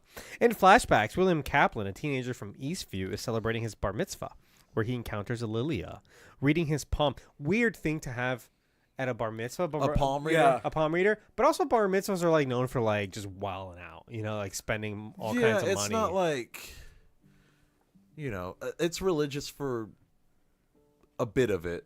Yeah, No, I'm But saying, then like, it's like, all right, let's go nuts Let's now. spend as much money as possible. Yeah.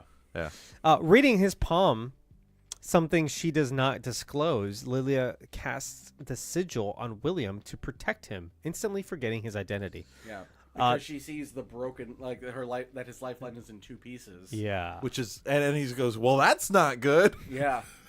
And then she sees, I think, in the crystal ball, the tower reversed. So she has that moment. Yeah. The party ends when the hex created nearby by Wanda begins to collapse. While driving, I love that they're just having a party while there's like a hex next door. Yeah. I mean, they're in a different town. They're in Eastview. It's also like the Marvel universe, Yeah. like it's like world-ending events happen It's all like, the time. the hex is testing, still up. Yeah. Yeah. Oh, yeah, they said it's like an Avengers, like, training exercise. Yeah. Well, which actually that harkens back to Iron Iron Man Man. I 1. never realized that. Calm down, everybody. Just say it's a just training exercise. Yeah, it's the usual. That's funny. I didn't even think of that. Until just Yeah. The party ends when the hex blah blah blah. While driving past Westview, William dies in a car accident. But at that moment, Billy Maximoff's soul enters William's body, resurrecting This was it. like really sad, actually. Yeah. It was pretty sad. Yeah, Like, I felt really bad for William. Yeah, this show's a bit of a downer in a Yeah. good ways. William, in quotes, struggles to adjust And after the technically, accident. he's still William. That's why it's in quotes. Yeah. Struggles to adjust after the accident due to his newfound ability to read minds and his lack of memory his lack of memory of his life before. 3 years later, William and his boyfriend Eddie meet with Ralph Boner, who used to be Boner. controlled by Agatha inside the hex.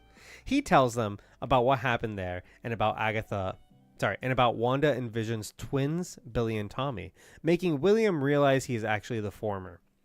Determined to use the witch's road to find Tommy, Billy goes to Agatha and breaks Wanda's spell. This is episode 1 events.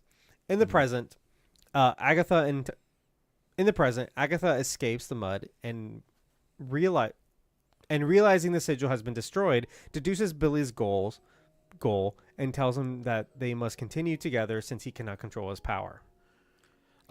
It's always very hard reading something for the first time out Yeah, I loud. know what you mean. Because I didn't read any of this before. So I noticed something in this episode that I thought was interesting. So if you go back to episode 2, when Lilia has like her, vision thing, and Yeah. writes down the names of the coven, And the Black Heart. the Black Heart, which Yeah, at first you unfortunately think- was not Blackheart, but Yeah. whatever. Wes So- Bentley did not show up. So the first thought that when I said Black Heart is in the first episode, I believe, or maybe it was the second episode, where she has that confrontation with Rio. Rio says something about her Black Heart. Yeah. So it's like, Rio's the last person. But then, in this flashback, we see Eddie, Billy's boyfriend, texts him, and it says, "You are mine," and it Yeah. is a black heart emoji. Oh, because they're kind of emo too. Yeah. Yeah. Huh. So did the black heart mean Rio? Did it mean Billy? Who knows? But, Interesting. yeah. Did it mean Wes Bentley? Yeah. Did it mean like literally the son of Mephisto, Blackheart? Dun, dun, dun. Where's Mephisto's son? That's the next question. Oh yeah, No, okay. Are you going to change the name to Son of Where's Mephisto? Or I guess where's where's the son Blackheart? of Where's Mephisto? Blackheart? Yeah. He's trying to get the contract of San Venganza. Still. You and the goddamn contract of Son of Organza. Oh, what was I gonna say about this episode? Oh, I like how Ralph Boner's just like real messed up after Westview. I mean, I mean, he sense. would be, right? Yeah. He was the one who was most messed with because Now he's like this conspiracy Wanda was at theorist. least Yeah. doing it like unconsciously. Yeah. Which is not to forgive her and everything, but like she didn't really know what she was doing for a lot of it, and she wasn't controlling everybody like directly. It was just kind of background And he brain. was like the most active with them Yeah. for like a while. Yeah, and Agatha was what took over Ralph. Yeah. And really like forced him to do these things. Right. Yep. So Even gave him powers for a little bit. made him kill a dog. That's we've learned that he's the one that poisoned the dog. Yeah. Was that revealed in this? Too. That was revealed in this, yeah. Yeah. And then also I think in a deleted scene for WandaVision that was on the Blu-ray, the Steelbook, I think Ralph Boner was the witness that Jimmy Woo was looking for. Oh, interesting. Oh. Yeah, I have the Blu-ray. I haven't watched I don't it know in if that second. actually correlate. I don't think it ends up actually meaning anything, but Yeah. that's why Jimmy Woo was there in the first place. For Ralph Boner? Yeah, I guess he's God a damn witness in something. Why is he the most important key to all this? I don't. Yeah, what the hell? I would wager that since it was deleted, it doesn't necessarily count. Yeah. Our deleted scenes canon, not necessarily. Depends on who you ask. Yeah. You can decide later on, okay, yeah, we're going to go back to this idea, but if it wasn't in the real thing, then Yeah. you can decide, you know what, never mind. Although there was a From that. deleted scene in Avengers Endgame that would have included an Agents of S.H.I.E.L.D. cameo. Really? Yeah, it was what was the Wait, Hydra what? scientist that Oh. experimented on the Inhumans? He was like immortal.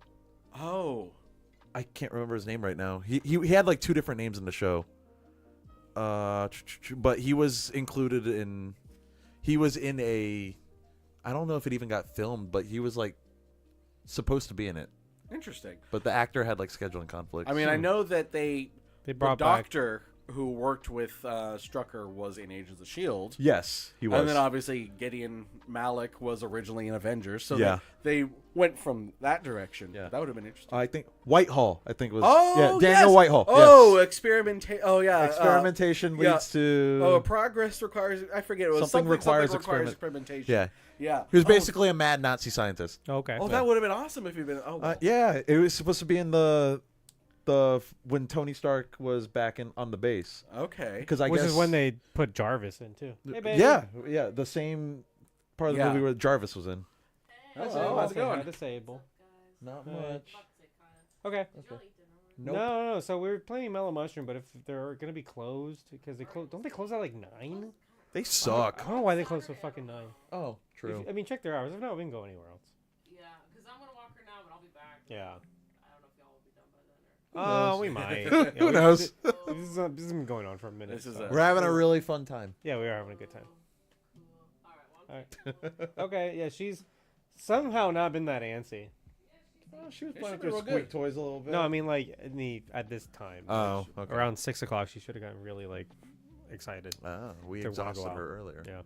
Episodes. Yeah, go ahead. When we were watching the show, and it was like, I'm going to meet someone I found on Reddit. And Angela says, "Who is it? Ralph Boner?" And then And he it says his was. name's like Bonerific something. Yeah. And then she's like, "Oh my god, I didn't think it would actually be." Who else would he meet on Reddit? Yeah. Tony Stark's dead. Yeah. It's the only other terminally online person I could think of in the MCU. Episode 6, Familiar by Thy Side. Wait, I read this one. We're Yep. on to 7. Nice. Yeah. Episode 7, Death's Hand in Unless we Mine. didn't finish episode 6, did we? He buried everybody. In the present, Oh, yeah, the yeah, mud, that's and right. continues so you can... Oh wait, no, that was the last episode. Yeah, yeah. Did we finish this episode? Yeah, we did. Okay. Wait, you used to. Oh, Kai, you're excited. Chris is not taking you out. No. Maybe you didn't. But you have fun. I feel like you did. Yeah, because I think we got distracted by Ralph Boner. Making. We might have. Yeah, hold on a second. He used to be controlled by Agatha and the Hex. Yeah, just read He it tell- just in case. He Oh, tells then he him goes about back what to- happened there and determined to use a witch's road to find Tommy. Billy goes and breaks. No, I said that. In the Yeah, that's present. right. Because Okay. then we start talking about Blackheart. That's right. That's right. Yeah. Episode 7, Death's Hand in Mine. Agatha and Billy continue on the road before coming across a castle. Upon entering, they are garbed in costumes of witch characters from popular culture and are presented with tarot cards. I feel like no one wants to just say it for, like, ownership reasons, right? Like copyright reasons. But it's the Wicked Witch of the West. Wicked Witch of the West, Maleficent. And Maleficent. Well, but I mean, I'm saying even the Wikipedia doesn't want to say it. Oh. Yeah. Yeah, why? I love that she Yeah. says, this witch is based on me, right? Mm-hmm. Which I think is foreshadowing, considering that like everything is based on her lore that she created. Yeah. Right? Well, she was like one of the original witches. She's from Salem. yeah. But the original Green Witch was. Well, true. Oh, True. yeah. True. Interesting. Billy is Maleficent. That was great. Oh, that was Love pretty that. good. It suited his style. Yeah. Yeah. Honestly, He pulled it it worked. off. Yeah. He pulled it works. off. And again, like that's what he wants. Yeah. Right. Like he's creating this. He's like, It's- Maleficent's cool. Yeah. Yeah. No She's shit. misunderstood, I you created this, think, based on the movie Maleficent. Yeah. All she wanted was to be invited to the party. I don't like that movie. I mean, and it. Maleficent? Yeah. I actually haven't seen it. I don't like. Did you see the second one? I just think it's Wasn't there dumb. two? I like Sleeping Beauty a lot, actually. Sleeping Beauty might be my favorite of the old Disney movies. Sleeping Like, Beauty's good. I don't remember it enough, honestly. I always thought Snow White was a little lame. I think it's appropriate that, not that he's gay, but it's appropriate that Well, he's that's extra flamboyant because he created all these worlds, Yeah. right? Yeah. With the costumes Yeah. and he made and he also kind of like plays to like all Yeah. of their kind of like, styles. Only someone right? extremely dramatic could create this witch's road, you know? Exactly. Again, takes after his mother. Yeah, and so that it's not just that like his room, for example, is just very busy, right? It's not just that he took all those from there, but it's the style of it all, Anyway, it's fun. if they also the other characters, we get the witch from Snow White. Jen is the Snow White witch, yeah. and Lily was Glinda, right? Glen- and she was That's Glinda, what I yeah. assumed Yeah. she was. Yeah. Yeah, presumably. Also, they can't use the same shade of green on the Wicked Witch because it's been copyrighted. That's interesting. Like the specific shade, and this was an issue when they did Wicked and when they did the Disney one. How Which long is does that copyright last though? Because I don't know, but the specific shade of green Like that another 10 years at least. Or at least... yeah, When did the movie that came movie's out? what 30? 90 the years old. 30s or 35, whatever. 36. Yeah, Well, I mean, the 1928 stuff just went public domain this year. Like Steamboat Yeah. Willie. Yeah. Yeah. So if it was 6 or 7 years later, so... well, I Thanks remember believe the Disney book for is public extending all domain. that shit. I remember learning about it think so, for too. Oz the Great and Powerful, which was a Disney movie. Mhm. When they did that, they couldn't use the same shade of green because that's copyright. They had to be The James very Franco one? specific. Yeah. I remember And reading Mila about this. They Kunis had to be is the very Wicked specific Witch, with yeah. their references. They had to say it was based on the book. Right. So even though they would like hint at Oh. imagery that we are familiar with from the film, It has to they be. they couldn't go all the way. This is also Yeah. like weird legal things like what Amazon has with like Rings of Power. Yeah, they can yeah. use like certain aspects of like the Silmarillion, I think. Yeah, because they're only using like they but don't have the rights to the Silmarillion. I think they believe. don't. may? They have the rights to some other writings of his. like other Middle Earth yeah. stuff, So there are like things that are like appendices and stuff. there are like that- things that are named. Oh yeah, no, is it they have the Silmarillion but they can't use I the th- appendices or vice Yes, versa? I think it's so. something like Because that. Warner They're very Brothers- restricted in what they can do. So Warner Brothers only has Lord of the Rings and The Hobbit. Okay. So which they milk the- the shit out Right. of. So like these next movies they want to make have to be from the appendices of Return of the King, Right. or none at all. Yeah, they yeah. cannot be from the Silmarillion. Amazon has the Silmarillion, I guess, and then yeah. whatever other works Tolkien didn't Yeah. finish. There's some other ones that like his son published.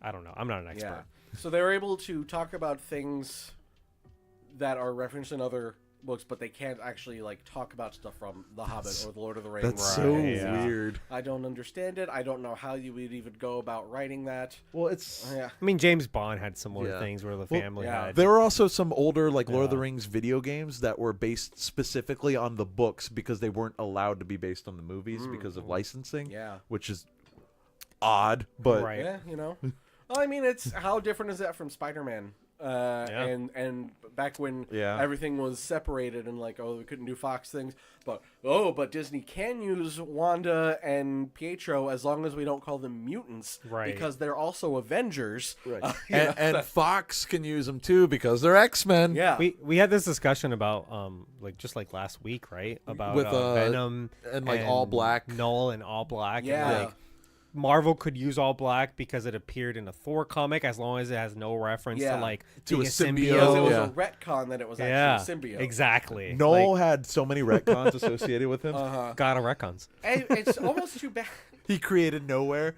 Yeah, If they could have like work together to actually do a crossover King and Black, like They could do something cool it with would have it. been really neat if All Black the neck. Well, because here's the thing: is also they made the Necrosword Hela's sword, Yeah. but All Black is the Necrosword. oh, That's confusing. Yeah. So I'm when confused. they introduced Gord, gave him All Black, but it would have been so but it's cool if not they the could have said Necrosword, it's All just- Black is the original symbiote. If they could have like just kind of worked that out, Or But, say oh it's well. like they hint that the sword's alive, but barely. Yeah. 'Cause I know in the comics, like, when they talk about, like, the symbiotes on Earth, Grendel, I think, was a symbiote, but Thor fought him in the Oh, comic. from like the Beowulf story. Yeah. Grendel. Speaking of Grendel's Grendel, mother. I'm sorry for the sidebar here, but... Jason X. No. Oh, They're making- the ship was called the Grendel. Oh, Well, they're making a Grendel movie turn based it on the around, book yeah. Grendel that was based on Beowulf. Oh, And, okay. But the Jim Henson Company is making it, and they just released like the image of the puppet that they've created for Grendel. Is it creepy? Oh my god, it's great. Hell yeah. If you like, oh, I saw an image of that. Yeah, it if does you look like really good. Labyrinth, Yeah. Dark Crystal, like it really has Oh, those vibes. okay. And the cast of them, I forget who all's in it, but it's a hell of a cast. Fun fact, Marvel related. The first time I saw the trailer for the Beowulf movie was on the DVD for Iron Man. Oh yeah, Oh wow. the Beowulf movie with I the Robert Zemeckis hated motion that capture, movie so Angelina much. Jolie. Yep. Yeah. I hated that movie to a ridiculous end. Or yeah. maybe I first saw the Iron Man trailer on the Beowulf DVD. I was also like super. It's one or the other. Yeah. I was super well knowledgeable when that movie came out because it came out the same year that we were forced to read Beowulf, in high school. I read So I Beowulf was like so 2 fresh on years it. later. Yeah, I know. I read it like a month before the movie came out. Here's the thing, I don't hate that movie. I think it's never saw awful. it, I think it's so I don't bad. hate it. I think it's ridiculous. Anyway. But I don't hate it. You want to talk about how they keep the comical censoring of his penis as he's doing that fight? It's like from fucking what's that movie called? The British Bond satire film Austin with Austin Powers? Powers. Yep. I thought you were going to say Kingsman. No, no, Austin Powers where they keep on hiding his penis. Yeah. It's literally like that, but it's not funny. It's played serious. Yeah. And there's like an eagle that jumps in front of his penis, and then he swings to something. It's awful. What's weird is that they also had someone run over with a steamroller, but took it seriously. And continue. Is this Austin? That was an Powers? Austin Okay. Powers thing. I was, No, just there's a me. steamroller in Beowulf. Yeah, Yeah, don't you right. remember Grendel gets the steamroller and he's like, "I'm coming for you, Beowulf."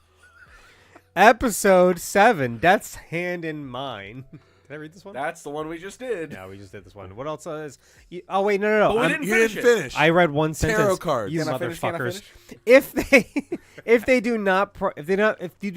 If they do not place the proper cards in the correct sequence, swords hanging from the ceiling fall down. They also fought out if they don't place cards. Yeah, this was really good. Yeah. I really like this whole conceit. Swords all over Yeah, the place. and obviously there's a lot of great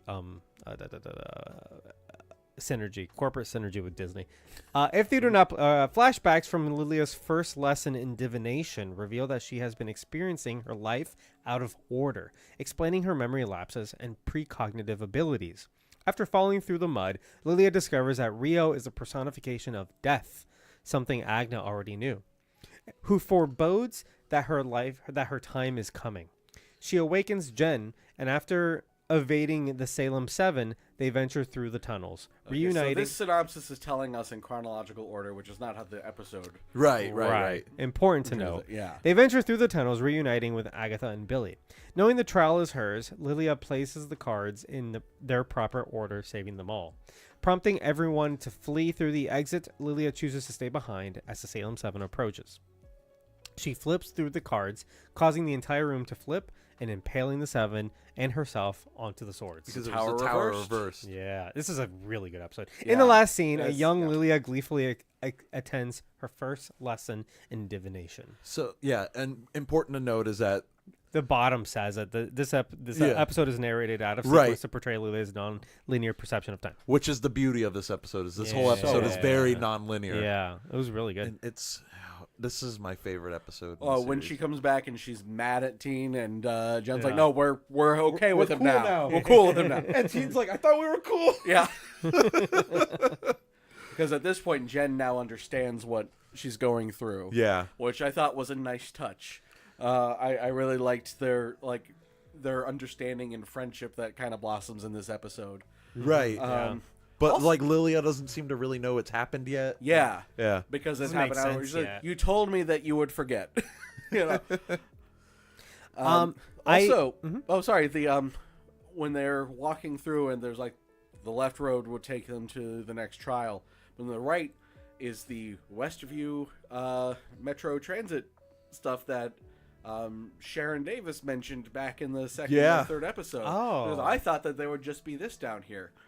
Which So, is are is they that just where they are they are? just wandering around like metro tunnels? Well, probably because at the That's end, kind of- Jen pops out of the dirt. Yeah. Huh. Oh yeah, I did wonder where are they physically? Yeah. Just in metro tunnels, I I guess, didn't- in New Jersey. Yeah, I thought maybe they were just like walking around the basement in Yeah. circles. or There's a something, metro yeah. system in New Jersey, right? Yeah. Yeah, there's trains. I'm just not. I don't know of any underground stuff in New Jersey, but I know that there are trains that you can take Okay. into New York. Okay. Yeah. This entire episode, I was like, this feels very familiar, and I couldn't pinpoint where it's from. And it's what it reminded me of is Haunting of Hill House. I thought you were gonna say yes. Lost, and I was like, what? Does this happen in Lost? Actually, it could. It might. I don't think A so. lot of flashbacks. Yeah, a lot of weird shit happens in Lost. No, the character of Nell basically yeah. has kind of the same scenario where she, When we see the bent neck lady, Yeah. where they go back to all the Yep. different times that. because she And sort she of realizes it was herself the whole time. She She re- screams in horror. yeah, she kind of experiences time out of sequence, and that's kind of her Yeah. haunting, right? Whoa. Have you finished yet? No, I haven't finished yet. I'm You like son of a 3 bitch. episodes away from finishing. Oh, sorry. He's- spoilers. No, I No, he saw that part. episode. Yeah. That's- Oh, I okay. knew that, but he hasn't seen the rest of it. Okay. I'm working through it. Yeah. Anyway, I'm enjoying it. good. I'm trying to watch them like specifically at night. Oh yeah, that's the best time. Yeah. I'm not always free to sit down and watch it at night. So Yeah. I don't know what episode this takes place, but there's a part where Rio walks away, and her escape is she takes out a knife and cuts through Yes. the fabric of I reality. Yeah. loved that. so good, and it's one of these episodes. I don't know which I one think it it's is. the next episode. Yeah, because I remember watching it, and as she's walking away, I'm like, "Oh, this is clearly a set." And then when she Yeah. cuts through, I'm like, "Oh, that's why. That's great." Yeah. And it also makes sense when you think about how Teen put it all together. I call him Teen, even though I noticed y'all have been calling him Teen this whole time. Teenager. I think it's fun to call That him his Teen. full okay? name. I think it's funny that his character name for so long was just Teen. Yeah. So I didn't think much of. Well, I did. Well, it works on many levels, right? Yeah. For one, it's a meta joke that, like, yeah, this is a low budget thing. This is obviously a set. It's always looked like a set. We've kept it low budget by filming this By the whole way, thing in thank like these God for 3 sets. sets. Just make the background know? blurry and you won't. Meanwhile, see like it. Secret Invasion was all shot on location. They had to go to Europe, shut down half the city of every place they For went one to. scene. Obviously, Yeah. you know. that amounted to nothing. But Or if you're Star Wars, you could just film in front of a big video screen and yeah. But put then some on rocks another in front level, of it. But on another level, it's like, yeah, this is all, this fake reality that Billy has created. But on another, at the time, you don't know that. Right. Yeah. But you do know that someone is creating these trials. And this entire show, you're like, who made the road? Mhm. Is it some witches because they know intimately about their powers? They know that these Right. trials are created to test them. So like Everything seems like specifically who curated are to yeah, them. who are Is it a these pocket dimension? Yeah. Or like, yeah. who are these gods that are creating the Yeah. trial? And that's what I wondered. That's kind of the mystery of this entire show up until obviously like this next episode. Yeah. Right? And I'm like, it worked on both those levels. 'Cause I'm Yeah. like, whoever did create the road only created thus far, and Rio is, aka Death, is like playing with that. Like she Yeah. can just wander in and out of it. But you also could just imagine her doing that anywhere too. Yeah, Yeah. because she is Death. Death. Not just in one place, she's Death everywhere. Yeah. Now, right? would Thanos have been in love with this death? I would Probably. really- Who would not be? Yeah, first of all, hell yeah. Second, I would love if there's like a flashback. I finally retcon understand the later Thanos on. was right movement. If Yeah. that's what it's about. Yeah. And would this death be obsessed with Deadpool? I hope so. Yeah, I was actually reading, and yeah, they had like they had a comic run together. Yeah, they were Deadpool, married for a yeah. while. I And believe. Death is like Yeah. obsessed with Deadpool because Deadpool can't die, and Yeah. there's just something there. And yeah, I would love if if she had her own show and it just has her through history killing people, and there's a Thanos cameo and there's a Deadpool cameo. maybe Yeah, her, I think- her pushing Thanos to start on his path. Yeah. I am 100% fine with this Thanos and this Death never interacting. Yeah, But it'd be Because fun. The doesn't way, need to be the a way thing, they did but- Thanos was great. I Yeah. think, and Yeah. it worked. And it's still considering some of the biggest characters in the Infinity Gauntlet comic were not introduced until after Infinity War, like Right. Adam Warlock. Pip, Adam Adam Warlock. Warlock, Yeah, and now Death. Pip is still like barely a thing. Yeah. I would still consider him not a thing. But I'm glad that we now have because Death actually, there was a brief cameo of a statue of Death in Thor: Love and Thunder. Oh yeah, When then there were a few statues in Thor: Love and Thunder at the that were Shrine of interesting. Eternity, because there's the Watcher. The Yeah, Watcher. yeah. There was And a it's very celestial. clear. It's very clearly the Watcher from What If. Yeah. The portions of his head. Yeah, Uatu, there's a celestial, the one the above one- all. Too. The one above all, but not the one above all. Right. Yeah, there are two ones above all in Marvel.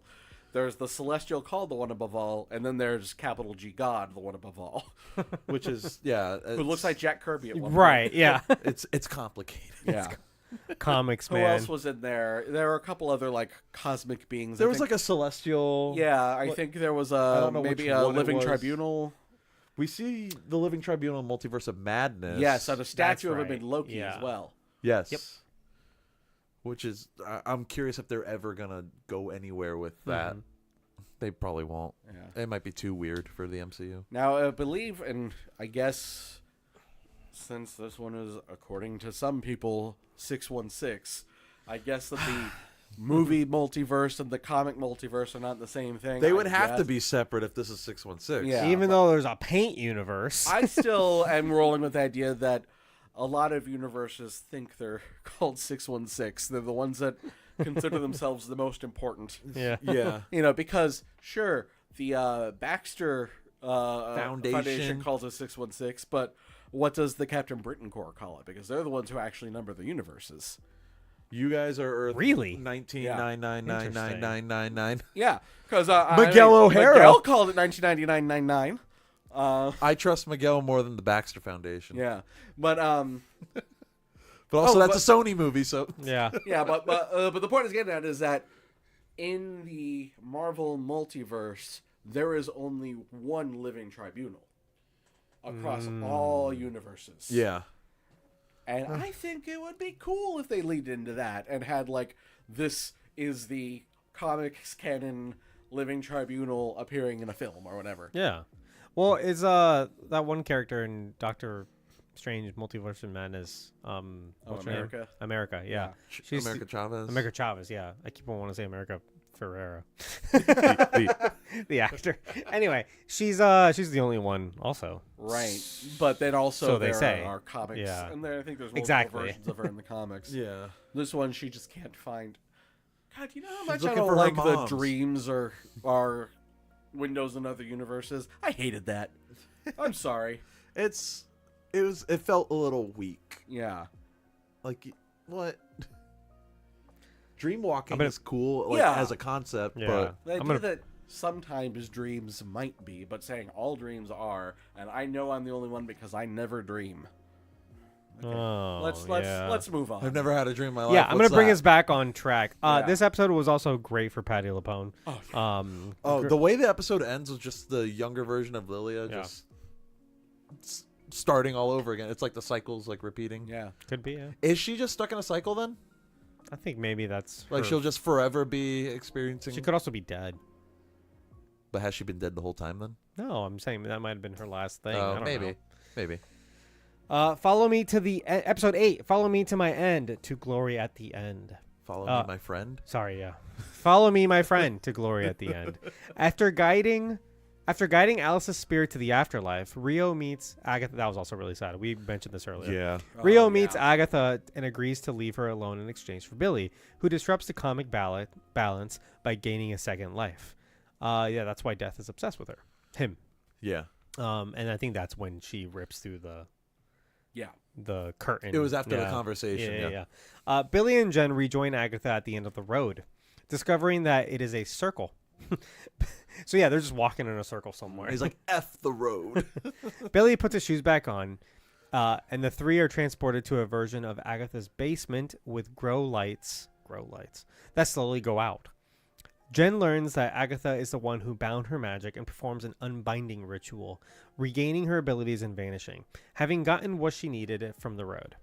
Agatha helps Billy locate Tommy's soul, and Billy places it on a body. What? And Billy places it in the body of a drowning boy. Oh yeah, that's right. Yep.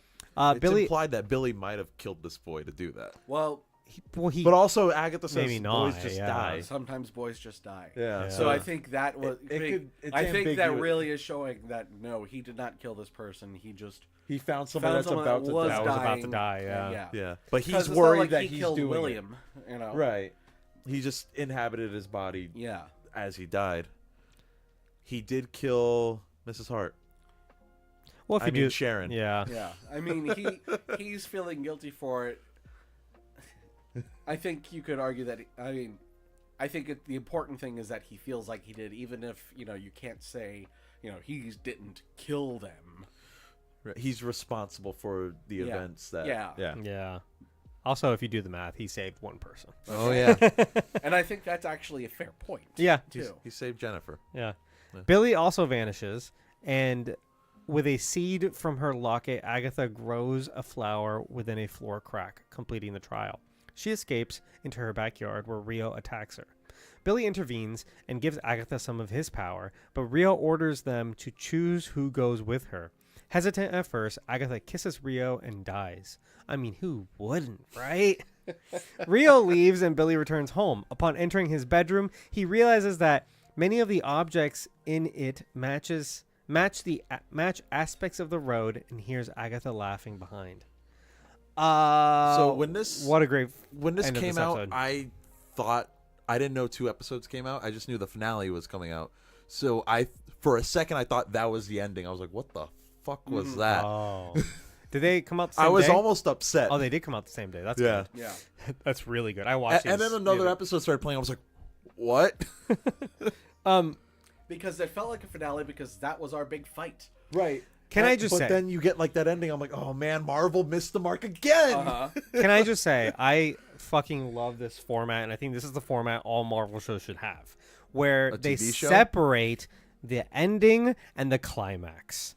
Because if Marvel shows are trying to be a long movie, and this is a problem we've had with almost all of the Marvel shows thus far, if they're trying to be The a long climax movie, ends up being the ending with the- the shows. yes, and they that's put the not- climax at the last 10 minutes of the show, whereas a movie would have an extra 10 minutes Yeah, after let's get that to Return of the wrap King up. with it. Give me a long ending. How many Marvel shows I know that I've had this complaint about where you get to the next to last episode and you go, how are they going to Yeah. deal with all of these almost things? all of them, yeah. Almost all of them. They rapid fire tie all those shoestrings This as quick as is possible. one of the only ones that I have not felt that way. Yeah. Yeah, because I I felt get- like even the ending of WandaVision was a little bit like, oh, this is a lot of stuff Yep. to do in one Yeah. episode. No, 100%. Yeah. This solves the problem because again, if a TV show, if you're doing 8 episodes, this is an 8-hour long movie, you're trying to squeeze the end in the last episode. Right. It doesn't work that way. Put it in the penultimate episode. Yeah. And then the finale is you explain all the stuff, you have a or nice you ending have them you have the nice ending where everything closes up. I do think Echo had a good finale. I just think like the show itself wasn't super memorable. Okay, yeah. But like as far as pacing goes, I think Echo. It's also did that shorter. It's fine. 5 episodes. It's 5 episodes. So- It's a total of like 3 hours. Yeah, you have a less Yeah. of that problem, Yeah. right? But this does that really well. There's another thing I really love in this, and I think it's hilarious in like a good and bad way. But like the climax, the big fight ends, right? And then the hero, who in this case is Wickham, aka Billy Maximoff, aka William Kaplan or whatever. It's complicated. Yeah, he's just like, well, I guess it's over. I guess now I walk away and I walk home. I guess and I'll drive home now. Yeah, it's like Mom, Dad, hello, hey, what's up? no, but there's that shot where he's like just like walking away from the battle, And he just gets in his and, car and people are looking at him like, who are you? Do we call the police? and he just like gets in his and he's car like, and starts driving. I have no idea how to process what just happened. He gets in his car and he starts the car, and it's like we never see that part. Yeah. You know what I mean? Like we don't see like Iron Man going like, all right, man. I guess like I don't know. Like Well, do we Iron Man clean? We just saw it flies in Endgame about after they did their pose, and then okay, now let's wrap things up. yeah. Like what now? Like I guess we just I don't know walk away. Yeah. I thought that was It hilarious, was and very good. for a minute I'm like, this is horrible but funny but great, And also seeing the Westview residents like watching, oh god, is this happening? It's like, oh Yeah. God, here we go again. But I'm like, does the camera did it need to cut? Like, what are we doing right now? But it was the only time in any, I mean, not in anything, but like it made me feel like I legitimately don't know what's about to happen next. You're Like, right. Nor do I know where another episode's gonna Because go. you're like, it's over, right? Yeah. Like, they've killed the Like the bad title guy's dead. character. Yeah. The antagonist, if you can call death that. It was a good like fake out. He's ending. done. I'm Yeah. done. I'm done. I got what I wanted. Like the battle is ended. Uh-huh. You know. I thought, all said and done, I think it's really good. And then you get the reveal. I watched this like Because 3 you also times. get the reveal that Jen's alive and she flies away. Is that in this one? I thought so. No, that's in the next one. Oh. I think. Oh yeah. Yeah, it's not Okay. in this one. Okay. Because they have to have the conversation that Jen's alive. Oh yeah. So in this though, when he gets in the bedroom, that reveal, I thought not only was it super good, I like that the reveal begins with him examining the Wizard of Oz characters, because that Yeah. ties into Dorothy, Yeah, because that's who does the same thing. Dorothy wakes up and goes, And "Oh, you were I there. You were there. You were there. She imagined it all from people she knows from her real life environment, Yeah. right? Fantastic. And it made me want to do a deep dive on all the Easter eggs, because there's so many things, influences on his wall, like the movie The Craft, a movie I haven't seen. Like, what influence did they pull from that? You know? The album art of the Evanescence album too. Oh, yeah. Is it the circle and the chanting in the circle thing? Because I know they do that in The Craft, and I don't know. You know, there's the Yeah. Ouija board, and there's a million other. Literally Florida everything that happened in the show Yeah. is in his room. Yeah. And it makes me also want to go back and rewatch it from that perspective, because it's like, you know, Agatha's like, she's not hiding it all that well. She's like, you know, she's calling him dramatic. Otherwise, none of this would be dramatic if, you know. Right. And he still doesn't understand. he doesn't get it. And I love that, like, the show also makes you wonder what she means by what his tell is. Yeah, you and your mother have the same tell. Creating a whole, easily being influenced by Agatha to create a whole pocket dimension. That's the tell, right? I Like, guess, yeah. When you're Gullible. stressed, you create worlds and don't realize it. I thought all Which this is was pretty fantastic. fucking dangerous, Yeah. actually. oh, man.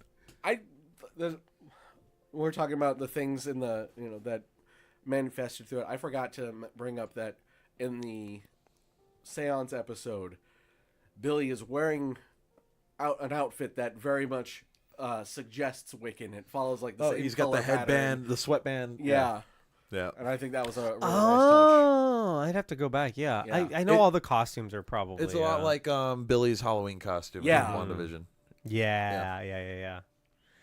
All right, let's get to the next episode. Episode 9, Maiden Mother Crone. The finale. This is the finale. Yeah, in 1750, Agatha gives birth to Nicholas. Death appears to take his body, but on Agatha's pleas, she relents, warning that she will eventually take him.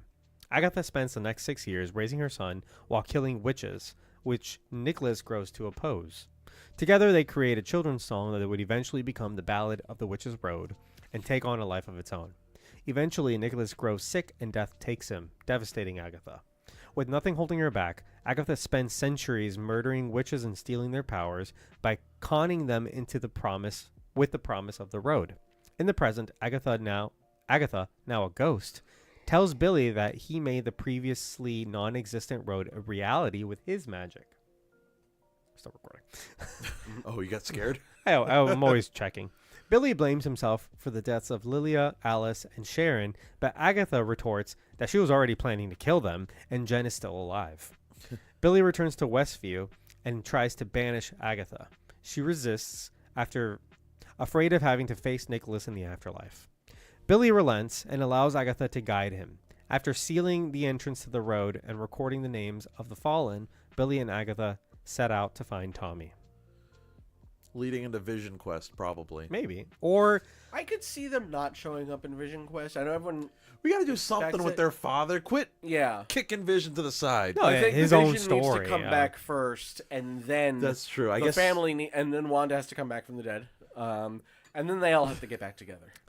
I would they like... have a lot to do with this plot. They could either do a season 2, or they could do, or like another show. Just like Yeah. Agatha is not technically a season 2 of WandaVision. Well, they like to Yeah. do their limited series because they Yeah. can get nominated for more Emmys, Yep. I think. There you Yeah. go. Yeah. But they could also just kind of go into like a Young Avengers, and this is kind of where these Which two I characters start. Thought they were setting up, but now I'm not sure anymore because they're all going to be old by the time we do that. Yeah, they're gonna be 30-something Avengers. Yeah, Just- but they keep it They're just the Avengers. Avengers Yeah. again. The new Avengers. Yeah. West Coast. West Coast Avengers. But The Great Lakes Avengers. there there is we go. something Get a squirrel girl. I We were got. supposed to already have her. I know. Let's not talk about Squirrel Girl. We're all gonna get triggered. I really liked. There's something really Mike Flanagan about this, where you had a reveal of a character, and the next episode was like, let me take you back 300 years, and we're gonna Yeah. get real deep in their backstory, right? And I truly love that. I feel it's very comic booky, right? WandaVision kind of did the same thing, because we had the episode where, the next last episode is taking us back through Wanda's yeah, life. exactly. But then the next episode, Oh, I yeah. believe, was the one that Yeah. begins with the flashback to Salem. Yeah. Yep. Where Agatha killed her whole coven. Or no, actually, that was the same episode. Sorry, it started with the flashback because because she that- reveals she's Agatha in the last episode. Yeah, we get that's how it we get the ends. song. And then the next episode starts with the flashback, Agatha and then all we along. go to the basement, and that's when she's like, "Okay, now we're gonna figure out where you got your magic, Wanda." Yeah, And that- and and then And that's all you the go to different Wanda's flashbacks, past, and then which was a great episode. and then also. that's also where you see Vision just like torn apart too, and it's Yeah, I can't feel you. Oh. ugh. Ugh. It's like disturbing looking too. Yeah, with all the wires. because the wires look look like veins and nerves and stuff. Oh, yeah. because it looks too human. Mm-hmm. Yeah. Ugh. He is an AI. He was born yesterday. I don't really want to stay on this, but this got kind of sad where she's pleading for her child's life, but all she's gonna get is time, and A little bit more time. it just makes you wonder, is it worth it, to bring this child in, knowing he's not gonna have a full life. right. Is you that know? is that what she feels guilty about? I don't know, dude. Because she didn't like. It didn't seem like she did anything bad to Nicholas. Yeah, Because everything she did seemed to be for him. he doesn't know that. Right. Well, the way she used him, Yeah. Yeah. I think she feels bad with that because she knew he didn't want to go along with that. And I'm wondering if, when he tells the witches to,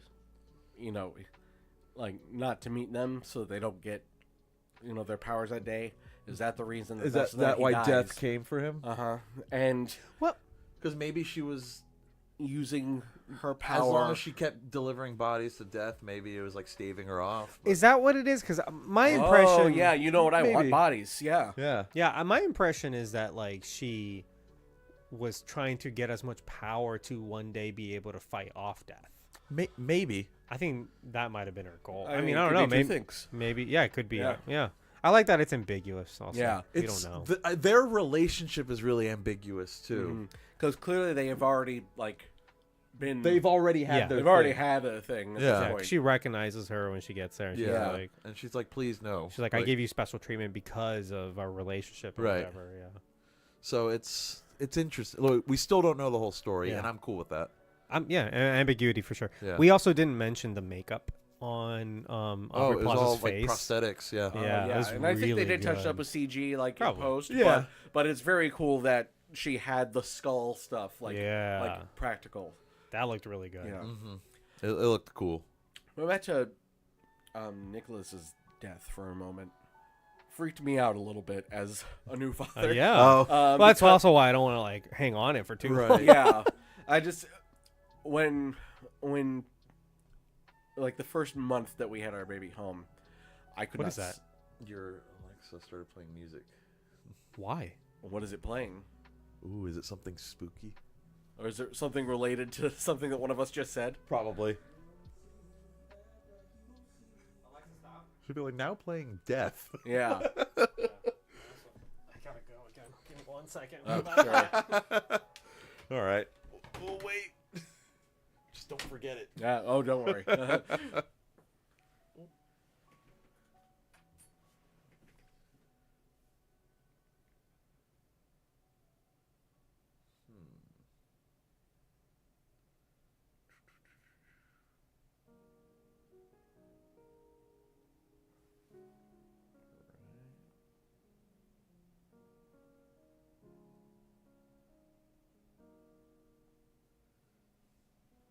This time flew by. Yeah.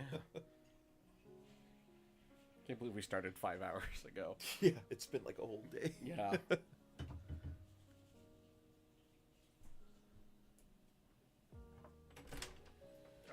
All right. Yep. All right, continue. Oh yeah. So the first month that we had Ellie home, I could not sleep. I could not sleep at all. We. Not to get like into too much detail, I was a little bit paranoid because she had to spend the first week of her life in the NICU. Because I mean, there were just like some minor complications with her birth, but I mean, she was born fine. She was born on time, not like super early or anything. But she had gotten some fluid in her lungs. So she was in the hospital for a few extra days, and the first few days when you're there and it's like you can't hold her and she's in this little tube, like it's hard. When you're in the NICU and she's hooked up to stuff and like things will start beeping and you're like, what does that mean? Oh God, is there something wrong like with her heart or something? And it put me really on edge. It freaks you out. Yeah. So bringing her home and everything that you read before you have a kid too also starts freaking you out because they're like, oh, you need the temperature to be this to reduce the chance of sudden infant death syndrome and stuff. Yeah, I bet that's terrifying. And this was when our air conditioner was not working. So Oh. and it took them over a month to get it fixed, and we got to the point where we actually spent the night at a friend's house.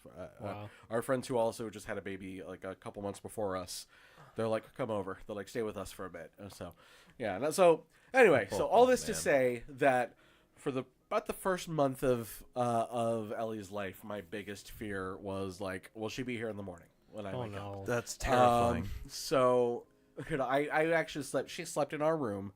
But I had the baby, the visual baby monitor on because she was sleeping on Angela's side of the bed. And you're like, I need like to in see. the bassinet, you know. But we had the camera on her, and I had it on mine, just so I could look and just check every once in a while, like, is she breathing, you know? Right. Which is a little crazy, but I feel like it's also normal. I think to get it. Yeah. and that's what everyone says. And now, I knew we've had her for 4 months now, and it's you're much more used to it, and especially as they get older and they start to like do things. So like, okay, they're actually like sentient now. You know? It's like a real person. But yeah, so having her Agatha wake up, next to her son's body, like.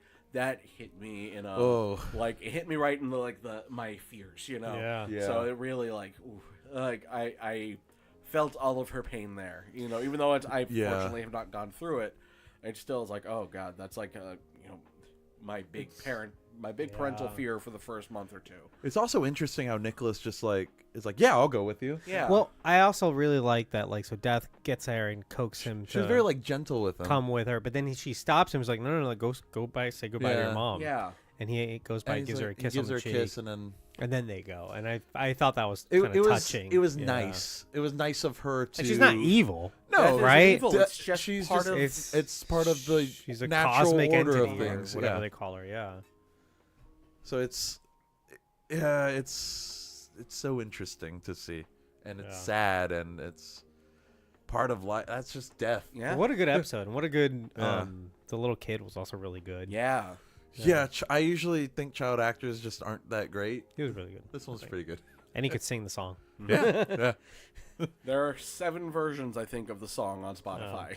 yeah. You brought up something in our chat, or was it here? I can't remember. That the lyrics match up or change in a certain Oh yeah, way. yeah. So like the first episode, when the theme of Agnes of Westview it's like a slow country version, it's like down, down, And it's like down the winding road, Yeah. which is the original lyrics that Nicholas wrote Mm, before right. it became the Witch's Road. mhm. Cool. Because the Witch's Road was a scam the whole time. Yeah. Yeah. I thought that It was was Agatha all along. It was Agatha all along. And, Yeah. and that's where well, the title does come in and it makes sense. Mhm. What were the original titles? Because they changed it a bunch of times. Coven of think- Chaos, I House think of that Harkness. all of those were lies, though, Yeah. because they then like when the official thought it was like title a meta reveal thing also, was yeah. they showed all the titles and then revealed Agatha all along. I was like, well, of course that's what it was going to be. It was Agatha all Right. along, all It's along. gonna be the Harkness title of the of hit song. Darkness Yeah. of Harkness or Harkness of something House else. of Yeah. Harkness. House of My favorite Harkness, was yeah. Agatha the Lion Witch with the Great Wardrobe. But they clearly they were having fun with us, and I thought for a while that every episode was good. Like that was the That's name what we of the thought, too. episode. Yeah, we thought Yeah. that I think too, a lot of yeah. people thought that, and I think it worked out. You know, having them all be the Witch's Road lyrics, like okay. I that love how actually was great. important that ended up being.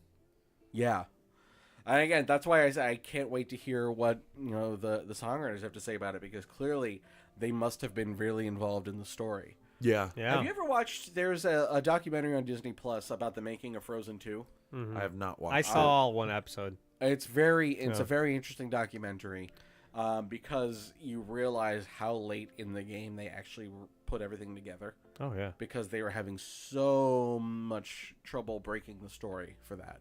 Huh. Well, even the first movie, like The first it- movie it was the same thing. It was the same thing until they wrote "Let It Go," and they're like, "Well, this Well, the changes whole the- thing's gonna be based around this now. Yeah. Yeah, we have to because- change the whole story now. because the for song's the too longest time, good." she was the villain, Right. until they wrote "Let It Go" and they realized, okay, no, actually, Well, she can't be the villain with this song. This is about her. Yeah. The craziest thing is figuring out It's not a villain is that song. for the longest time they were not sisters.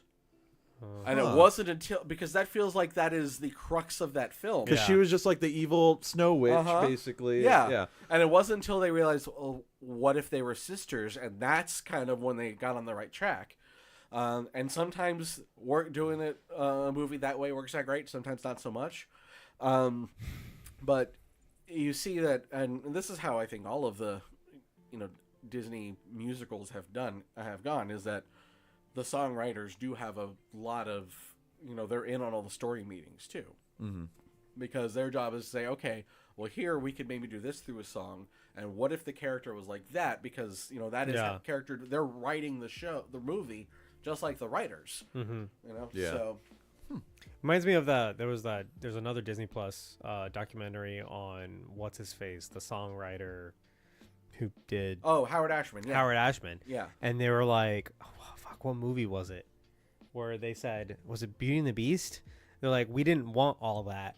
And he's like, well, I don't know what to tell you. I wrote all that. Yeah. It was like just a simple song. It doesn't have to tell a lot of the story. And then he did like the bell or something. Mhm. And it was just like, dude, like take it back. It's like that TikToker yeah. where he's like, all I right, don't- this doesn't need to be like a generational Yeah. thing. I still haven't watched Howard, but I have seen. I saw it this- was very good. This is on Disney Plus as well, but I got it on DVD back in the day. Waking Sleeping Beauty, which is about the animated the Disney Renaissance in the 80s and 90s. Okay. Where it's like, hey, we're bringing back, Disney animation in a big way. Yeah. And that's what they are talking about in the title. But Ashman and Menken are a big part of that as Right. well. So you hear a lot about how involved And then later Howard Tim Rice, especially was Right. in the stories. Well, that's my point, is because you were talking about Frozen. Is like, well, how much of Disney's perspective changed after Howard Ashman, where they're like, no, we should be telling a lot of story through the songs. Yeah. Like, we should take this Howard Ashman approach where it's about, the songs aren't just there to entertain the kids. Mm-hmm. It's to move the story forward. It's Yeah. like, well, he had, like Broadway influences. Mm-hmm. It's like, make it like a Broadway musical where Yeah. the music is telling the story. This is, I was going to say this has nothing to do with Agatha all along, but it actually does, because so much of this is predicated on this song, Yeah. right? Yeah. But, And in this, like in both cases, it worked out really well. yeah. Like, So, let's get some final thoughts going on here. On the show, if you want to talk about the story, the actors, the music, Easter eggs, now's the time. Usually I'd have it all broken up, but we've kind of I gone feel like through we it. kinda- Yeah. we kind of covered all that. Yeah. So final thoughts then, if you want to go around the room. Yeah, we can start with Chris. For me, and I'm a person, WandaVision is still my favorite of the Marvel shows. Everyone talks about how it fumbles the ending a little bit, and I don't 100% disagree with that, but it wasn't so much that it like ruined the show for me, Right. because Yeah, the show same. is so extremely my shit. Yeah. with all the sitcom pastiches and parodies and stuff, and just the density of the writing and everything. It was, and it being such a big swing for Marvel to do something that crazy. Yeah. And they're like, yeah, they took some elements of some different comic stories that have been done before, but in a completely, like, it's not like the idea of, what if we did all these sitcoms? Mm-hmm. Who ever thought that, like, when you're watching Iron Man, thinking that, someday they're going to do a TV show where the Scarlet Witch lives in sitcoms because Right, she's yeah. sad, And Malcolm in the Middle is one of the inspirations. Yeah. Yeah. So WandaVision is still like is still my favorite, and Okay. Loki right there, below it. This might be my new number 2. And again, Oh, okay. probably partially just because of my fondness for WandaVision. Right. So that there's some residual, Okay. good feelings there, because in that first episode, like I said, I was so delighted to see a lot of the minor characters from WandaVision back. Even if it was just like briefly. Yeah, it was just like, oh, they're my friends, Oh, there's Herb. Yeah. It's like, oh, that's so great. Norm! No. Still got that mustache. I love Norm's mustache. Yeah. Yeah, okay. Oh man. But yeah, I thought, again, that out of most of the TV shows that Marvel's done, this was just so successful at being a TV show while still telling a great story from beginning to end. The new wrinkles to the MCU that they have now introduced by introducing Death Yeah. as a character, Madam Death, getting a little deeper into the magic side of things, Which is exciting. I love that. I'm so glad that we've moved beyond magic is just science, and like, okay, by the way, here are just some freaking witches. Yeah. Go nuts, you know. No, I love 4 is just science, but Yeah. there are still magic. Yeah. which is- yeah. Well, Because like Loki even like talks about how he does magic. You know? Right. it's magic. My mom taught me. Yeah. Yeah. Oh man. I don't know if this is my favorite MCU show. I think Moon Knight still tops it for me. Just Okay. I think conceptually. all it's- but one episode of Moon Knight. yeah. I love the way it handled like mental illness and all that. Oh, yeah, yeah. yeah. In a way, Joker The could after never. and the afterlife. Oh, never. Yeah. But and the afterlife and all that. And I just really love when I've said this so many times. I love when comic book stuff gets weird. Yes. Yeah. So Moon Knight does that. This definitely does that. WandaVision did that. be allowed to get weird too. Yeah. Yeah. I'm glad that we're at the point now where they're not afraid to be weird sometimes. And this show definitely like it went all in on like supernatural stuff, and I'm here for it. And just the fact that witches got so much lore added. We literally got Death. I don't know. It's not Lady Death. This is just Death, right? I think they're different characters. No, she just goes by different Yeah, Death is also sometimes known as Lady. Okay. Lady okay. Death or It's Madam the Death. same. Yeah. Okay. Yeah, this is the same death that in the comics Thanos is in love with. Yeah, okay. And she's in love with Deadpool. Uh-huh. And yeah. It was cool to see. It was so cool that she just exists. I love the shot, by the way, of her like doing the tarot card. Oh, pose. yep. Oh my god, stuff like and going back to with Lilia, the Queen of Cups. Mm-hmm. She just it's literally her on the card. Like it's like perfect. Yeah. So all of that's so good. So it's probably top 3 Marvel show for me, and I'm talking shows from Marvel Studios because I still think Yes, no, I know what you mean. Yeah. We're gonna say Agents of Shield again. Yeah, and Daredevil. But Daredevil, yeah, Daredevil's probably always gonna be my favorite. But no, this is definitely up there. I love what they did. I love how meta they got, and they weren't afraid to do it. Mm-hmm. And not meta in like a tongue-in-cheek kind of way, like meta and in like kind of like mind-bending kind of way. Yeah. It's a good sequel to WandaVision. It is. Sense, It's a yeah. perfect sequel to WandaVision. It's exactly what I would have wanted from continuing that storyline. Mm-hmm. And I'm excited to see what happens next with Wiccan, honestly, and Agatha. So yeah, same. Yeah. Before the show came out, like there was, all of like the negative Twitter users that are always like, well, why does Agatha get a TV Who cares show? about Agatha Harkness? Yeah, I thought a lot of people do. Well, I mean, as opposed to like, why don't we get a show about another, like a mainstay character? And like, I to an extent, I kind of agree. I'm like, well, why does Agatha get her own show? And it became around halfway through the series, it became very clear that this is maybe the only real Marvel TV show that is completely story driven, where they had a really good idea and they said, hey, we've got a really good idea with just Agatha. Do you think we can make this? Mm-hmm. And then obviously upon, Kevin Feige is definitely one to listen to good story ideas. Yeah. Greenlit the show, as Right. opposed to the opposite, where a mandate comes and said, hey, how about a show with these characters? We're going to do this, How this, about- and this, and and this, yeah, and this. Figure out a way to make it Figure work. out the Yeah. story. Yeah. This was one where WandaVision was so successful, and Agatha was such a great character in the show, first of all, Yep. and ended up being such a big hit with viewers that it was like, there's something here that we can do. Yeah. Mm-hmm. But it was the only time I've really felt that about any of these TV shows. It didn't come from a mandate; it came from a story. Yeah. The horse came before the cart for once, it felt, right? It felt genuine. Yeah. And that's something that I started to really appreciate about halfway through the show, and I realized, well, this is why Agatha gets her show, because this is a really good idea. Also, I think Yeah. what's really interesting is that, clearly this isn't necessarily something that they had in mind when they were writing WandaVision, but they did a very good job of making it fit with WandaVision. Oh, You yeah. can now go back and watch it and see some things that Agatha does, and you can see with the story that they've created for Agatha all along, it might change how you see some of her actions. Well, yeah, in like the show, in in WandaVision when she Retroactively, yeah, when her I can see that. when her sons say like, you can fix anything, Mom, fix death, and then Yeah. Agatha's like, you can do that. Yeah, because for a moment, maybe she wants to believe that. Yeah. Hmm. She's like, oh, Yeah. maybe she could bring Nicholas back. Yeah. Yeah. Not what they intended when they wrote it, but when you go back and look at it now, it's like, oh, that really works. Because when they wrote it, it was probably more just her investigating Wanda, seeing what Yeah, she can like do. what is the limit of her your Like power? what can the Scarlet Yeah. Witch do? Yeah. Yeah. And as I mentioned earlier, this is the only Marvel TV show that I want to go back and rewatch right now. Oh, Not- like immediately. Immediately, Yeah. and not like it's got the Sixth Sense effect where you're like, oh, I need to watch it again. There's a twist ending. I need to go catch all the hints. and- Yeah, exactly. And Sable didn't watch it, but she's interested, so I kind of want to push her to be like, hey, let's watch it together, because I want to rewatch right now. you know? Okay. I haven't done that with any other TV show. Damn.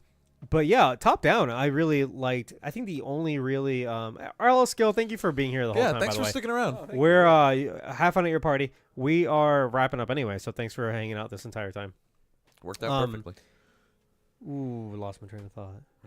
Oh yeah, top down. I think my only complaint was like the song the first time played sounded kind of auto-tuney in a lot of parts When they were in the basement, and it made me go like, not great. Even though you've got like a world-class,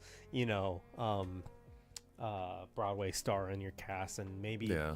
do more. They're like she sings a lot in the show, but she's not really highlighted that much. And I feel Yeah, like I wish she had gotten a solo at some point. You know? she should have had a solo. Like, Yeah. I mean, you got Patti LuPone, you write her a solo, right? Right.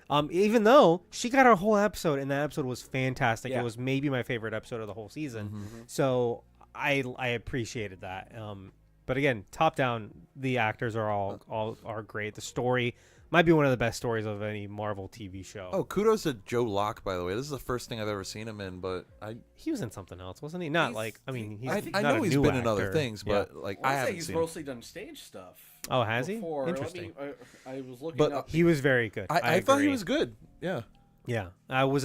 When you get that loudmouth teenager character, you think, it's not Here's going the to be thing, though, good. he wasn't like loudmouth though. He was smart like, ass. at first. Yeah, I And was that might have been Agatha imagining that because when we see it from his perspective, he's like, more straightforward. "What are you talking Yeah. about? What's happening?" Like, So Okay, here's what he's not been in much. He was in Heartstopper on Netflix. never even heard of that.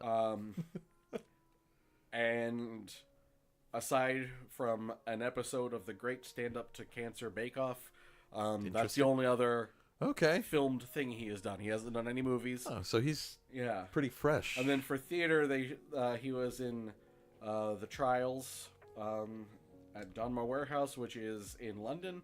And then he was in Sweeney Todd on Broadway Oh. this year. Wow. Interesting. Okay. Okay. As he must have taken over for